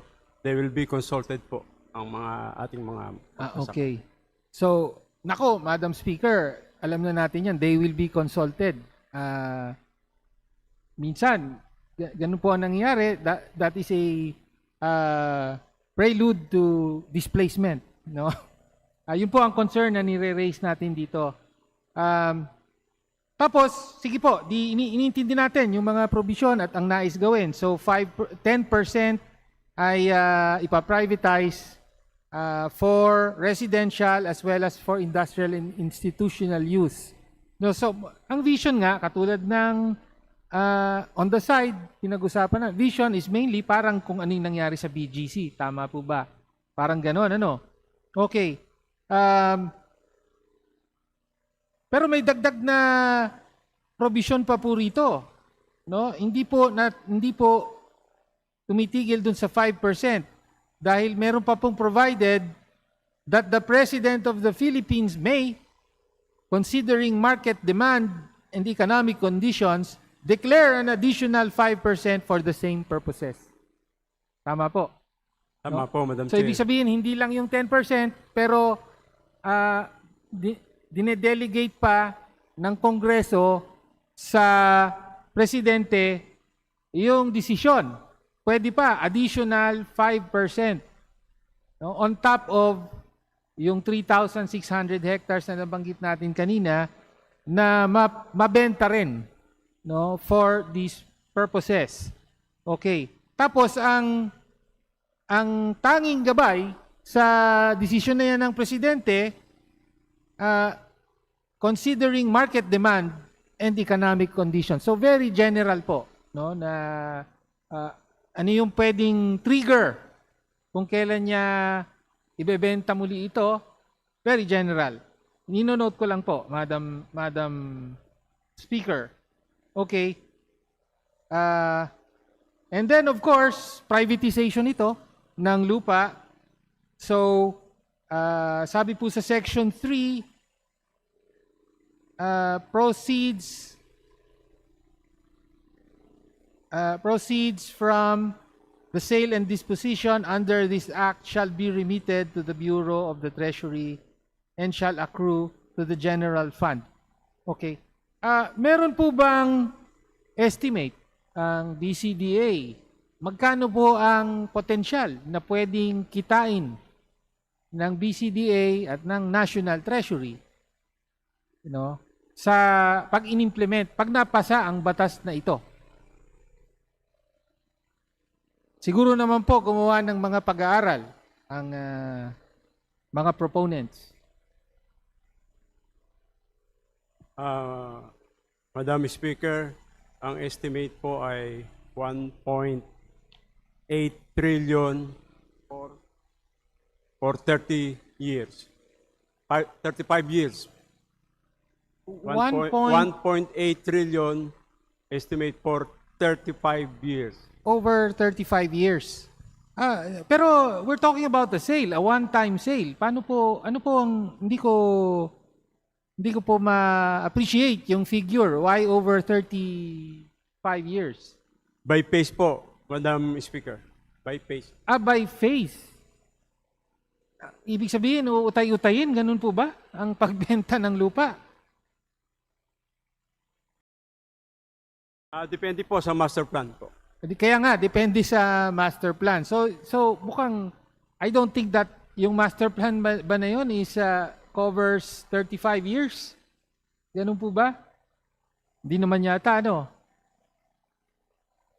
Baka yan, baka yan yung, I'm just trying to make sense of the figure, Madam Speaker. Baka yan yung projected income that will be generated or wealth that will be generated from privatizing this, pero hindi lahat yun ay pupunta sa gobyerno. Baka ganun siguro. Hindi po ba? Lahat po yun mapupunta. Lahat mapupunta sa gobyerno over 35 years. Okay? Hindi, pakipaliwanag lang po. Why would there be, kasi sale of land to eh. So, paano mangyayari na over 35 years kikita? Di ba, pag nabenta mo na. Paano yun? Madam Chair, depende po yan, Madam Speaker, depende po yan sa demand ng market po. Okay. Sige po. Okay. So, yun na lang po, Madam Speaker. Humingi lang po ako ng mga kalinawan sa hinihiling or sa gagawin ng kung sakaling may sa batas ito, sa esensya ay privatisasyon ng malalawak na lupain ng BCDA, lalong-lalo na itong nasa Clark. Pero kasama rin ng iba pa. At ang mga concern nga po natin ay malaking privatization. In the past, nakita natin kung paanong talagang ang pangunahing nakinabang rito ay ang mga malalaking real estate developer. At na-raise natin ang concern, paano sino ang makikinabang? Paano naman yung mga milyong-milyong Pilipino, lalo na yung nasa Central Luzon, na walang disenteng pabahay, may maaasahan ba sila rito? Hindi po malinaw yun. At paano naman yung mga magsasaka at mga indigenous people na nasasaklaw, at maaaring maagawan ng lupa, maaaring wala silang titulo pero nandun sila. Paano ang kanilang kabuhayan? Ano ang gagawin? Ano ang mangyayari sa kanila? Paano sila makikinabang? Makikinabang nga ba sila? Yan po ang mga pangamba natin kapag naipasa ang batas na ito. Maraming salamat po, Ginoong Sponsor at Madam Speaker, sa pagkakataong ito. Thank you. Maraming salamat po, Madam Speaker, at maraming salamat, Kong Tinio. Ala ko, isa lang itatanong mo sa akin, marami pala. Thank you po, thank you. Majority Leader. Madam Speaker, there being no other member who wishes to interpolate the sponsor, I move to close the period of sponsorship and debate. There's a motion. Is there any objection?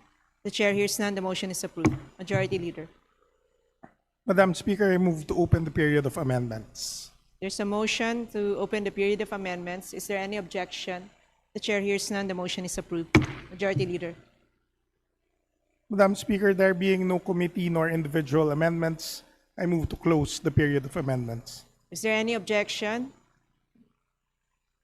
Majority Leader. Madam Speaker, may we recognize the Honorable Tino. The Honorable Propose an Tino, individual amendment, Madam Speaker. for your individual amendment, Yes. you're recognized. Kung open po yung sponsor, katulad po ng diniscuss natin, so kanina dito sa section 1A, which will introduce, insert a section 15D, di ba napag-usapan natin yung sa residential. Bukas po ba ang sponsor na tanggapin yung specific na mandato na yung residential ay may paglalaan o prioritization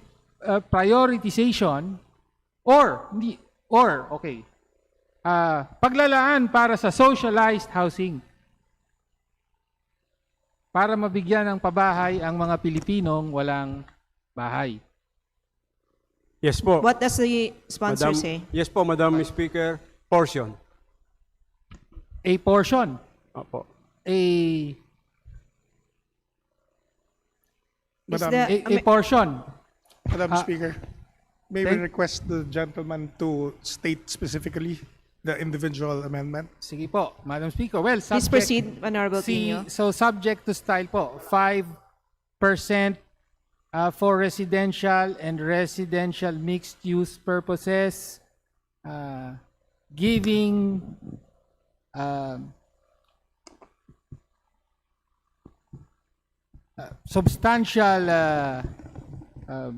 substantially set aside for socialized housing. Madam Chair, pwede po Subject bang to style. i-state po ng ating congressman kung ano yung exact sige po. amendments niya po para po dito po sa Do you bill. wish to suspend so we can discuss the actual amendment? Yes? Yes, Session Madam Speaker. suspended. Thank you. Thank you po.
Session resumed. The Honorable Tino for your amendment, if you can please repeat. Thank you, Madam Chair. My proposal, page 2 of the bill.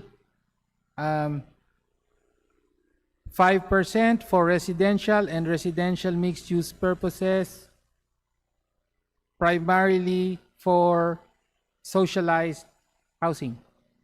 What does the, Madam Chair. the sponsor say? I accept, What does the House say? Madam Chair. Madam Speaker, I move to accept to approve the amendment. as It's a proposed. motion to approve the said amendment. Is there any objection? The chair is none. The amendment's approved. Majority Leader. Thank you, Madam Speaker. That's all. you. Thank you to the sponsor. Madam Speaker, there being no other members who wish to give individual amendments, I move to close the period of amendments. There's a motion. Is there any objection? The chair is none. The motion is approved. Majority Leader. Madam Speaker, I move to vote on second reading House Bill 9257. Those who are in favor say aye. Aye. Those who are against say nay. The ayes have it. House Bill 9257 is approved on second reading. Congratulations. Thank you, Madam Speaker. Majority Leader. Thank you, sir. Madam Speaker, move to suspend. Session suspended.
Session resumed.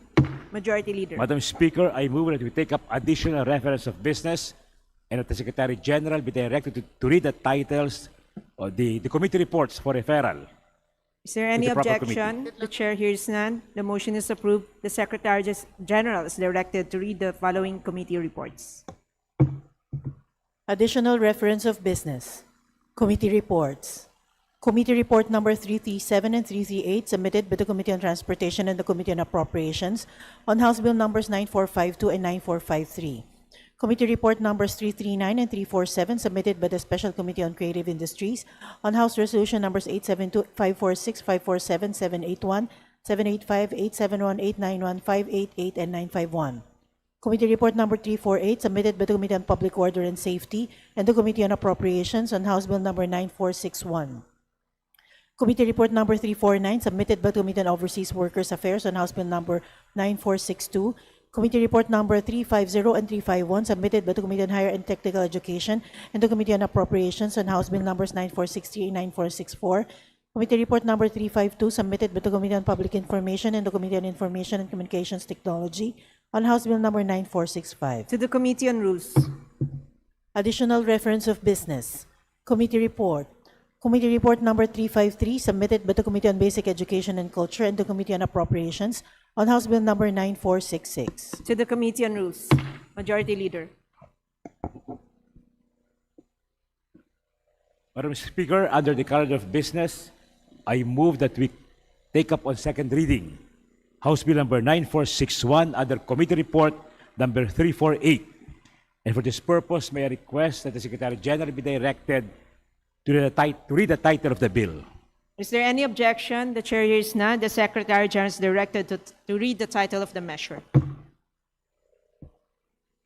House Bill number 9461, an act strengthening child protection safeguards, regulatory measures, policies, and enforcement mechanisms against online sexual abuse or exploitation of children, OSAIC, and child sexual abuse or exploitation materials, CSIAM, repealing for the purpose Republic Act number 11930, otherwise known as the Anti-Online Sexual Abuse or Exploitation of Children, OSAIC, and Anti-Child Sexual Abuse or Exploitation Materials, CSIAM Act, providing penalties for violations thereof and appropriating funds therefore.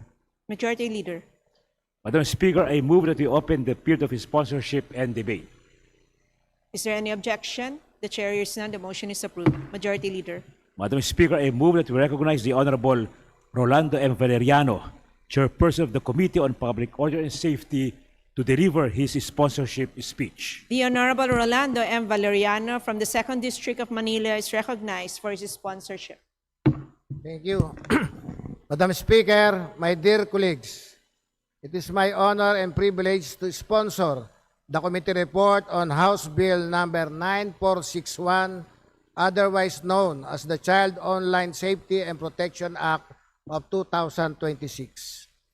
The Philippines has long been identified as one of the global epicenters of online sexual abuse or exploitation of children, or OSAEC, and child sexual abuse or exploitation materials, CSAM, due to the alarming number of victims and facilitators operating in the country. At the same time, the Philippines is also in a unique position to become a global leader in identifying and pursuing demand-side perpetrators through stronger international coordination and information sharing. According to the International Justice Mission's Scale of Harm study, nearly 500,000 Filipino children were trafficked in 2022 alone to produce child sexual exploitation materials, equivalent to 1 in every 100 Filipino children. Meanwhile, a study by ECPAT, UNICEF, and Interpol found that 20% of Filipino internet users aged 12 to 17 experience serious forms of online sexual abuse or exploitation, including blackmail, non-consensual sharing of intimate images, and coercion through money or gifts. Data from the National Center for Missing and Exploited Children further showed that in 2024, the Philippines ranked second worldwide in cyber tip line reports. recording over 1.7 million reports, placing the Philippines second to India despite our country having a far smaller population. This figures highlights the urgent need for stronger and more responsive measures to protect Filipino children online. Republic Act number 11930 or the Anti-OSAIC and Anti-SISAM Act was a landmark law that criminalized these offenses and established mechanisms for prevention and enforcement. However, experience since its enactment has revealed important legal and implementation gaps that must now be addressed. Mr. Speaker, Madam Speaker, this bill seeks to guarantee the special protection of every Filipino child from all forms of neglect, abuse, cruelty, exploitation, and conditions prejudicial to their development, and imposes heightened duties of care on internet intermediaries, digital platforms, financial intermediaries, regulators, and learning institutions in preventing, detecting, stopping, and reporting these crimes. This bill improves accountability, clarifies duties and responsibilities, strengthens lawful information sharing among agencies and the private sector, and adopt a technology-neutral and future-oriented approach to address emerging online threats. Ultimately, the bill seeks to create a stronger and more coordinated national framework that protects children, improves investigations and prosecutions, strengthens victim protection, and ensure that offenders and facilitators are held accountable. Because of the urgent need to strengthen our country's response against online sexual abuse and exploitation of children, I urge our colleagues to support the approval of this LEDAC priority measure. Thank you, Madam Speaker. Majority Leader. Madam Speaker, I move that we recognize the Honorable Belia Vanessa B. Swansing to deliver her sponsorship speech. The Honorable Bella Vanessa B. Swansing from the 2nd District of Sultan Kudarat is recognized for her sponsorship. Thank you, Madam Speaker. Madam Speaker, distinguished colleagues, magandang gabi po sa ating lahat. On behalf of the House Committee on Public Order and Safety, and as chairperson of the Technical Working Group of the Amendments of Republic Act number 11930, or the Anti-Online Sexual Abuse and Exploitation of Children, and Anti-Child Sexual Abuse or Exploitation Materials Act, or the Anti-OSAIC and SISAM Act of 2022, it is my great honor to sponsor House Bill number 9461. The measure we put forward for consideration of this chamber today is a product of 40 hours of official meetings between national government agency and civil society partners, law enforcement agencies, field practitioners, immediate rescue team members, non-government organization and advocacy leaders, and organizations of victim survivors, and countless hours of discussions in between. Provisions introduced by this measure to exhaust all potential possible means of protecting our children against insidious abusers are the result of the steadfast and persistent efforts of our government and non-government partners, all of whom have seen far too many children fall into the evil of abuse and exploitation, and have dedicated their lives' work to making sure that we do our part to save others from falling from the same fate. Through the trust of this chamber, it has been the honor of our life to work closely with them for such vital piece of legislation for both this current generation of youth and the next, and now to present for consideration what they hope this government does in its duty to protect our nation's children. There's a reason why this collective pursuit against sexual abuse and exploitation of children has to be addressed by law and addressed immediately. 1 in 5 Filipino children between the ages of 12 and 17 has experienced online sexual abuse. That is the figure determined jointly by the United Nations, the UNICEF, the Interpol, and the NCPAT. And this is a number that policymakers around the world see when they think of Filipino children. Sexual abuse and exploitative materials depicting Filipino children have been sold for a going rate of 150 pesos, $3 American. Internet Watch Foundation's report in 2026 identified 8,000 child sexual abuse images and videos generated by artificial intelligence alone. An average child endures prolonged abuse for 2 years before rescue, with some victims as young as a few months old.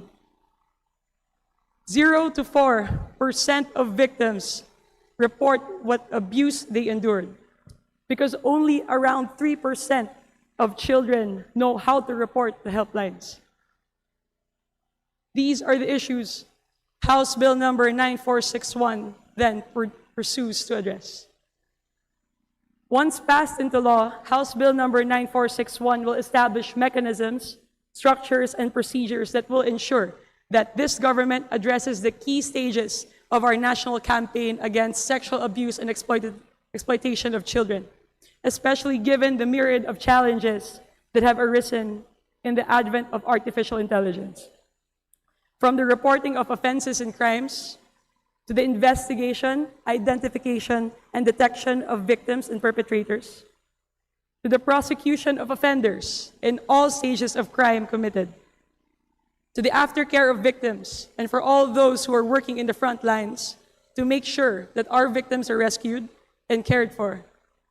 And finally, and most importantly, the prevention of these abuses and crimes through strong partnerships with local communities and stakeholders, so that these communities are made aware on how these abuses take place and why, and what they can do to stop them.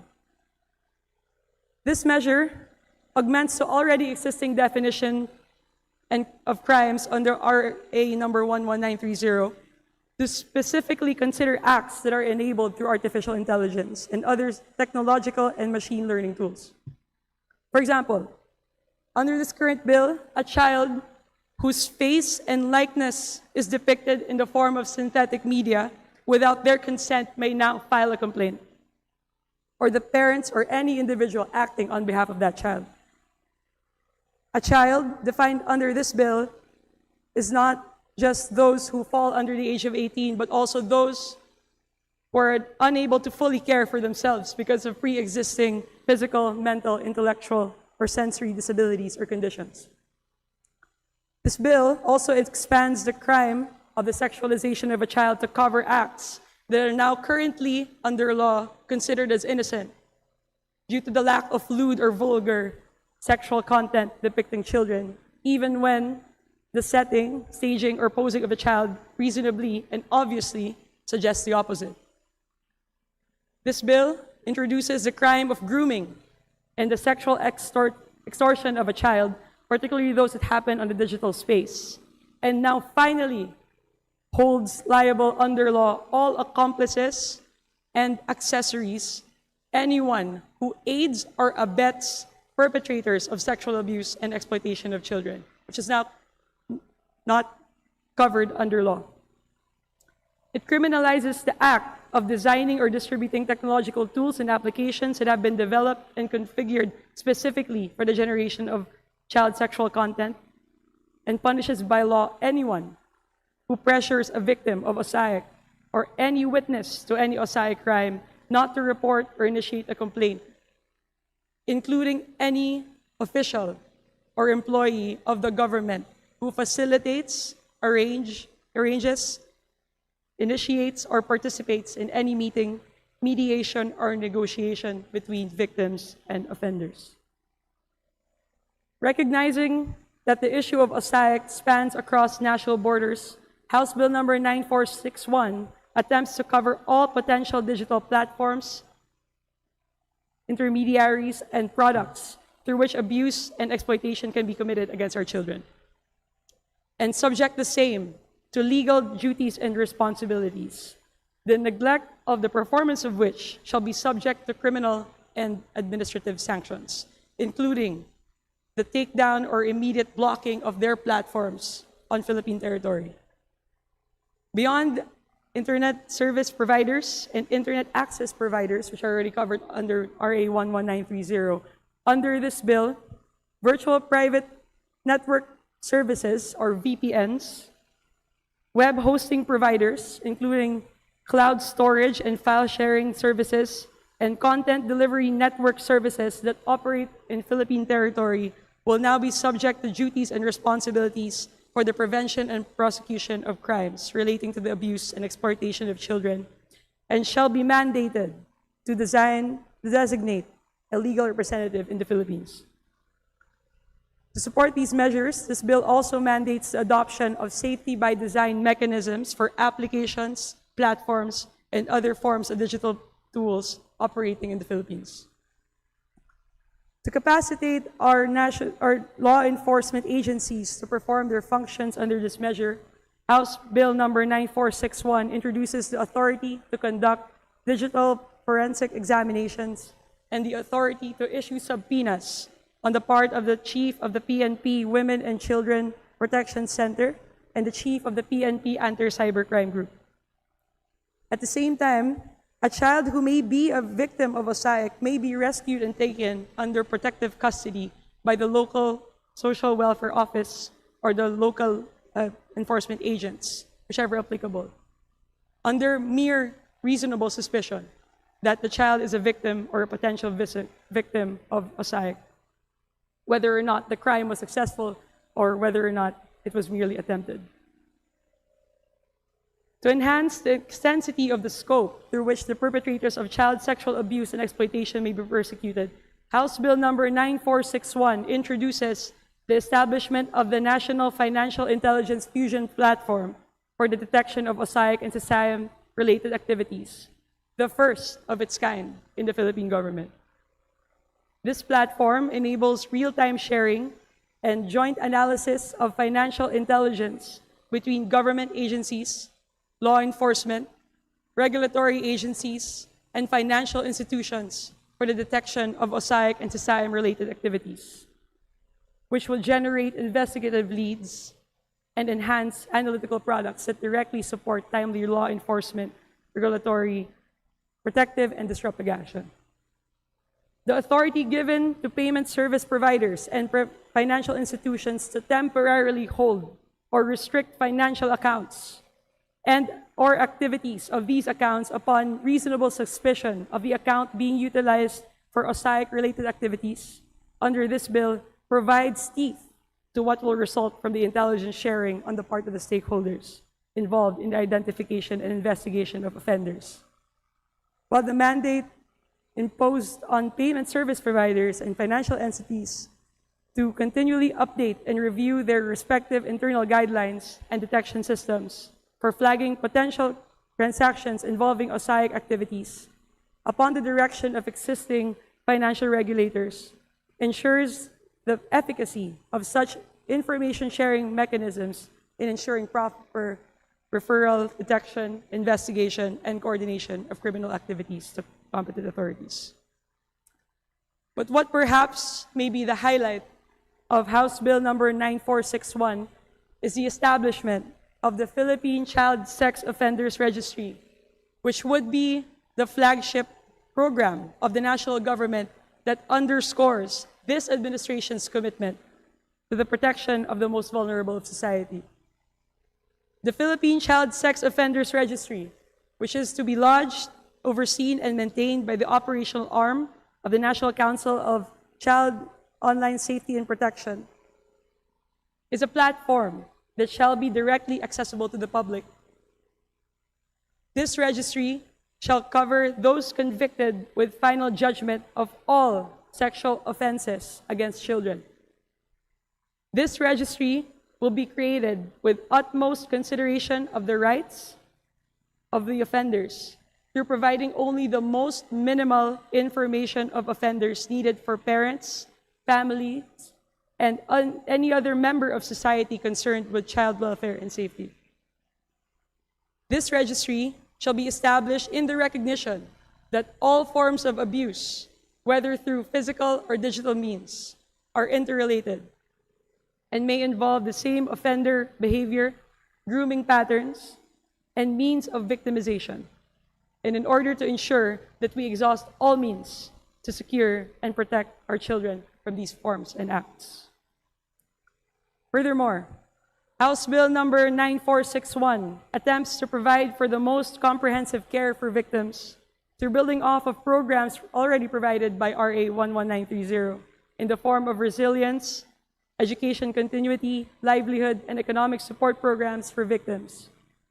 And now, providing for a 48-hour immediate victim stabilization period, emergency protection, safety planning, comprehensive assessment of physical, psychological, social, particularly medical examinations,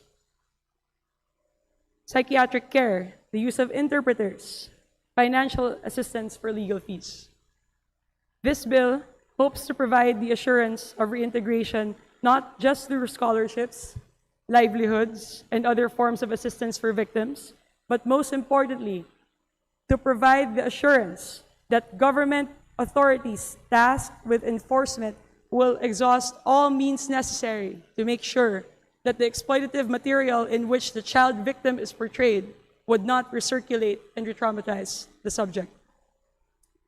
Finally, as acknowledgement and to honor the respect the efforts of those in the front lines of our national campaign against the abuse and exploitation of our children, House Bill number 9461 provides for the aftercare of frontline personnel, social welfare officers, law enforcement agents, teachers, prosecution offices, through psychological debriefing, counseling, peer support, crisis intervention, wellness and stress management activities, trauma recognition and access to psychological first aid, while also enabling them temporary respite, reassignment upon manifestations of traumatic stress, with assurance that the same shall be without prejudice to their employment status. Through all these aforementioned provisions, House Bill number 9461 hopes to ensure the availability of help and assistance for all agents, actors, and stakeholders involved in the collective pursuit to stop the abuse and exploitation of our children, and hopes to provide all the legal and policy mechanisms and support needed to support this pursuit. Madam Speaker, we call for the support of our colleagues for this measure. One day, we hope to look at our children in the eye and say that we did our best to protect them from what can harm them. I know that the members of this chamber want to be able to do the same. And so I implore each and everyone listening tonight to support the urgent passage of this measure. Thank you, Madam Speaker. Majority Leader. Madam Speaker, there being no member who wish to interpellate, I move that we close the period of sponsorship and debate. Is there any objection? The chair hears none. The motion is approved. Majority Leader. Madam Speaker, I move that we open the period of amendments. There's a motion. Is there any objection? The chair hears none. The motion is approved. Majority Madam Leader. Speaker, I move that we recognize the Honorable Sarah Jane I. Elago of Party List Gabriela Women's Party for her individual amendment. The Honorable Sarah Jane Alago from the Gabriela Women's Party list is recognized for her individual amendment. Madam Speaker, I move to amend Section 27, page 41, line 20, by placing a comma after the word loss and by adding the following phrase: without mandating sensitive personal information and data processing mechanisms, period. What does the House say? What does the sponsor say? Accepted, Madam Speaker. What does the House say? Madam Speaker, I move to approve the amendments. Is there any objection? The chair hears none. The individual amendment introduced is approved. Majority Leader. Next, Madam Speaker, let me move to my next and final individual amendment. I move to amend Section 62, page 84, line 10, by inserting the words "with finality" between the words "convicted" and "of." What does the sponsor say? Accepted, Madam Chair. What does the House say? Madam Speaker, I move to approve the amendments. There's a motion to approve the said amendment. Is there any objection? The chair hears none. The amendment's approved. Majority Leader. Madam Speaker, there being no individual or committee amendments, I move that we close the period of amendments. There's a motion. Is there any objection? The chair hears none. The motion is approved. Majority Leader. Madam Speaker, I move that we approve on second reading House Bill number 9461 under Committee Report number 348. Those who are in favor say aye. Those who are against say nay. The ayes have it. House Bill number 9461 is approved on second reading. Congratulations. Majority Leader.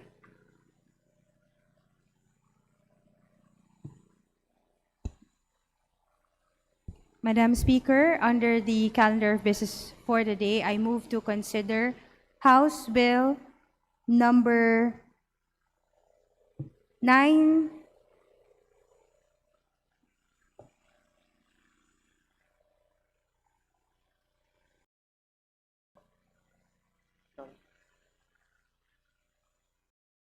Session suspended.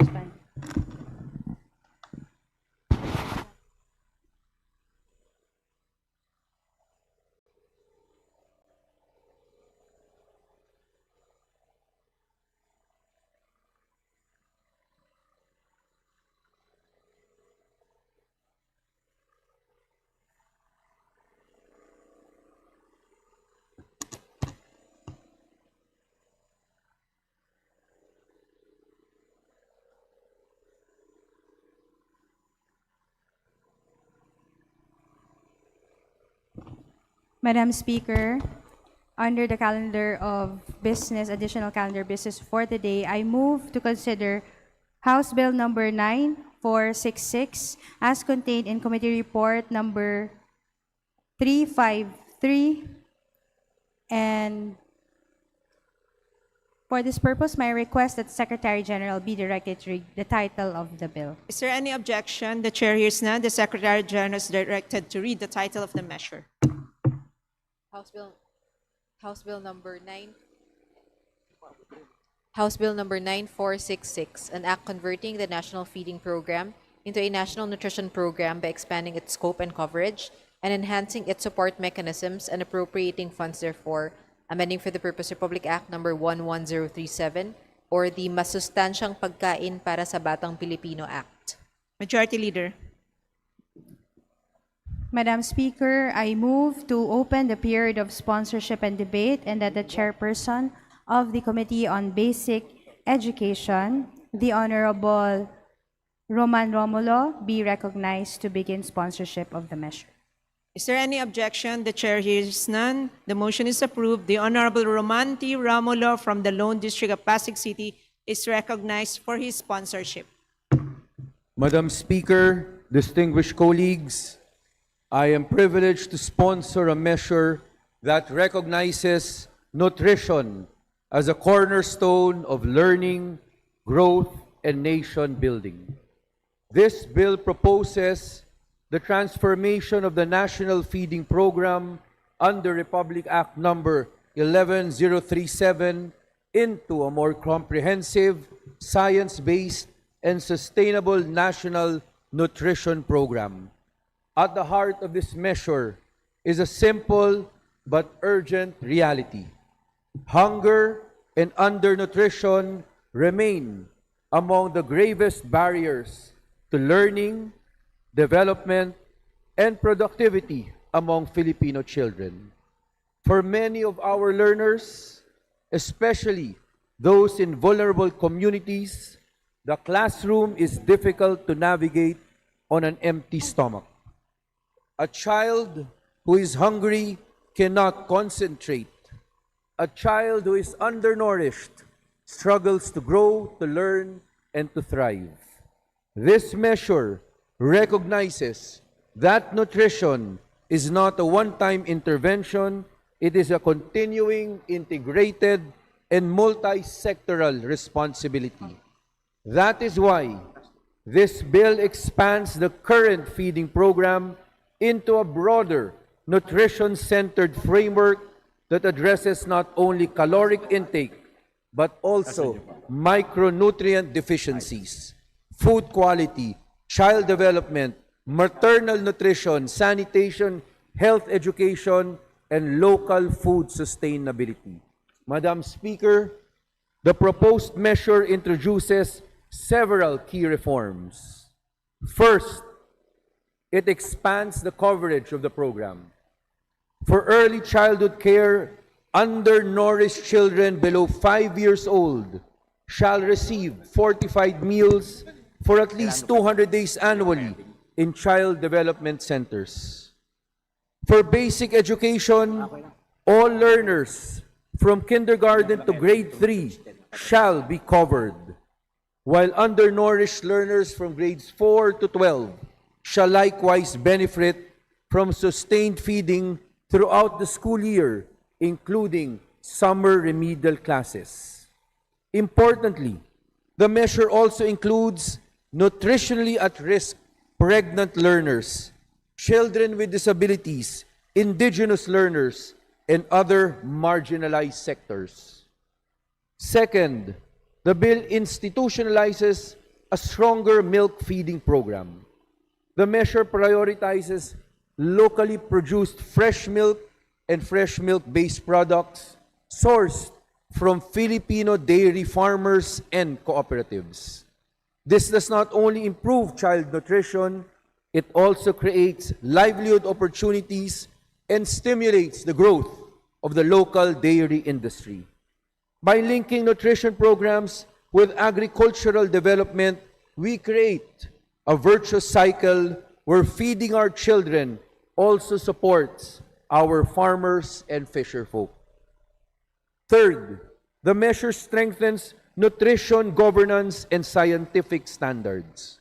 The bill ensures that menus are developed in coordination with nutrition experts, the National Nutrition Council, and the Department of Science and Technology Food and Nutrition Research Institute. It also provides for annual nutritional adjustments based on science and inflation to ensure that meal quality remains adequate and responsive. Moreover, the bill incorporates micronutrient supplementation, iron and folic acid interventions, health examinations, deworming, sanitation, hygiene, and nutrition education. Because nutrition is not solved by food alone, it requires awareness, preventive health care, and sustained community participation. Fourth, this measure empowers local communities. Parents substitute, barangays, local government units, cooperatives, and grassroots organizations are all recognized as active partners in the implementation. The establishment of central kitchens in school divisions will also improve efficiency, food safety, and timely meal distribution. Lastly, and most importantly, it must be emphasized that the funds appropriated under this measure are intended primarily for the direct nutritional needs of our beneficiaries. No portion of the appropriated amount shall be used for operational costs, administrative overhead, or non-essential expenditures that diminish the resources meant for feeding and nutrition intervention. Every peso allocated under this program must translate into actual meals, nutritional support, and tangible benefits for Filipino children. Mr. Speaker, Madam Speaker, one of the most important features of this measure is its support for local agriculture. Mr. Speaker, esteemed colleagues, this measure reflects a fundamental principle that every Filipino child deserves the chance to grow healthy, learn effectively, and reach their full potential. When we invest in nutrition, we invest in education. When we invest in education, we invest in human capital. And when we invest in our children, we invest in the future of our republic. The long-term costs of malnutrition are enormous. Poor academic outcomes, weakened immunity, lost productivity, and intergenerational poverty. But the benefits of proper nutrition are equally transformative. This bill is therefore not merely an expenditure.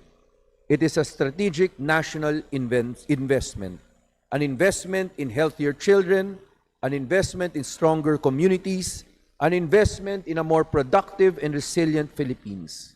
For these reasons, I respectfully seek the support of this august chamber for the immediate passage of this measure.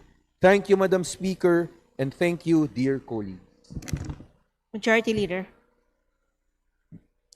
Madam Speaker, there being no member who wishes to interpolate the sponsor, I move to close the period of sponsorship and debate. Is there any objection? The chair hears none. The motion is approved. Majority Leader. Madam Speaker, I move to open the period of amendments. There's a motion. Is there any objection? The chair hears none. The motion is approved. Majority Leader.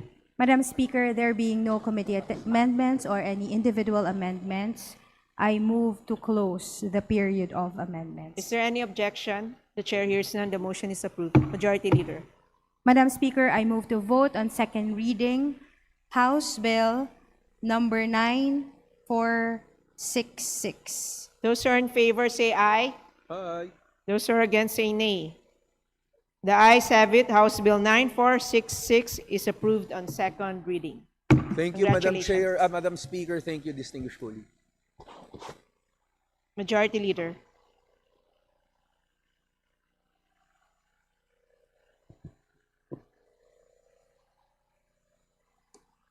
Session suspended.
Session resumed. Majority Leader. Madam Speaker, may we consider House Bill number 9465 under Committee Report 352? And may we call the Honorable Jordan Suwan for his sponsorship speech. There's a motion. Is there any objection? The chair hears none. The Secretary General is directed to read the title of the measure.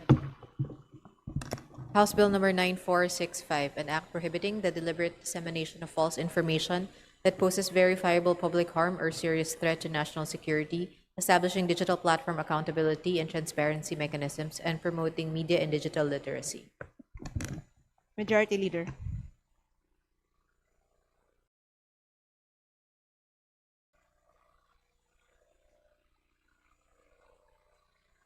I move to open the period of sponsorship, Madam. Is there any objection? The chair hears none. The motion is approved. Majority Leader. And I move that we recognize the Honorable Congressman Jordan Suwan. The Honorable Lordan G. Suwan from the 1st District of Cagayan de Oro City is recognized for his sponsorship. Madam Speaker, today we take up a measure that touches two things that every democracy must protect: truth and freedom.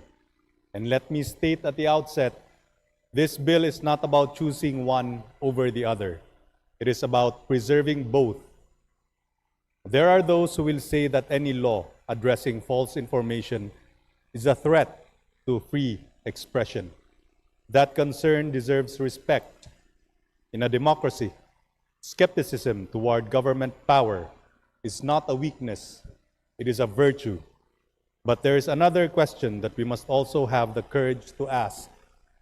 What happens to freedom when truth itself becomes the casualty? What happens when lies destroy reputations, manipulate markets, incite panic, undermine public safety, interfere with elections, or cause real and measurable harm to ordinary citizens? What happens when falsehood is no longer an accident, but a deliberate weapon? Because freedom of speech was never intended to be freedom to knowingly deceive. Freedom of expression protects ideas, opinions, criticism, dissent, satire, advocacy, and even unpopular views. But a democratic society cannot be indifferent when falsehood is deliberately manufactured and intentionally spread to cause harm. The challenge before us is therefore not whether we should protect freedom. The challenge is whether we possess the wisdom to protect freedom without surrendering truth. And that is precisely what this bill attempts to do. It does not criminalize disagreement. It does not criminalize criticism of government. It does not criminalize political opposition. It does not criminalize mistakes made in good faith. Instead, it is carefully directed at conduct involving the knowing dissemination of false information coupled with the intent to cause legally recognized harm. The threshold is deliberately high because we recognize that freedom is too important to be burdened by vague or arbitrary standards. Madam Speaker, the digital age has transformed the way information moves. A single post can reach millions in minutes.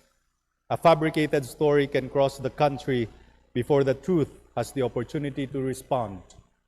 Technology has amplified many of the best aspects of democratic participation, but it has also amplified deception at a scale that previous generations could never have imagined. And if democratic institutions fail to confront that reality, then we leave citizens defenseless against those who weaponize falsehood for profit, influence, manipulation, or disruption.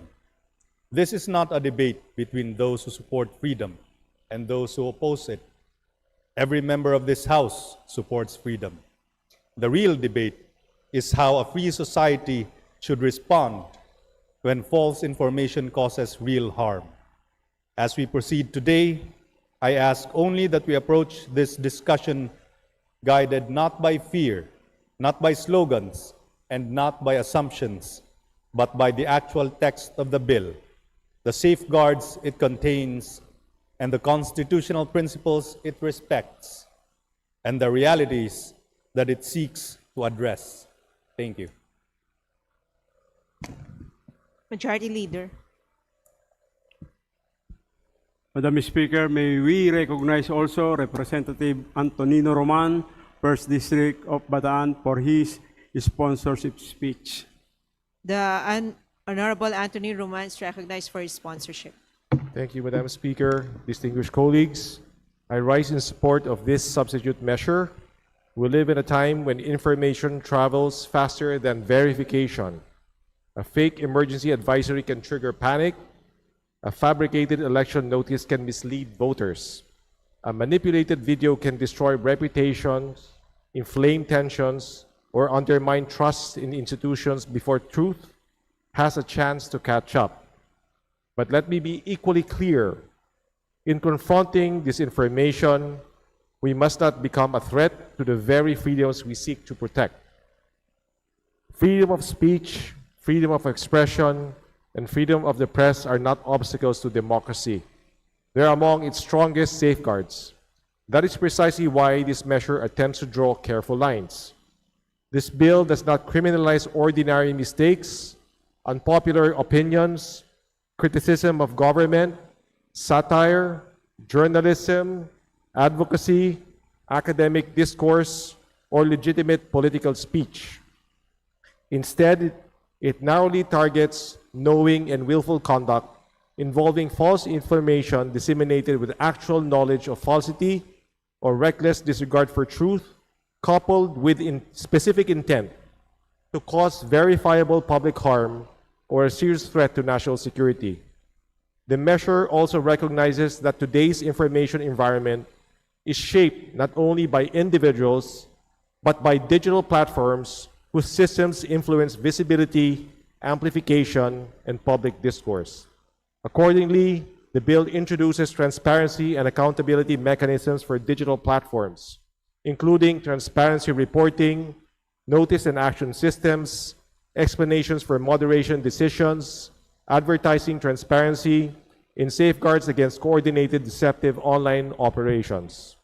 At the same time, the bill builds in due process protections, administrative safeguards, judicial recourse, congressional oversight, and a sunset review mechanism to ensure continuing scrutiny of the law's implementation and impact.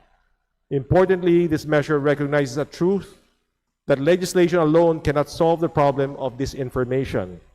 The long-term answer is not censorship, it is resilience. That is why the bill promotes media and digital literacy, critical thinking, fact-checking awareness, and responsible online engagement. Madam Speaker, the challenge before us is not simple. If we do too little, malicious actors may exploit digital spaces to cause real-world harm. If we do too much, we risk chilling lawful expression and constitutional freedoms. Our task, therefore, is not to choose between liberty and responsibility, but to pursue a framework that protects both. This substitute bill is an attempt, not a perfect one, but a serious one, to strike that balance. I respectfully ask for the support of our colleagues. Thank you, Madam Speaker.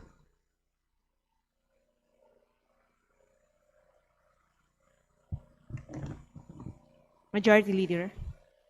Madam Speaker, may we call Representative Reneco to interpolate the honorable sponsor.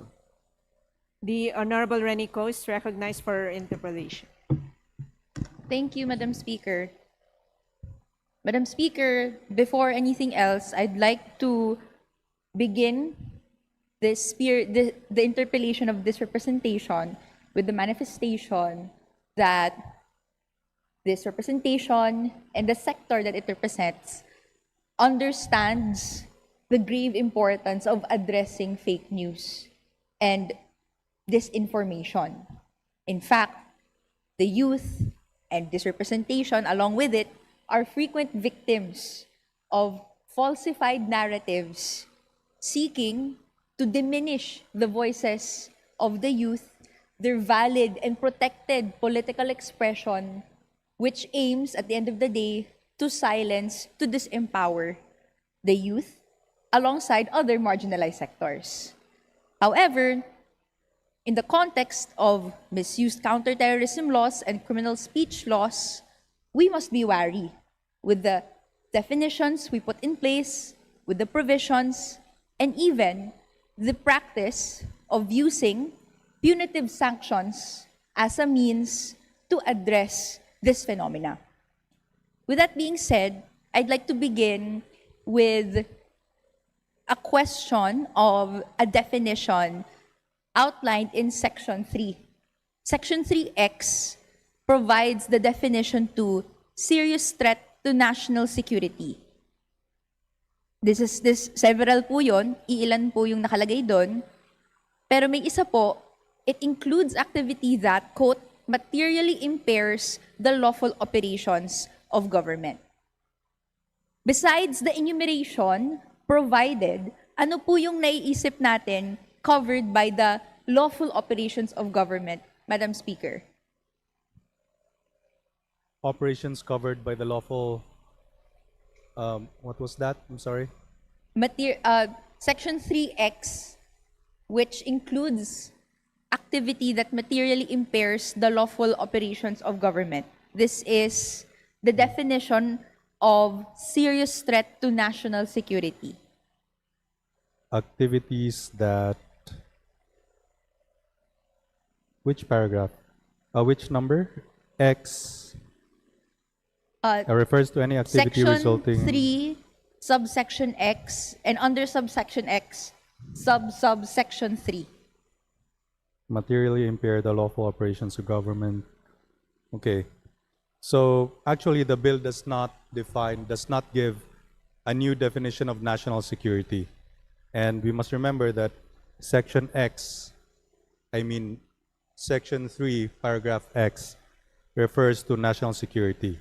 So the bill did not invent a new definition of national security. Rather, the term should be understood consistently with the existing framework of the Philippine government, particularly the policies and assessments of the National Security Council, the Office of the National Security Advisor, and the National Intelligence Coordinating Agency, which are the government's principal bodies tasked with national security matters. So, under Philippine practice, national security is, of course, broader than military defense.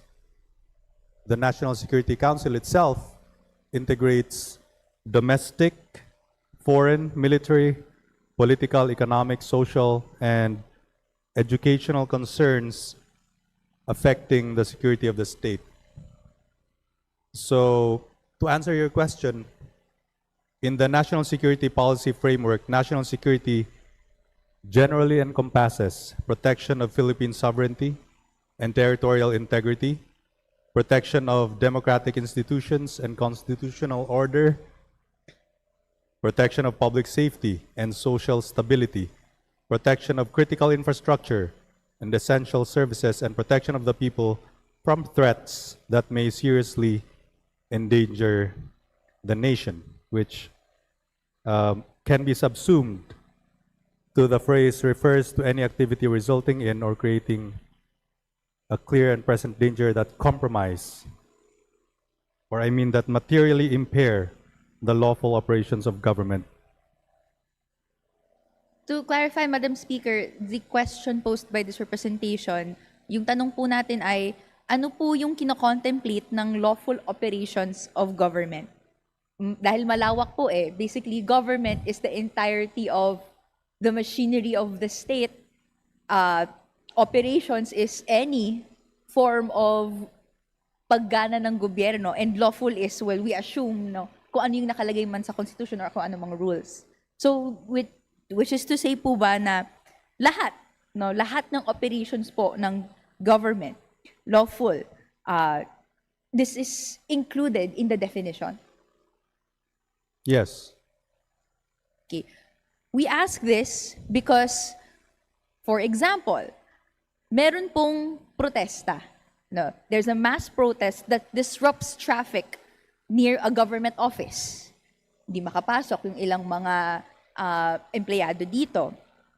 Or a digital campaign calling for the resignation of a public official. Can these be construed by authorities as impairing operations and thus a national security threat under this law?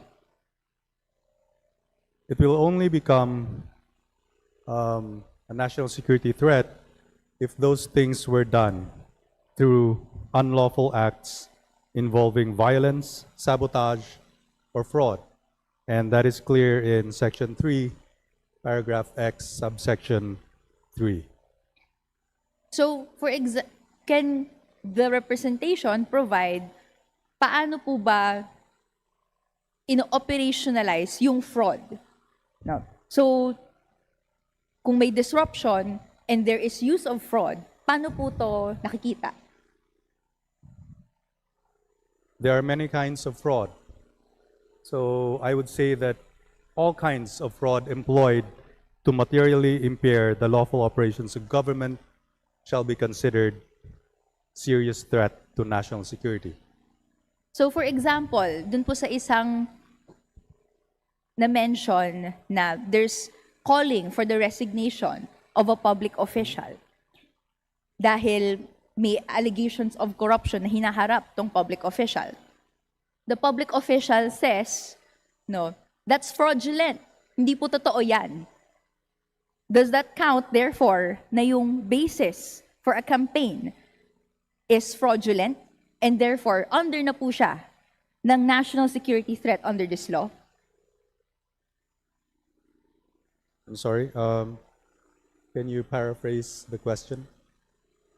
Nagbigay po si representation ng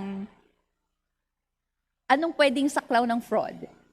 So ang isang example, counter-example, or to extend the example, kanina nagbigay tayo ng possible scenario na pwedeng pumasok sa impairing the lawful operations of government. So what if po may campaign calling for the resignation of a public official? No, for example, sa harap ng isang government office, hindi makapasok si official sa office kasi may nagko-call for resignation sa harap ng office. So you mean Tapos that later po, sinabi niya, no, that's fraudulent. Those claims na I'm part of a scheme of corruption, that's fraudulent, that's wrong. So therefore, pasok na po ba siya as a national security threat under this law? no, because the impairment of the lawful operations of government, which the protesters were doing, were not done through unlawful acts involving violence, sabotage, or fraud. They were just protesting. Which is why this representation was asking, paano po na conceptualize yung unlawful acts, for example, involving violence, sabotage, or fraud? If you materially impair the lawful operations of government through such acts, like I said, involving violence, sabotage, or fraud, then it is only then that it becomes national security threat, which of course must first result in a clear and present danger. So extending the example again, ito po kasi ang realidad na laging sinasabi sa protesters, wala kayong permit, that's unlawful. Sasabihin ng official, fraudulent yung basis ng claim. Hindi totoo na kasama ako sa corruption scheme. Pasok na po ba siya sa definition? I ask these questions, Madam Chair, good sponsor, because the interpretation of this question, or this definition rather, can be open to abuse, can be dangerously broad, and can have the effect of criminalizing protest. Okay, I understand your question. But we must first go back to the fundamentals of this law, of this bill. It only criminalizes acts when three elements are present. First, the conduct itself. Secondly, if there is falsehood, or you know that what you are doing is false, or you act with a reckless disregard for truth. And thirdly, you must have the verifiable, you must do something that will result in verifiable public harm or a serious threat to national security. So, for example, what you said does not fall under my example, so there is no criminal liability, because all those three elements must be present in order for there to be criminal liability. So my next question, follow-up, that I understand that's under Section 4A perhaps, one of the prohibited acts. Dahil po, sa dulo, sinabi may serious threat to national security, and ang kina-question po natin is yung parameters ng definition ng serious threat to national security. Opening, therefore, potential for abuse.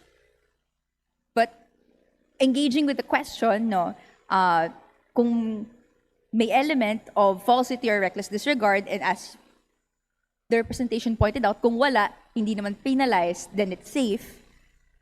What then can say, or how can it be proven when one doesn't act with either intent or with reckless disregard for its truth? Madam Speaker, good sponsor. Again, there must be a specific intent to cause verifiable public harm or serious threat to national security. And when we say verifiable public harm or serious threat to national security, one of the key qualifiers for this is that the harm must be material, concrete, and objectively demonstrable, and not mere offense or reputational injury. And we must also remember that the courts will determine when this specific intent is present or not. And the evidence required for such a determination is proof beyond reasonable doubt. So I would say that the bar, in order for criminal liability to attach, is very high. To repeat po, sino po nagsasabi at sino makakapagsabi na may reckless disregard for its truth? Sino po ang magtatatak po nun? Madam Speaker, good sponsor.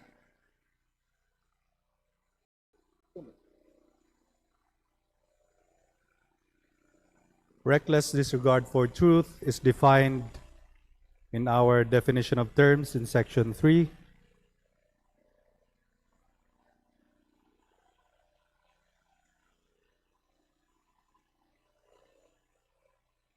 Letter U, Section 3. Reckless disregard for truth refers to publication despite serious doubts as to the truthfulness of the information or deliberate avoidance of readily available facts indicating probable falsity. It does not include mere negligence, mistake, poor judgment, failure to investigate fully, reliance on a source later proven incorrect, or good faith interpretation of incomplete or conflicting information. And let us also remember that the courts will determine whether this exists or not. So we still go back to the courts in the exercise or following due process. And again, the prosecution has the burden of proving the existence of such reckless disregard for truth. Ano po therefore yung role ng defined also in this bill, vetted researchers or vetted researchers that would be accredited by the NPC or the DICT? These are accountability platforms.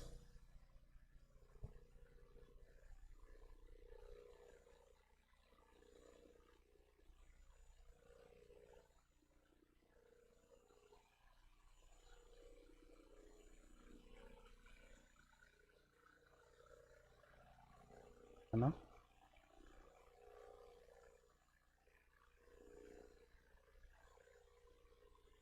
So if we go to Chapter 4 on platform obligations under Section 6, these are one of the obligations of a platform.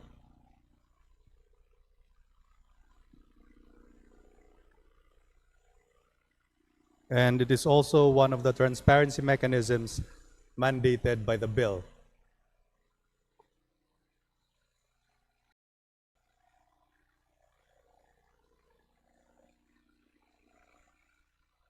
Okay, is that it?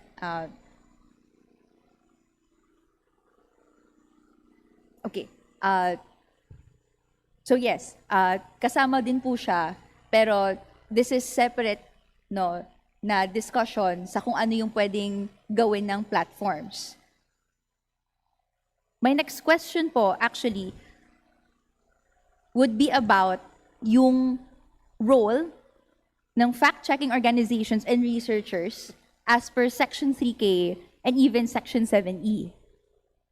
Sino pong mag-accredit ng fact-checking organizations and researchers? And what criteria will ensure their independence and or even non-partisanship that would prevent the DICT from accrediting only organizations friendly to their interpretations while excluding critical or even investigative media?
I understand the question.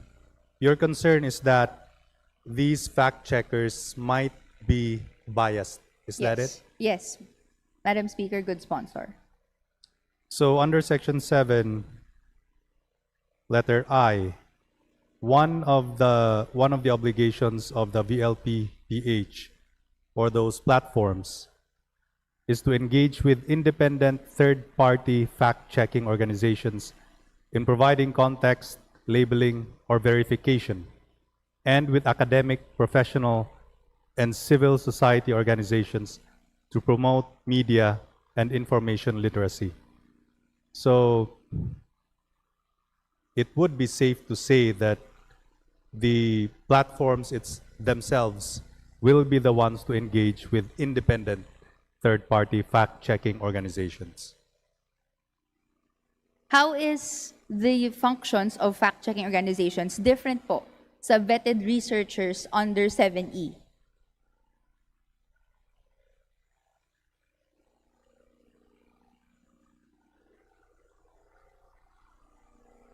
On system risks versus yung ginagawa po ng fact-checking organizations.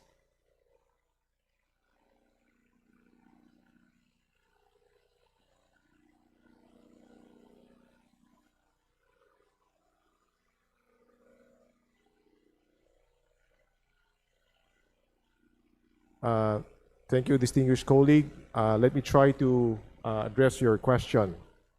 The reference to vetted researchers earlier refers to, and the reason they need to be accredited is because of the security and privacy issues. Because you're giving these researchers access to the system of these platforms. So that is a difference. But these vetted researchers, they're not looking at the content. Unlike fact checkers, whose responsibility and business is really to check the facts. Based on the committee meetings we've had, the platforms have, at least the ones that have appeared in the committee meetings, actually work with fact checkers, like Verifiles, Fact Check Philippines, to make sure that they, as best they could, that they're only publishing truthful information. So yun po difference. Yung sa fact checkers, they look at content. The vetted researchers, they look at the system risks. Okay, I understand. So ang researchers, systems, ang fact-checking organizations, content. Correct. Okay. But the same question would apply. Ano po ang criteria to ensure the independence and non-partisanship of these systems? As we know, in current algorithm setups, for example, ng Facebook, ang nakikita natin when you start going down the rabbit hole of this information, it goes on and on hanggang malagay ka sa bubble, hindi ka makawala. So the point is, syempre, to introduce mechanisms that would, at the end of the day, break you from that bubble of disinformation. But as understood as well by the representation that discussed this answer preliminary earlier, there could still be bias. Kung paano man gawin yung system na yan, kung paano man gawin yung algorithm na yan, yung system na yan, towards narratives that are essentially friendly to what the government wants. And at the end of the day, despite the clamor that we essentially put our 100% trust in government, we saw, for example, in the previous regime, ginamit ang mga communication systems ng gobyerno to forward their own version of the narrative. Now, no, there is no war against drugs that targets the poor. There is instead those that target users, etc., etc. And now, we have that narrative leading to accountability in the International Criminal Court. So ano po ang criteria na gagamitin bilang basehan ng mga vetted researchers at kung anumang systems na bubuuin nila, it will be fair, impartial, at hindi po magfa-favor at the end of the day certain narratives that will, and we see this already in existing algorithms, burying critical voices that are in opposition to government policies that are affecting marginalized sectors. Okay. Well, first, these vetted researchers, they have the semblance of independence and integrity. So, if you look at the definition of vetted researchers, they refer to academics, journalists, civil society organizations, accredited by DICT or the NPC for reasons I stated earlier, because you're dealing with highly sensitive information and also system security. So, in terms of the criteria on how they should be selected, I mean, that could be fleshed out in the IRR. Okay. So I have to maybe emphasize here in the fact-checking organizations, the word third party, which we appreciate, but is not present in the definition of the vetted researchers.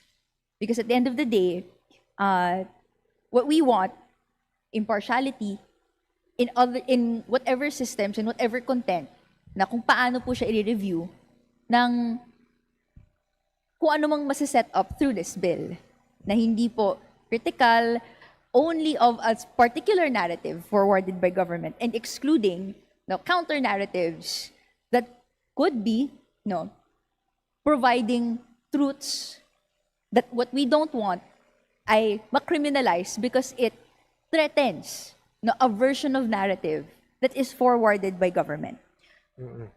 And the reason that this representation says this, because for the longest time, ito yung matagal nating hinaing when it comes to legislation addressing fake news. Aside from yung criticality natin sa framework na may pagkiling sa penalizing, we are also very careful that there could be a quote-unquote state-approved truth registry, which is a direct threat to a free press.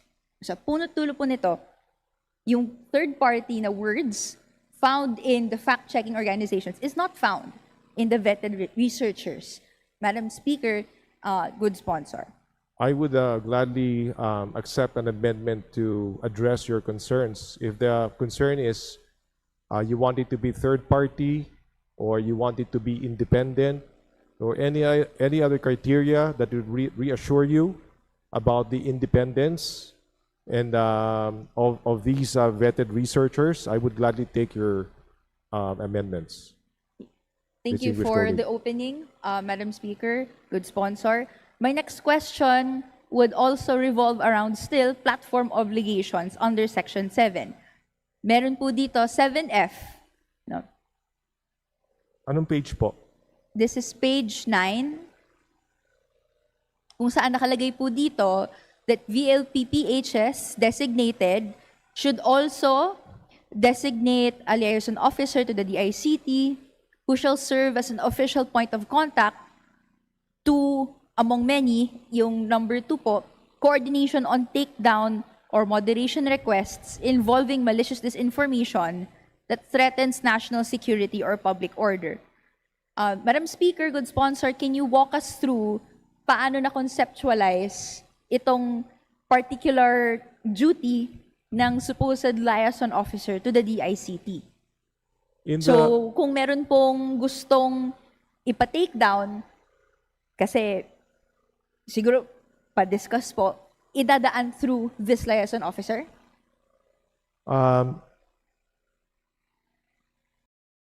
The platform would have a liaison officer to the DICT. Okay, and one of the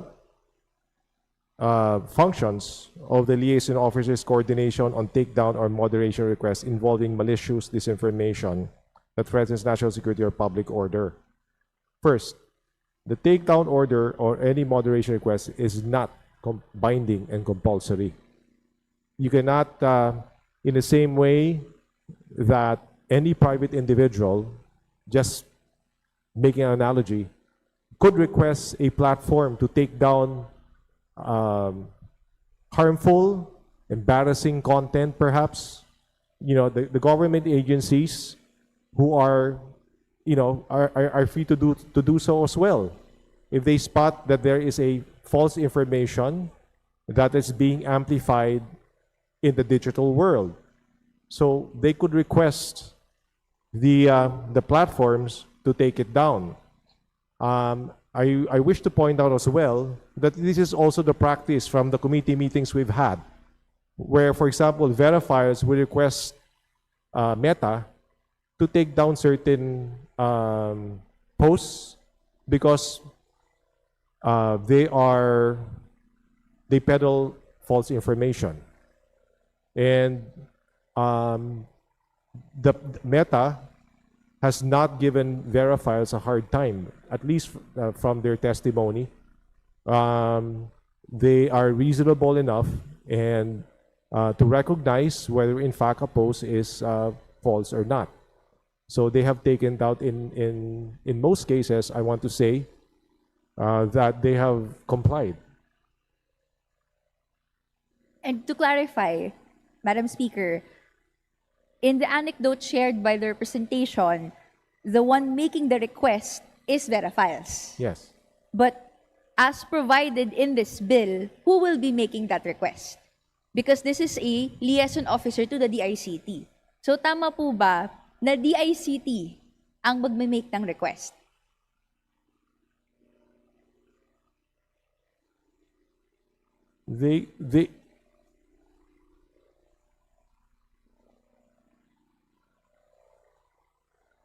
Yes. It doesn't have to be at the instance of the DICT. It could be a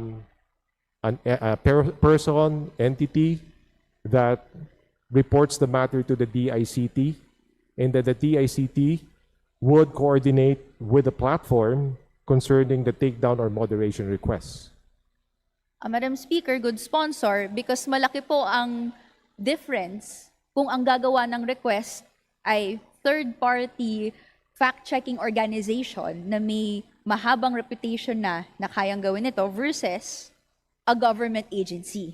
No, it harkens back to the original point of contention or criticism ng representation na to and with other civil society organizations sa regime framework of addressing fake news. Kung papasok na yung gobyerno sa pag-determine kung sino nagsasabi ng totoo, ano ang totoo, dun po natin nakikita na may potential for abuse. So okay, ang na-mention po, hindi naman DICT, could be, this is just saying na at least may daloy.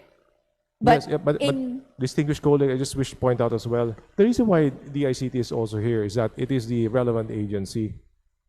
So in terms of making sure that the platform is performing the obligations that it is mandated to do, the overseer is DICT. So it makes sense for have a liaison officer to make sure that they're doing their jobs. So if you are the public, you're a member of the public, and you feel that there is something there is a false information that has gained virality, right? Nothing stops you from going to DICT, and DICT can discuss with the platforms these the posts that you are complaining about.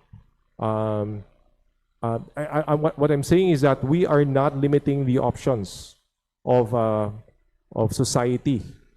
You know, fact checkers can coordinate directly with Meta, but the DICT, as overseer, also has a liaison to these platforms. And there is a difference, Madam Speaker, good sponsor, in the language when you say coordination on requests versus oversight on requests. So I understand in the discussion of the representation, may oversight function ang DICT bilang ito ang responsible agency for essentially technology or social media, so to speak, broadly. But when we say coordination, and sa binigay pong example ni representation, may gustong mag-take down request, pwedeng i-report sa DICT. DICT essentially communicates this request or assists in the communication of this request to the social media platforms or the very large platforms. At the end of the day, may stamp po ng government. Anyway, Madam Speaker, good sponsor, the point is, I think, kung ang gustong punto ay hindi naman pong gobyerno ang gagawa ng request, there should be, well, at least a framework, dahil po dito sa batas as it stands, there's penalties, there's prohibited acts and then penalties, and then there is digital platform accountability. The role of DICT in all this is not fleshed out. No? Kung tignan natin, paano ba mag-assist or even paano mag-fit into the picture and framework yung gagawin ng DICT. And again, yung flagging din yung language, there's a difference between coordination versus oversight. I have one last question, Madam Speaker, good sponsor. Or with the good representation. Okay po. The last question just refers to penalties. So to clarify, the most severe would be imprisonment. Is this correct? Correct. And imprisonment, 6 to 12 years. That's right. It's on Section 9. Okay. Paano po gina-justify yung penalties na to? That could be harsher for libel or even some forms of corruption. So is the view of my distinguished colleague that these are disproportionate? Yes. Are these not exceptionally severe or on par with penalties for serious violent crimes? Well, one justification is that this one, it affects the broad public because it's of the virality of the false information, the sophisticated methods that are used to amplify this, and precisely because it impacts, that it causes verifiable public harm or seriously threatens national security. And this is consistent with if you look at the revised penal code, any crimes involving or affecting national security or public order are punished more severely than others. Mr. Speaker, good sponsor, what we're coming from as well is also the history of prosecution against political expression that is even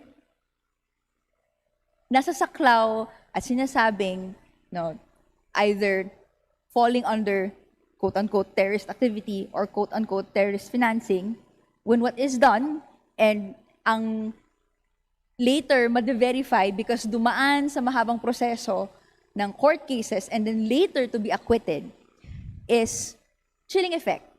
Yun naman po at the end of the day yung concern ng representation na to.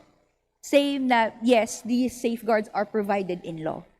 But if these definitions in its broadness can be abused and will be used as jumping points for prosecution, pwedeng sabihin at the end of the day, we can pursue it to its natural end. At ang dulo nito, acquittal.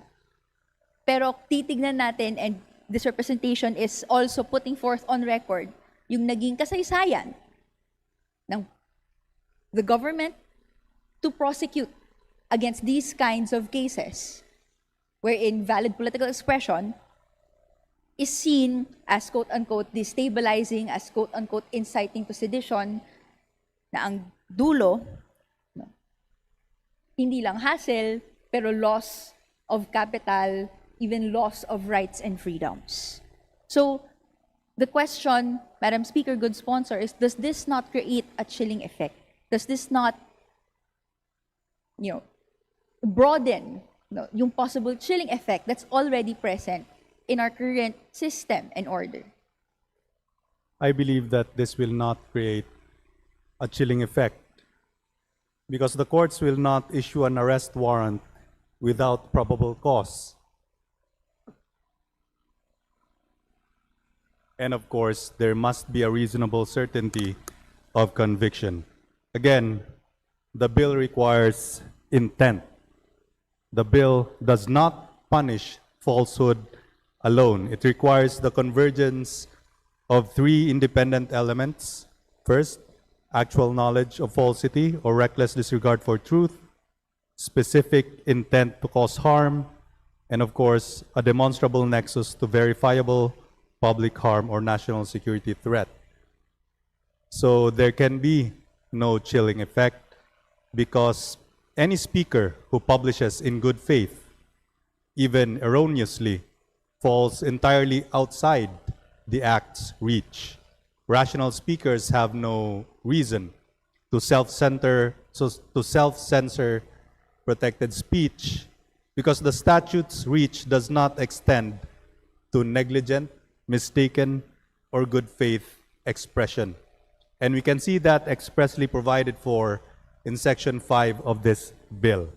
Again, arrests before conviction is valid under the Constitution, provided it is made pursuant to a warrant of arrest issued by the court upon determination of probable cause.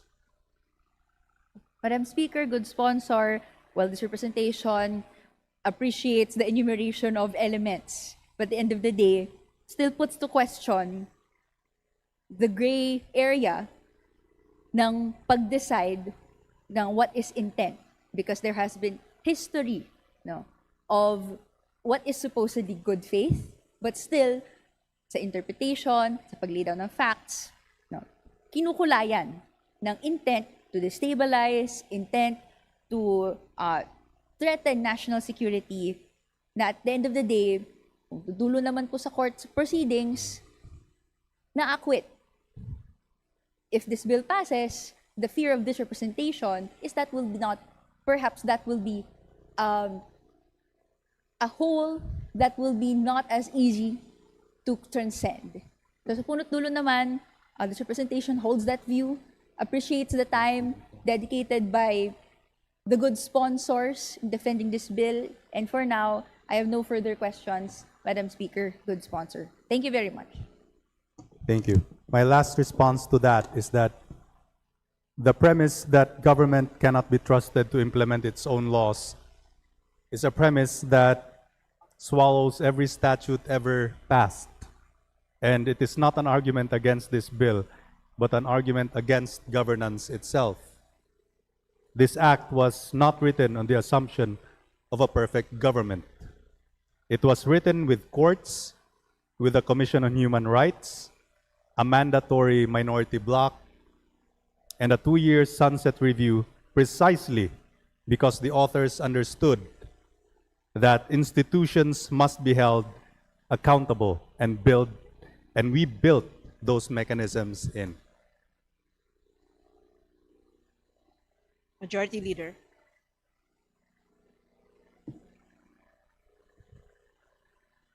I move to suspend. Session suspended.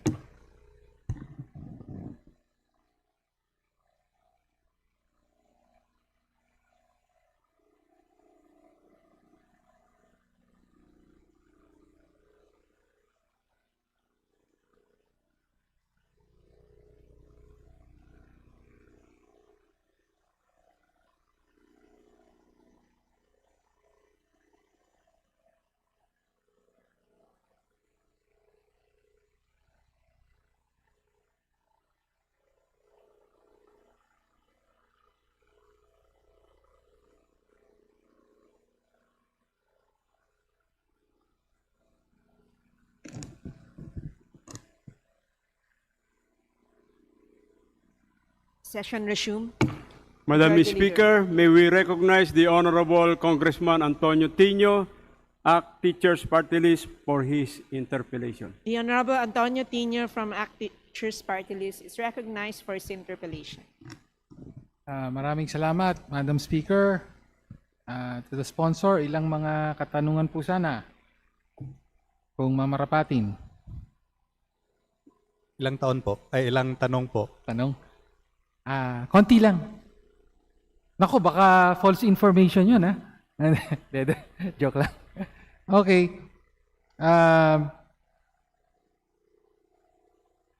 Alright, so, of course, ang title po ng bill ay, sa title pa lang ng bill, medyo, sabi ko nga, kay Congressman Roman at kay Congresswoman Agay. Yung nagkikita kami sa lounge. Tungkol dito ay parang medyo tumaas ng ating antena dun sa title. Okay, kasi an act prohibiting the deliberate dissemination of false information that poses verifiable public harm or serious threat to national security, establishing digital platform accountability and transparency mechanisms, and promoting media and digital literacy. Okay. Well, bakit po naman ako naman nasabi 'yon? Dahil of course, alam natin problema ang false information. No, pero alam din natin na may matagal na merong matinding debate sa ating lipunan, sa publiko, kung paano haharapin ito. Di ba? Gayong ginagarantiyan ng ating konstitusyon ang freedom of expression, no? At matagal ng prinsipyo na ang pangkontra sa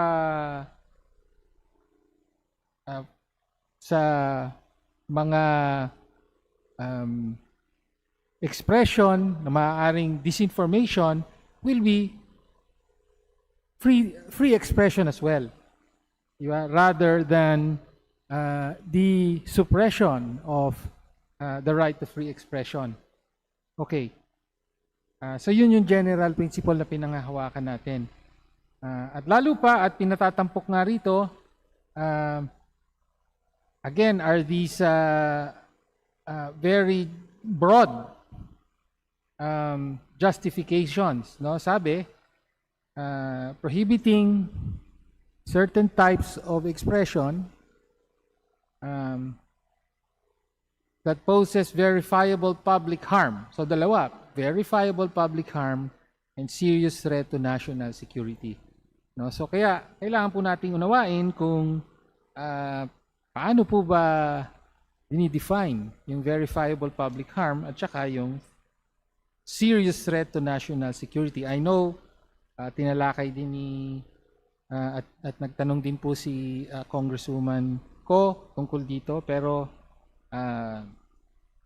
may ilan din po tayong katanungan kaugnay doon. No? So, well, una muna, napansin po natin na kahit sa definition of terms sa Chapter 2 ng panukalang batas, una po, meron pong ginagamit ditong term at dinidefine na term na disinformation. That's letter I of the definition of terms. So disinformation refers to false or misleading factual information deliberately created, materially altered or disseminated with knowledge of falsity or reckless disregard for truth and with intent to cause serious public harm. Sa kabilang banda, letter M, false information refers to any information that is fabricated, manipulated, or presented as fact, intending to mislead the public. Okay. At sa title po, ang ginagamit false information. So, pwede po bang mapaliwanag ng sponsor kung bakit may dalawang termino na ginagamit, even though sa title, isa lang, false information, at ano ang intent sa pag-iba ng mga terminong ito? Bakit merong false information, may disinformation? The question is very precise, which also requires a precise answer. So disinformation refers to false or misleading factual information. So disinformation basically revolves around facts, whereas false information mostly means information that is fabricated, manipulated, or presented as fact, as compared to disinformation, which takes this factual information and twists it. That's the difference. Thank you. Let me digest. Let me absorb that explanation. Pero ngayon pa lang po kasi, halimbawa, sabi sa definition ng disinformation refers to false or misleading factual information. Okay? So, well, pag sinabing factual information, what is actually intended here? Kasi ang intindi ko ng factual information, that is a fact. However, there is a modifier here, false. So we're talking about false fact. Hindi ba oxymoron ito? Yun po, pwede po bang mailinaw? When we say facts, as we use it in Section 3I, it refers to fact as distinguished from opinion. Okay. So, let's say the fact that I was born on the month of X, on the year 1983, so that is a fact. And if you twist that, if you deliberately create or alter it, then it becomes disinformation. So that is an example of a fact, as compared to false information, which refers to any information that is fabricated, manipulated, or presented as fact. So again, we go back to my earlier explanation that disinformation deals mostly with factual information, whereas false information refers to any information. Well, okay. But okay, if that may be the intent, I'm struggling to reconcile it with the text. No? Kasi, again, when we say fact, no? I'm using it as a layman, di ba? I know the sponsor is a lawyer. At saka yung iba pang mga sponsor dyan, lawyer. In layman's understanding, pag sinabi mong fact, totoo. Tama po ba? Di ba? Yes. Oo. But- Totoo yun. Fact. There is another usage of the word fact. Yun nga, baka meron ba kayong ibang ibig sabihin dito na hindi yung layman's understanding of the word fact? I think Can a that- fact be false? No. No. A fact Then- cannot be false. Okay. Then why is the wording here refers to false or misleading factual information? That is why it becomes why- disinformation when it becomes false. So I think what you're conflating fact as in all the gamut of knowable fact as to the very specific manner in which this word is used in this bill. Okay. Anyway, so yun po. Okay, I am flagging this for the attention of the sponsor. Napakahalaga po nung definition na pinag-uusapan natin, no? And yet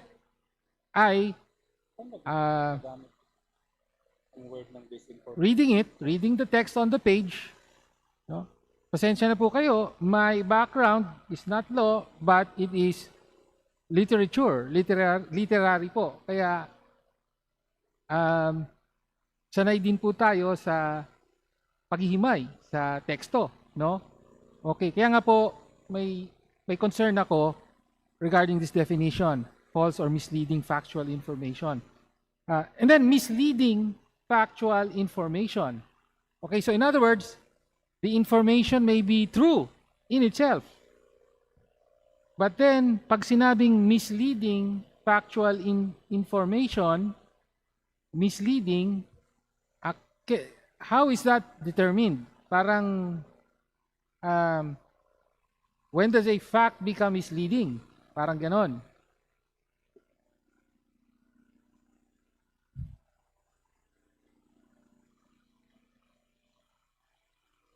In other words, Madam Speaker, ang punto po natin dito ay we want, of course, conceptual clarity, no? When defining something so consequential to the right to free expression. Diba? So, kaya gusto po nating mailinaw ano yung ibig sabihin nitong phrase na to. This is the key phrase. False or misleading factual information. But okay. Well, again, it says deliberately created. So pag created, parang manufactured. So, yun ang intindi ko. Manufactured. So hindi talaga fact. It was created, materially altered. However, I have a problem then with disseminated. So that simply means, it's just a fact that was disseminated. Parang ganon. Okay. So, yun po yung nire-raise ko lang po na maaring kahit sa interpretasyon pa lang ng definition of terms ay magka-problema na. Po.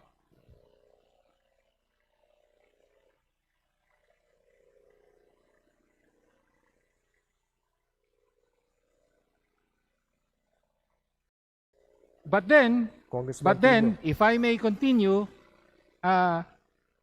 kung ang ibig sabihin ng disinformation are actually fabricated facts or something, a piece of text or information that is presented as fact when it is not.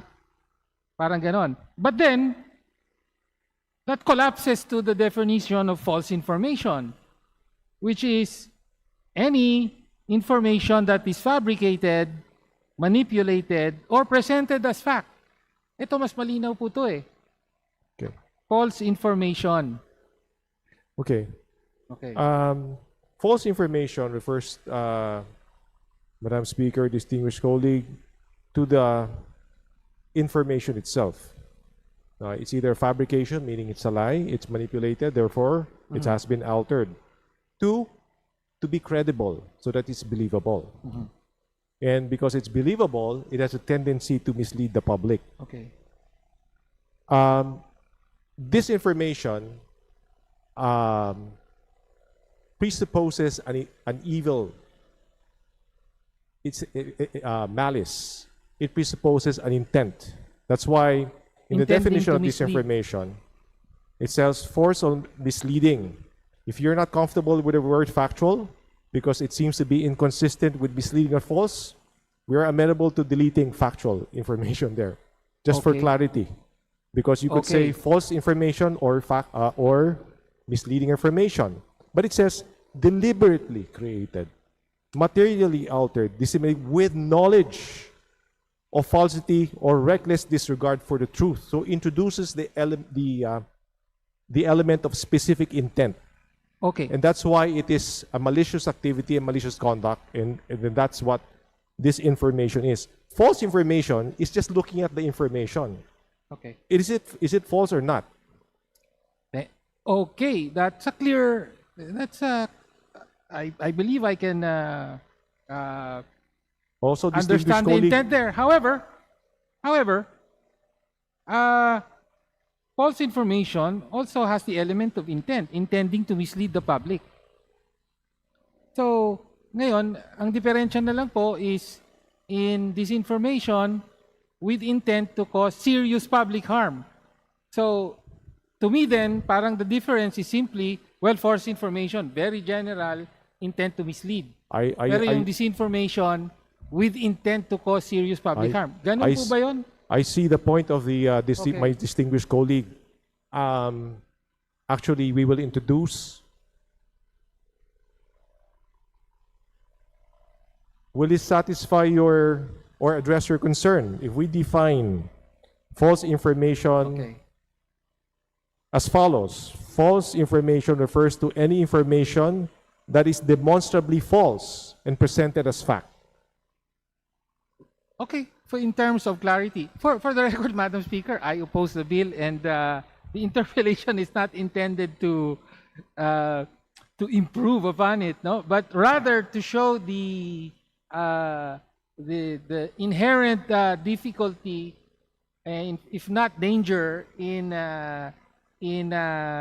making such definitions and distinctions, which, as I said earlier, will have serious implications on the right to free speech, no? Congressman Tino, as always, raises very good questions. Okay, thank you po. Okay, so yun po yung gusto nating ilinaw. Bakit po pinag-iba? No, so ngayon ang sinasabi na batay sa paglinaw, basta yung false information is false information in general. Yung disinformation may intent. Okay. Yes. May false Distinguished information na may intent. Yes. Okay. Okay. Although wala yan sa text, ha? Oh, yun po, oh, di ba? Wala pa yan sa text as is. Now, actually, I'm not sure how to go about this. Kasi yung sa definition of terms, may mga gusto tayong questionin din, but maybe I don't know if we should refer. Let's sige, mamaya na lang. Let's go through the definition of terms. Okay, so yun po yung dalawang concern na ni-raise natin regarding definition. Okay. Now, of course, notice and okay. Well, reckless disregard for truth is an important phrase here. Okay? Claro? Then, let's now go to serious threat to national security. Okay. One of the key elements in the crimes that are to be prohibited here, di ba? Kailangan merong serious threat to national security. However, the concern here is that serious threat to national security is now greatly and alarmingly expanded to cover areas that traditionally are not covered by, by national security. Okay, what do I mean? So in the definition here, letter X, page 5, serious threat to national security refers to any activity resulting in or creating a clear and present danger that one compromises, grammar, military operations. Yes, thank you for pointing out the grammatical error. Okay, naging English teacher din po ako. Okay.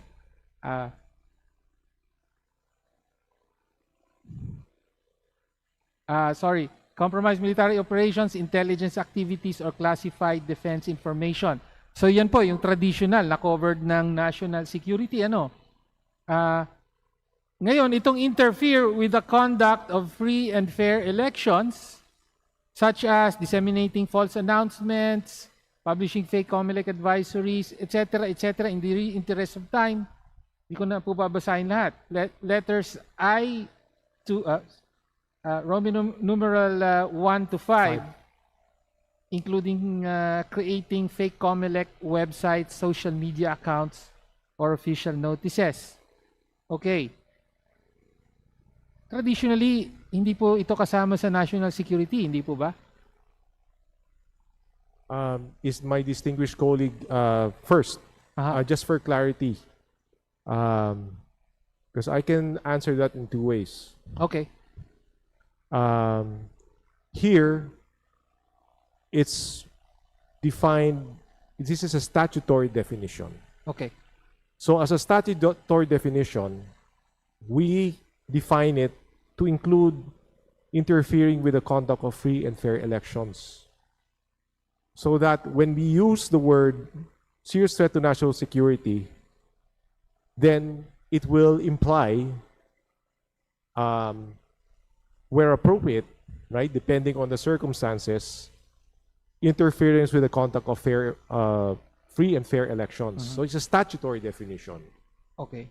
Now, national security in the traditional sense,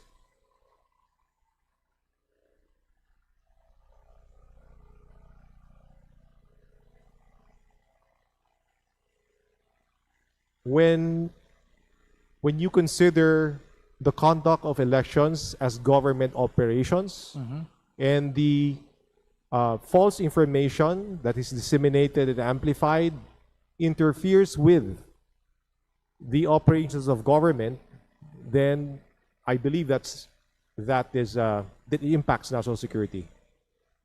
Well, of course, but more directly, you could say it impacts the expression of the sovereign will of the people through elections. In particular, it will impact COMELEC, which is a government agency. Yes, pero, I mean, why must the sponsor of the bill, why must the authors subsume the conduct of free and fair elections under the rubric of national security? Kailangan ba yun?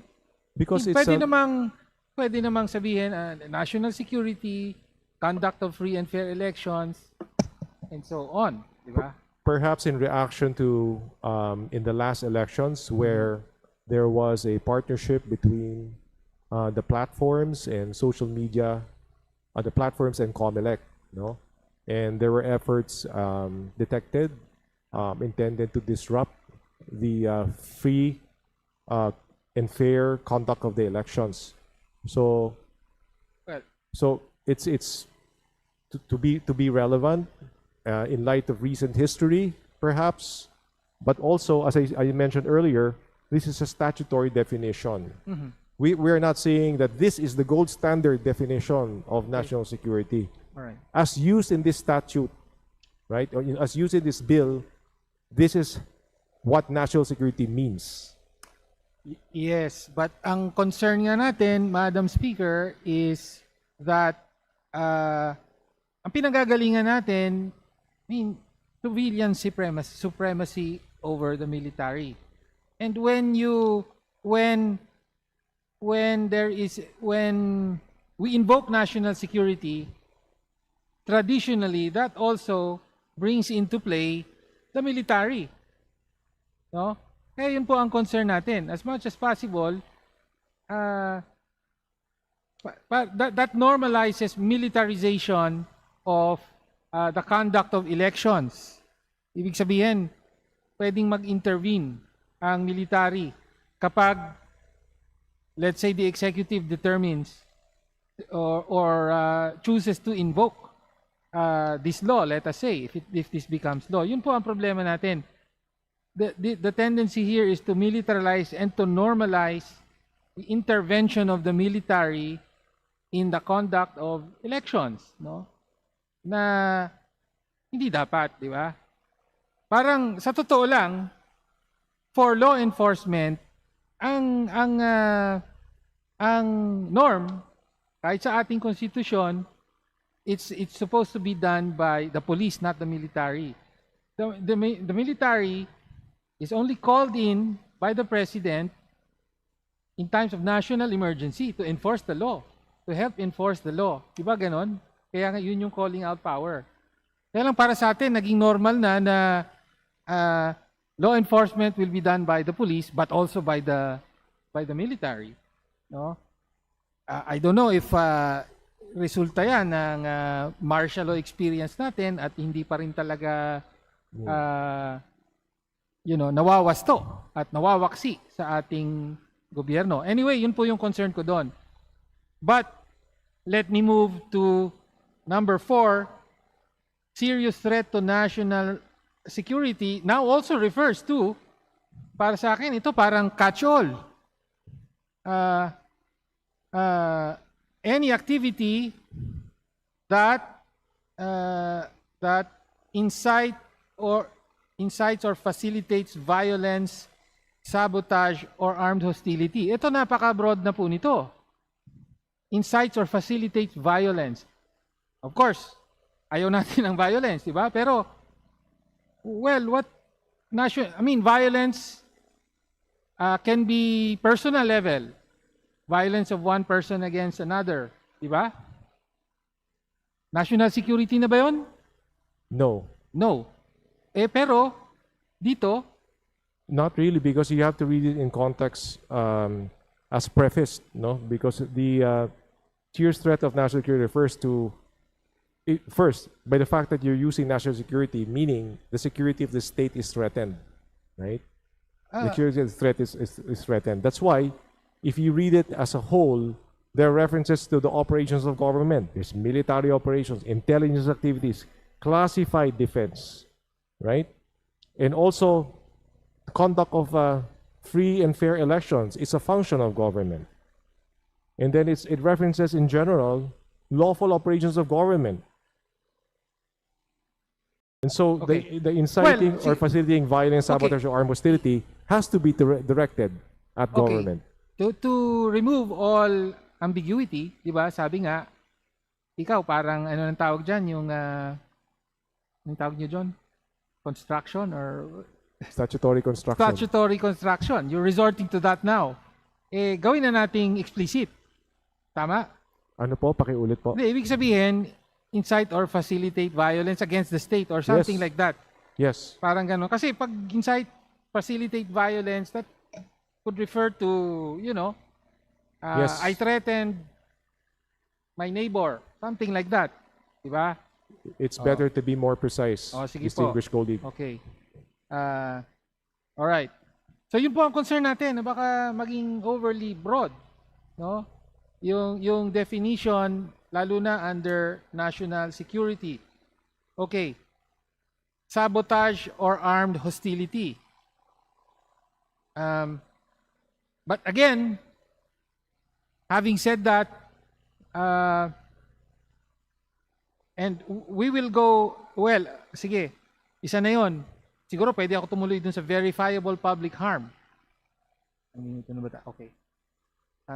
Refers to material, concrete, and objectively demonstrable injury to public health and public safety. Anong section po yun? Sorry. Letter Z of page 5. Okay. Verifiable public harm? Okay po. Yep. Refers to material, concrete, and objectively demonstrable injury to public health and public safety and not based on mere offense, confusion, speculation, political disagreements, or reputational injury. Verifiable public harms may include the following.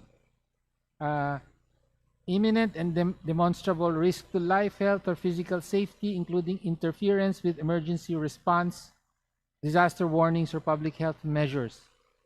Substantial and measurable economic harm, including large-scale fraud, financial or market manipulation, and obstruction of critical public services or infrastructure, including elections. Elections na naman. Emergency systems, utilities, or essential government functions. So, una, conceptually, pinag-iba po yung serious threat to national security sa verifiable public harm because yung serious threat to national security refers to the security of the state and interference with the functioning of government. Parang ganon, ano? Tama po ba? Samantala, yung verifiable public harm, this now refers to the threats to the public. Yes. Correct? Okay. So, yung isa sa gobyerno, state, this one, to general public. Okay. Now, a similar discussion or debate was raised regarding, for example, the anti-terror law. Parang may ganito rin eh. Yung halimbawa, substantial and measurable economic harm.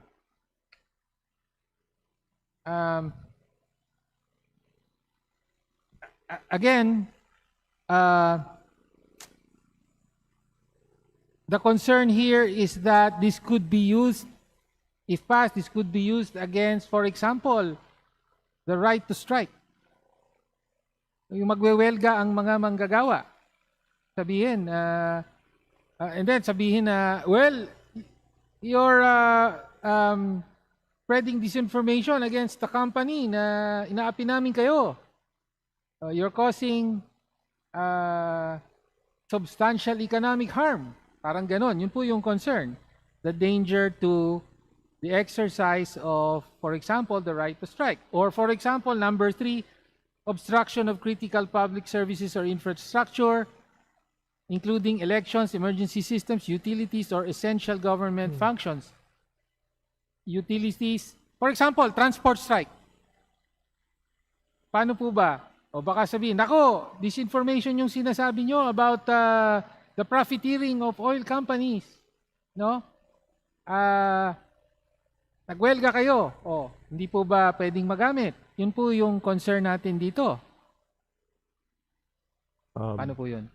Well, if it affects public transportation, right, adversely to the detriment of commuters and passengers, and that is done by peddling false information online, digitally, I would think that would fall under verifiable public harm.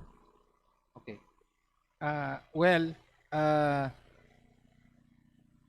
Okay. I am just raising this concern that has been raised before, no? And it's standing. It's a standing concern na nakikita po natin na pwedeng-pwede gamitin ito. Kung noon ang ginagamit, hanggang ngayon, ginagamit pa rin, inciting to sedition. Now we have another and perhaps maybe even broader law, if we can say, no? So, ang kaibahan po, yung inciting to sedition ay naging batas under the American colonial period when we were under direct colonial rule. Pero ito, batas sa kasalukuyan na But pinopropose. this will yield and submit to the Constitution, and the Constitution recognizes the right to strike and lawful association. Okay, yun na nga, yun ang concern natin, that this could possibly infringe or create a chilling effect. Okay. Now, yun po yung mga definitions with the concerns that I raised. And now let's go to the prohibited acts. Dito na po actually ginagamit yung mga terms na dinefine, no? So, the first prohibited act is to publish, disseminate, finance, direct, or materially assist in the dissemination of false information. Okay, so this is where the definition comes into play. With actual knowledge of its falsity or reckless disregard for its truth, and with specific intent to cause verifiable public harm or a serious threat to national security. So dalawa pa rin po yung elemento. One, kailangan may false information. Tas two, may intent pa rin actually. Di ba? Yes, and there's the conduct also. Sorry? Of the conduct of publishing, disseminating, financing, directing, or materially assisting. Yes. Okay, the actual acts, no? So ganon. So may intent pa rin. So in other words, kailangan alam mo na, for example, kailangan patunayan na alam mo. Yes. Na false yung information. Pero pinablish mo pa rin, pinalaganap mo pa rin.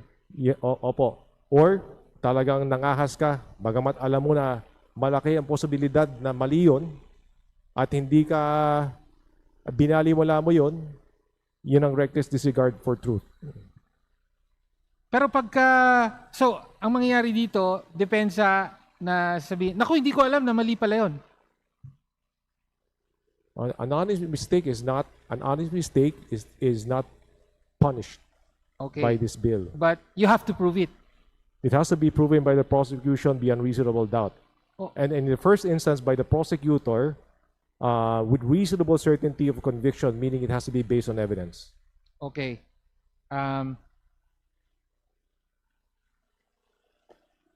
All right. Now, the second one is operate, finance, direct, or materially assist a CIB network. So that means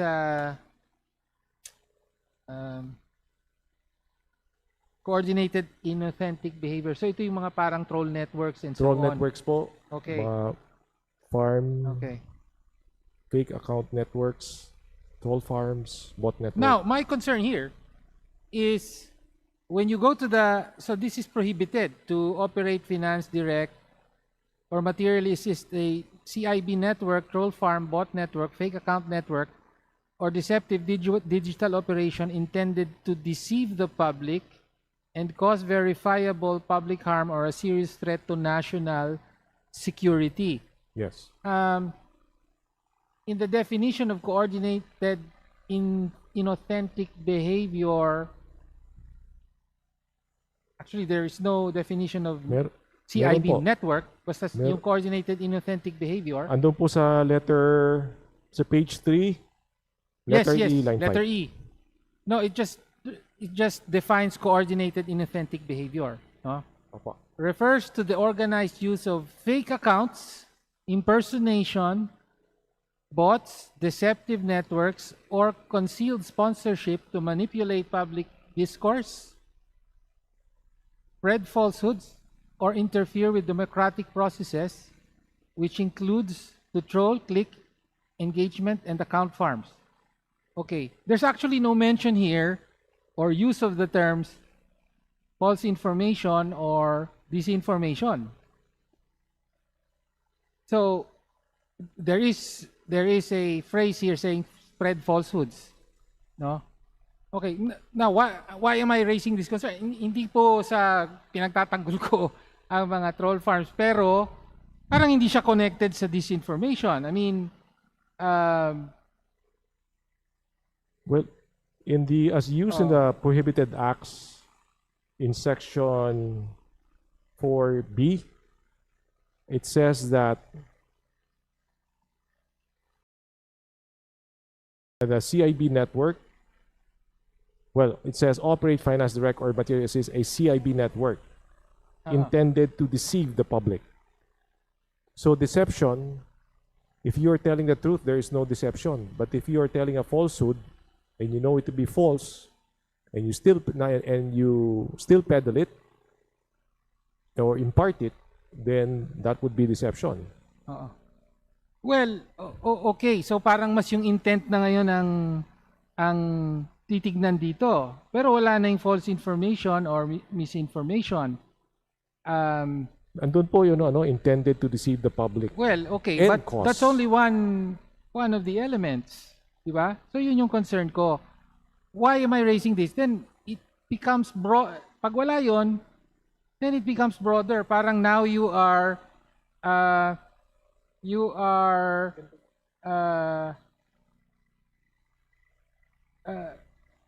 effectively criminalizing, for example, the phrase to manipulate public discourse. To manipulate public discourse. Well, everyone, in one way or another, engaging in public debate can be said to be intending to manipulate public discourse. Di po ba? You want to convince others and so on. You want to convince others without telling lies. If the discomfort is and the misgiving springs from failure to use the terms false information, since in as much as those terms are used in 4A, we would willingly take an amendment to that to include false information in 4B. Perhaps yun lang po yung concern natin na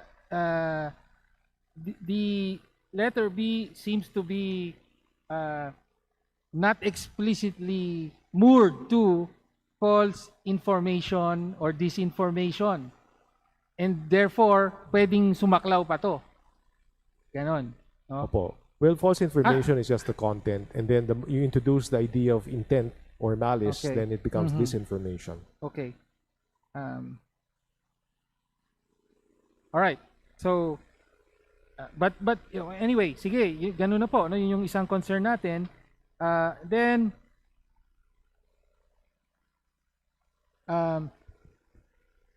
now letter D. Dito po pumapasok yung disinformation. Act Sa on letter- behalf of, I'm talking about the prohibited acts. Page 7, letter D. Okay. And act on behalf of, in coordination with, or under the substantial direction or control of a foreign state, foreign intelligence service, foreign military actor, or foreign-funded covert influence operation to disseminate disinformation that poses a threat to national security. Okay. So dito po, disinformation specifically. Okay.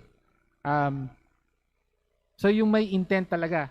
False information with the intent to cause serious threat to national I security. believe Parang ganon. disinformation here is like with specific intent, or also knowledge of falsity, and also reckless disregard for truth. Okay. Sige po. Okay. Again, there seems to be some undefined terms here. For example, foreign-funded covert influence operation. No? So plain meaning. Ganun na po yun. Covert influence Covert, patago po. o patago. O foreign-funded Funded. covert Ito po yung influence mga operation. operation ng For China. example, Reuters, was it Reuters or AP that came out with a story that during the pandemic, the USAID, the US government, funded a disinformation campaign against specifically vaccines from China. Di ba? COVID vaccines from China. So, parang ganun po ba? Yung na pinalaganap dito sa Pilipinas. Parang sabi nila, ay, ang mga Sinovac, walang epekto yan. Or, So, yun po ang isang example. That's one example. Okay. Alright. Foreign funded kasi US, no, it was the Pentagon, I think, no? But I may be, that's as far as it's not allegedly, confirmed na po to, no? In other words, hindi po false information. Okay. Okay, or disinformation.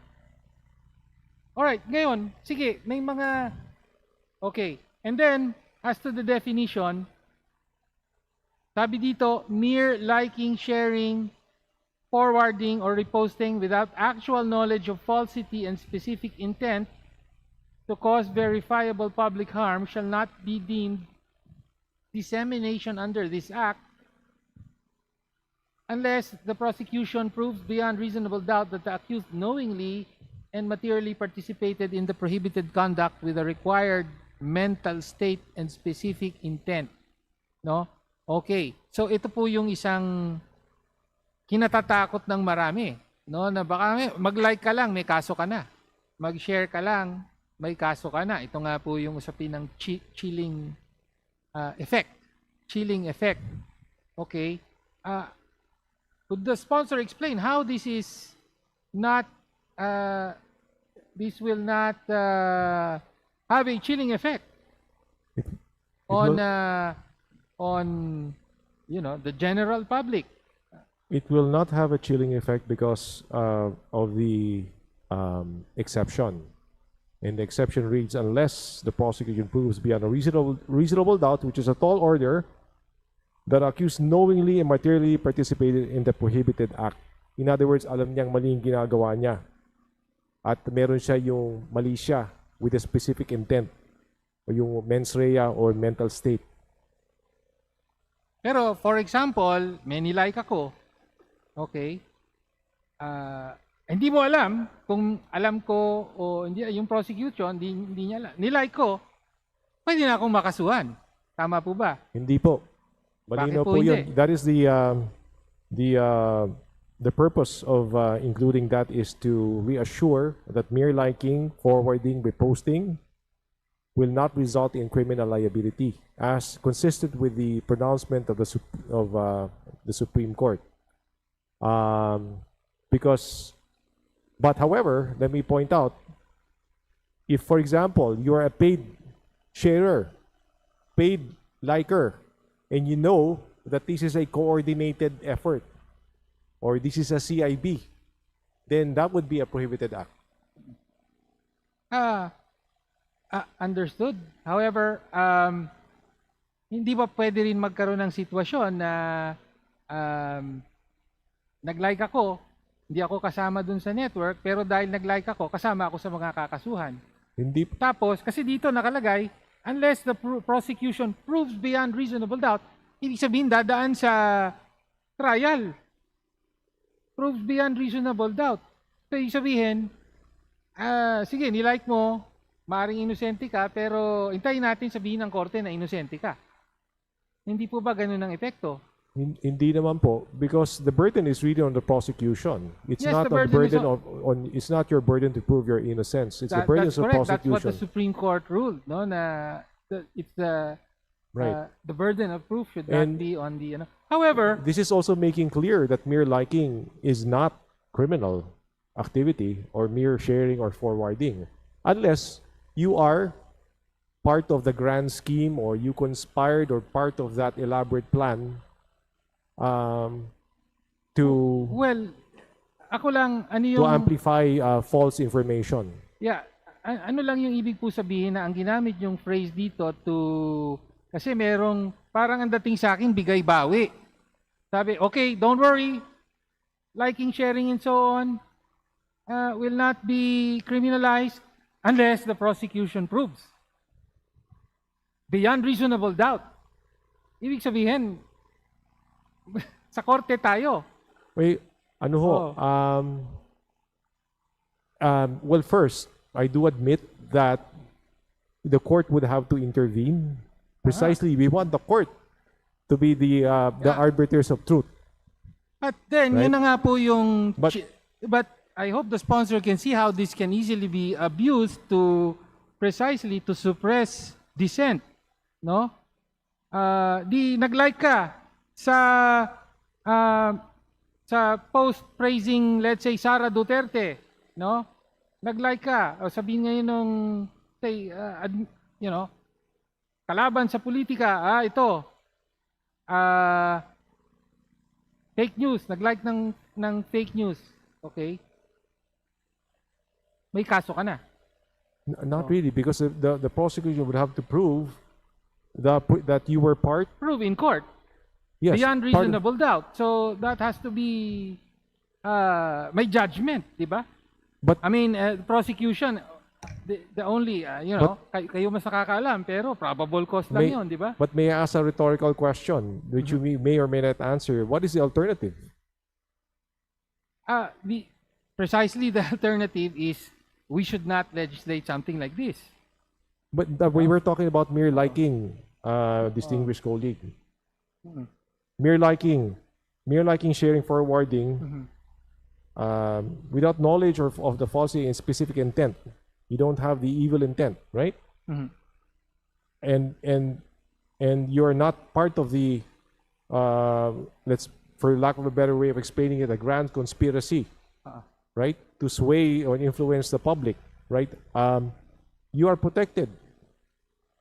That's Well- why it says mere liking. Well, Madam Chair, I mean, I can easily see a situation where really a government intent on suppressing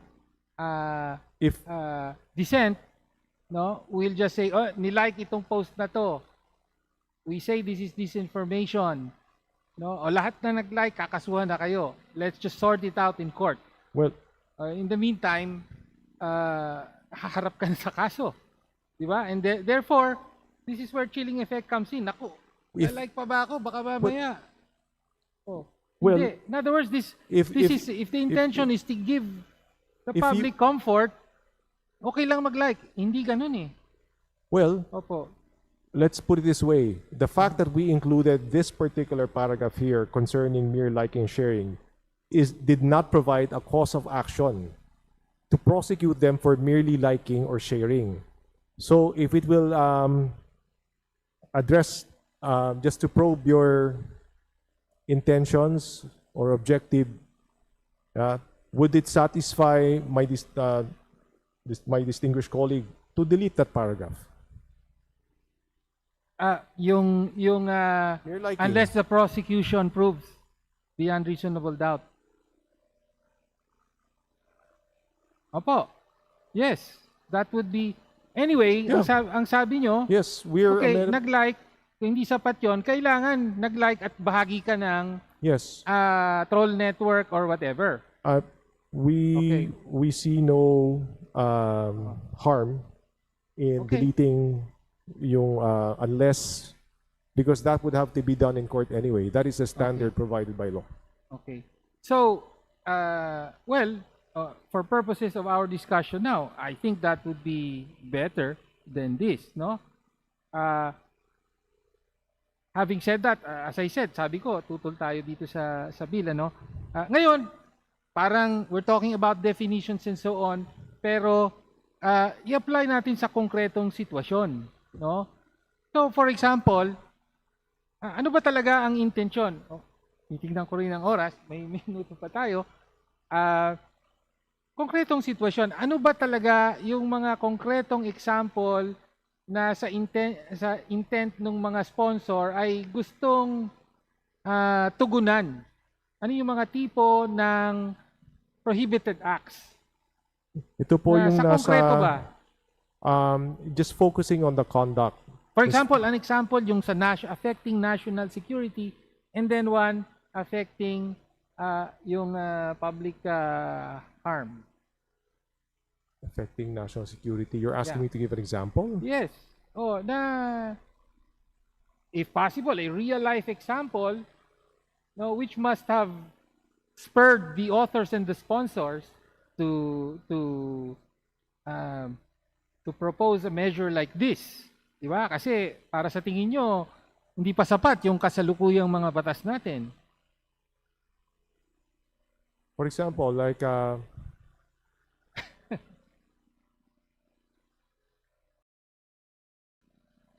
Because I will also Well, give a... some examples are provided in the definition Mhm. of national security with respect to the conduct of elections. Okay.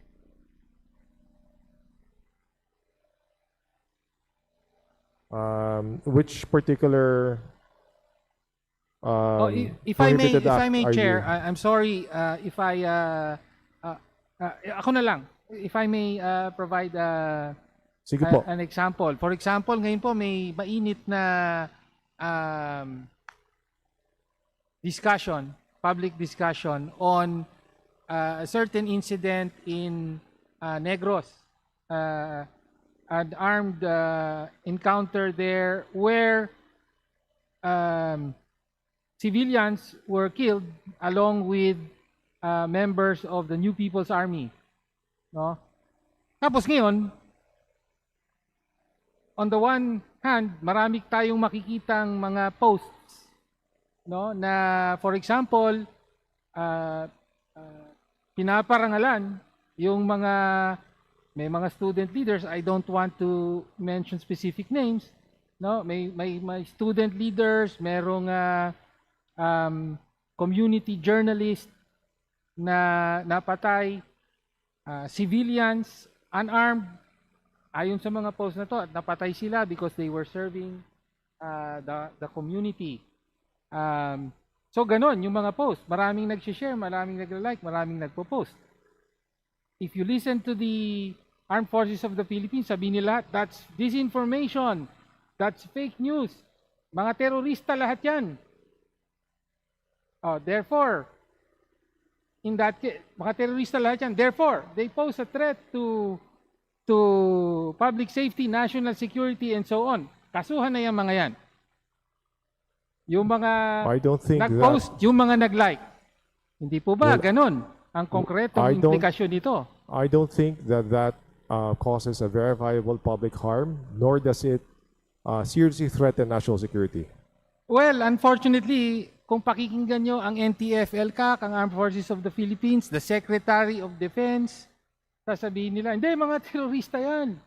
No, mga, and so on and so forth. Fake news, etc. Yung sinasabi nyong red tagging, that is truth tagging. Continue. And so on and so forth. But that your observation does not just apply, valid or not, it doesn't just apply to this bill. It applies to all laws. Because there is nothing to stop anyone from filing frivolous suits.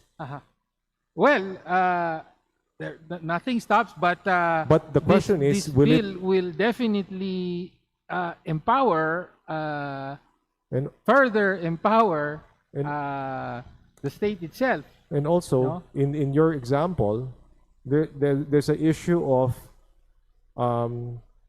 what is the truth? Number one, what was the Precisely. intention? And whether the intention, the conduct, causes verifiable public harm and seriously threatens national security. Applying those three, looking at those three elements, I think those elements are missing in your example. Well, I wish all prosecutors were as rational and with the sense of justice of our good sponsor here. Pero ang realidad po, hindi ganon. No? Kaya marami pong mga kinakasuhan. Sabi nga, di ba, mga gawa-gawang kaso, illegal possession of firearms and explosives, palaging may explosives. Yung mga aktivista spend a few years in jail and then eventually madidismiss yung kaso. Mga ganon. Okay, so yun na po, yun ang hina-highlight natin sa konkreto, yun po ang papalakasin nito. Ngayon, patapos na po ang oras natin, i-raise ko na lang po yung last with regard to enforcement, particularly the powers granted to the DICT. Kasi ang mag-enforce dito with regard law enforcement agencies, di ba? Yung mga with mandates pertaining to cybercrime and so on and so forth. So PNP, NBI, I suppose. Pero with regard to the regulation of platforms, it's the DICT. Opo. Tama po. For the record, I agree mostly with yung section dito on requiring platforms to register, that they have an entity here that may be sued, and so on and so forth, that may be held accountable, in short. Kasi ngayon, wala. Di ba? They operate in the Philippines, they make billions in the Philippines, pero hindi sila, they do not recognize Philippine sovereignty, basically. No? So, okay yun. Kaya lang, unfortunately, at least from my perspective, nakatali po dito sa tingin natin ay medyo may pagkadelikadong mga batas na may banta sa freedom of expression. Okay. In particular, ano po ba yung mga kapangyarihan ng DICT na binibigay ng batas with respect to the what's the term? Very large platforms, PH. VLP PH. Yung sa malalaki po. Opo. These are generally the big social media platforms kasi at least 10% of the national population in average monthly active users. Well, unang-una po, pag hindi ho sila tumupad sa obligations nila, they will be administratively fined by the DICT.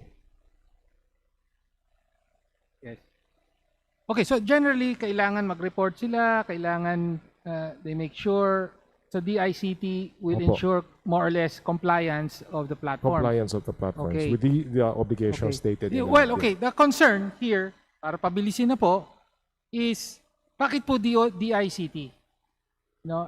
In other words, DICT is with the executive, tsaka may political. In other words, as against, for example, establishing a body with some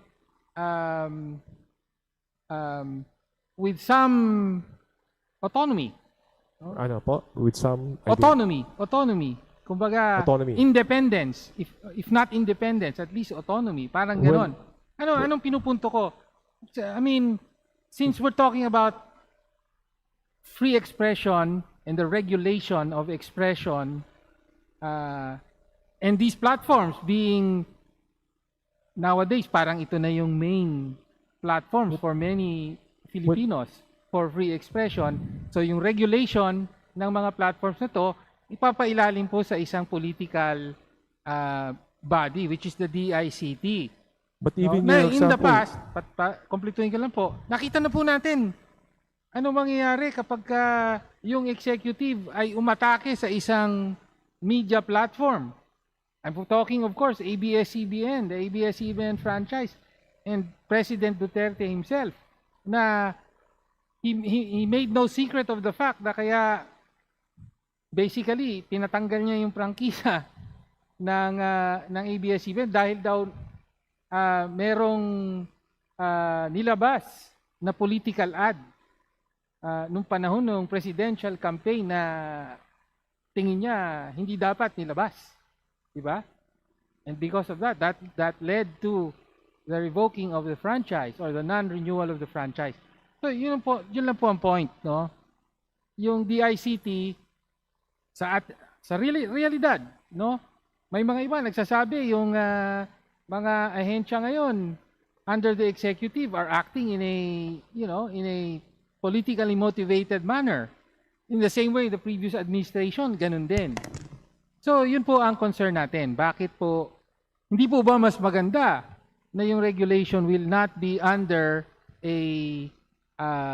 will be with a body that has some semblance of autonomy, no? Sabihin hindi one that does not serve at the pleasure of the executive. May fixed term or whatever, something like that. So just to understand the concern of my distinguished colleague, you're saying that the statute, it would have been better if this bill proposed the establishment of a body that's autonomous? Something like that, Mr. But that would be a creation of the state as well. Oo.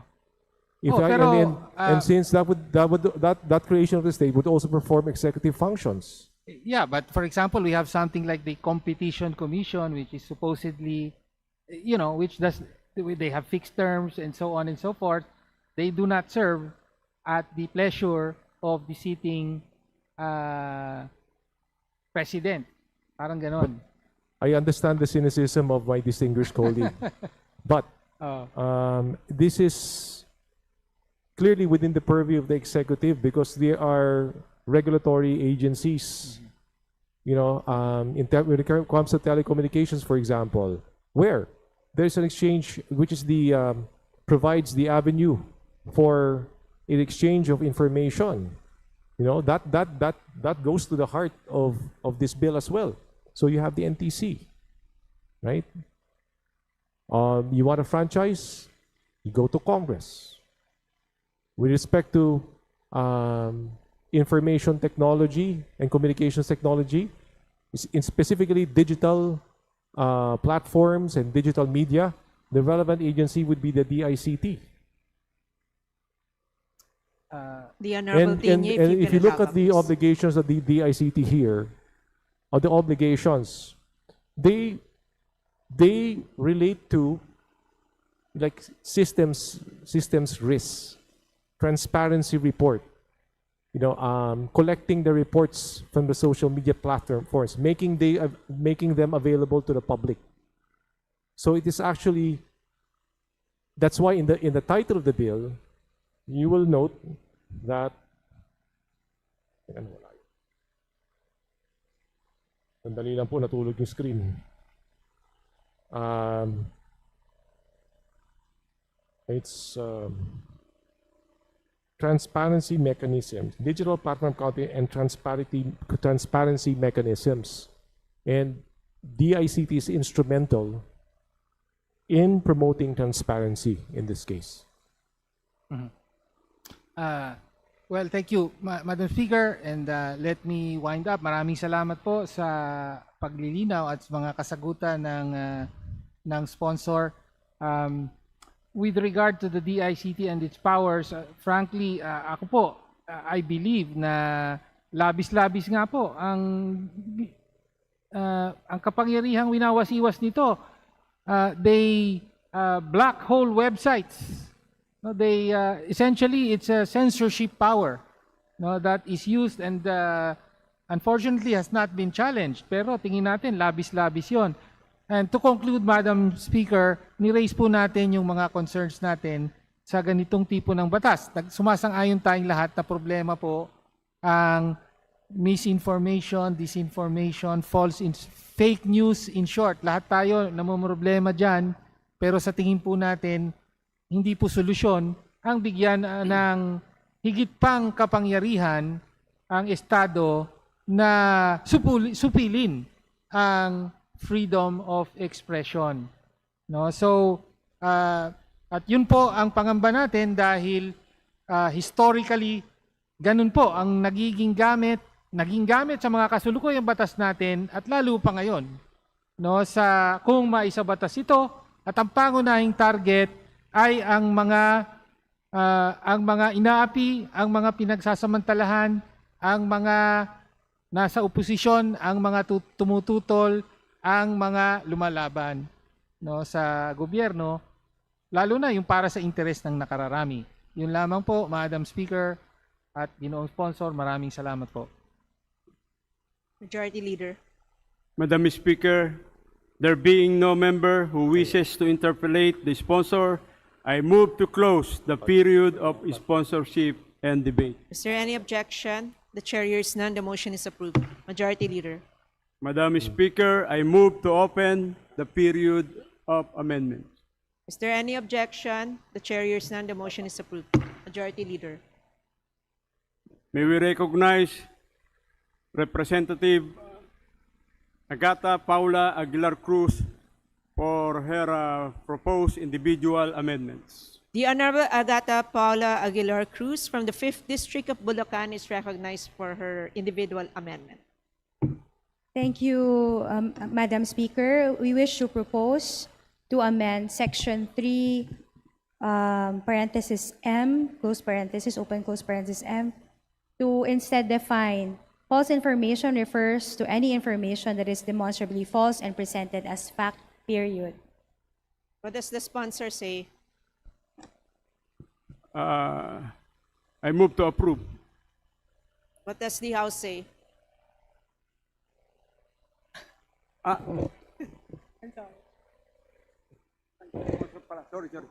House?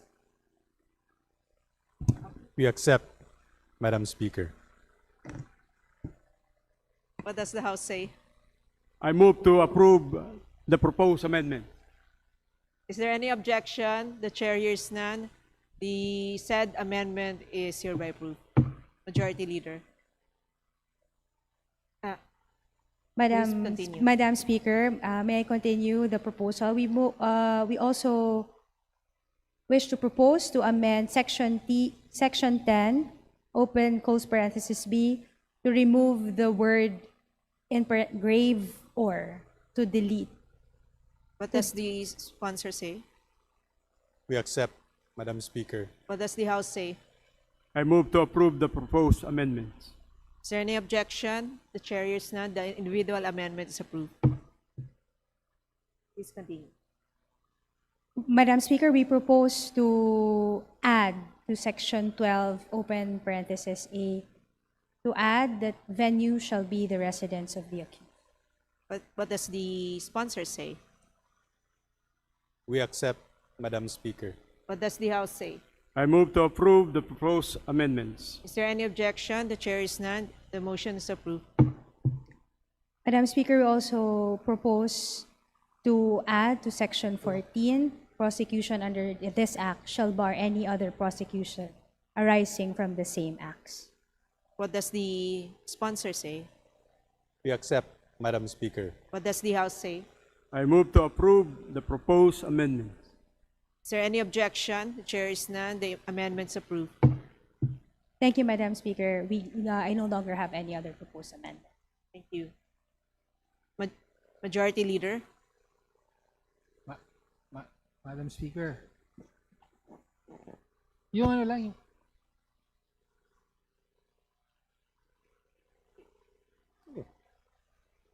The Honorable Antonio Tino, do you have amendments? yes, an individual You're amendment. recognized Madam. to, Thank you, Madam Speaker. I provide your propose individual that amendment. in Section 4, letter E, line 14 to delete the portion that starts from unless the prosecution proves beyond reasonable doubt up to the end of the sentence. Line 16, required mental state and specific intent. During my interpellation, the sponsor agreed that this could be deleted, Madam Speaker. So I propose a deletion of such. Is the sponsor amenable, Madam Speaker? Can you please clarify which one is being Okay, deleted? again, Which one exactly? In Section 4, starting at line 14, I propose the deletion of the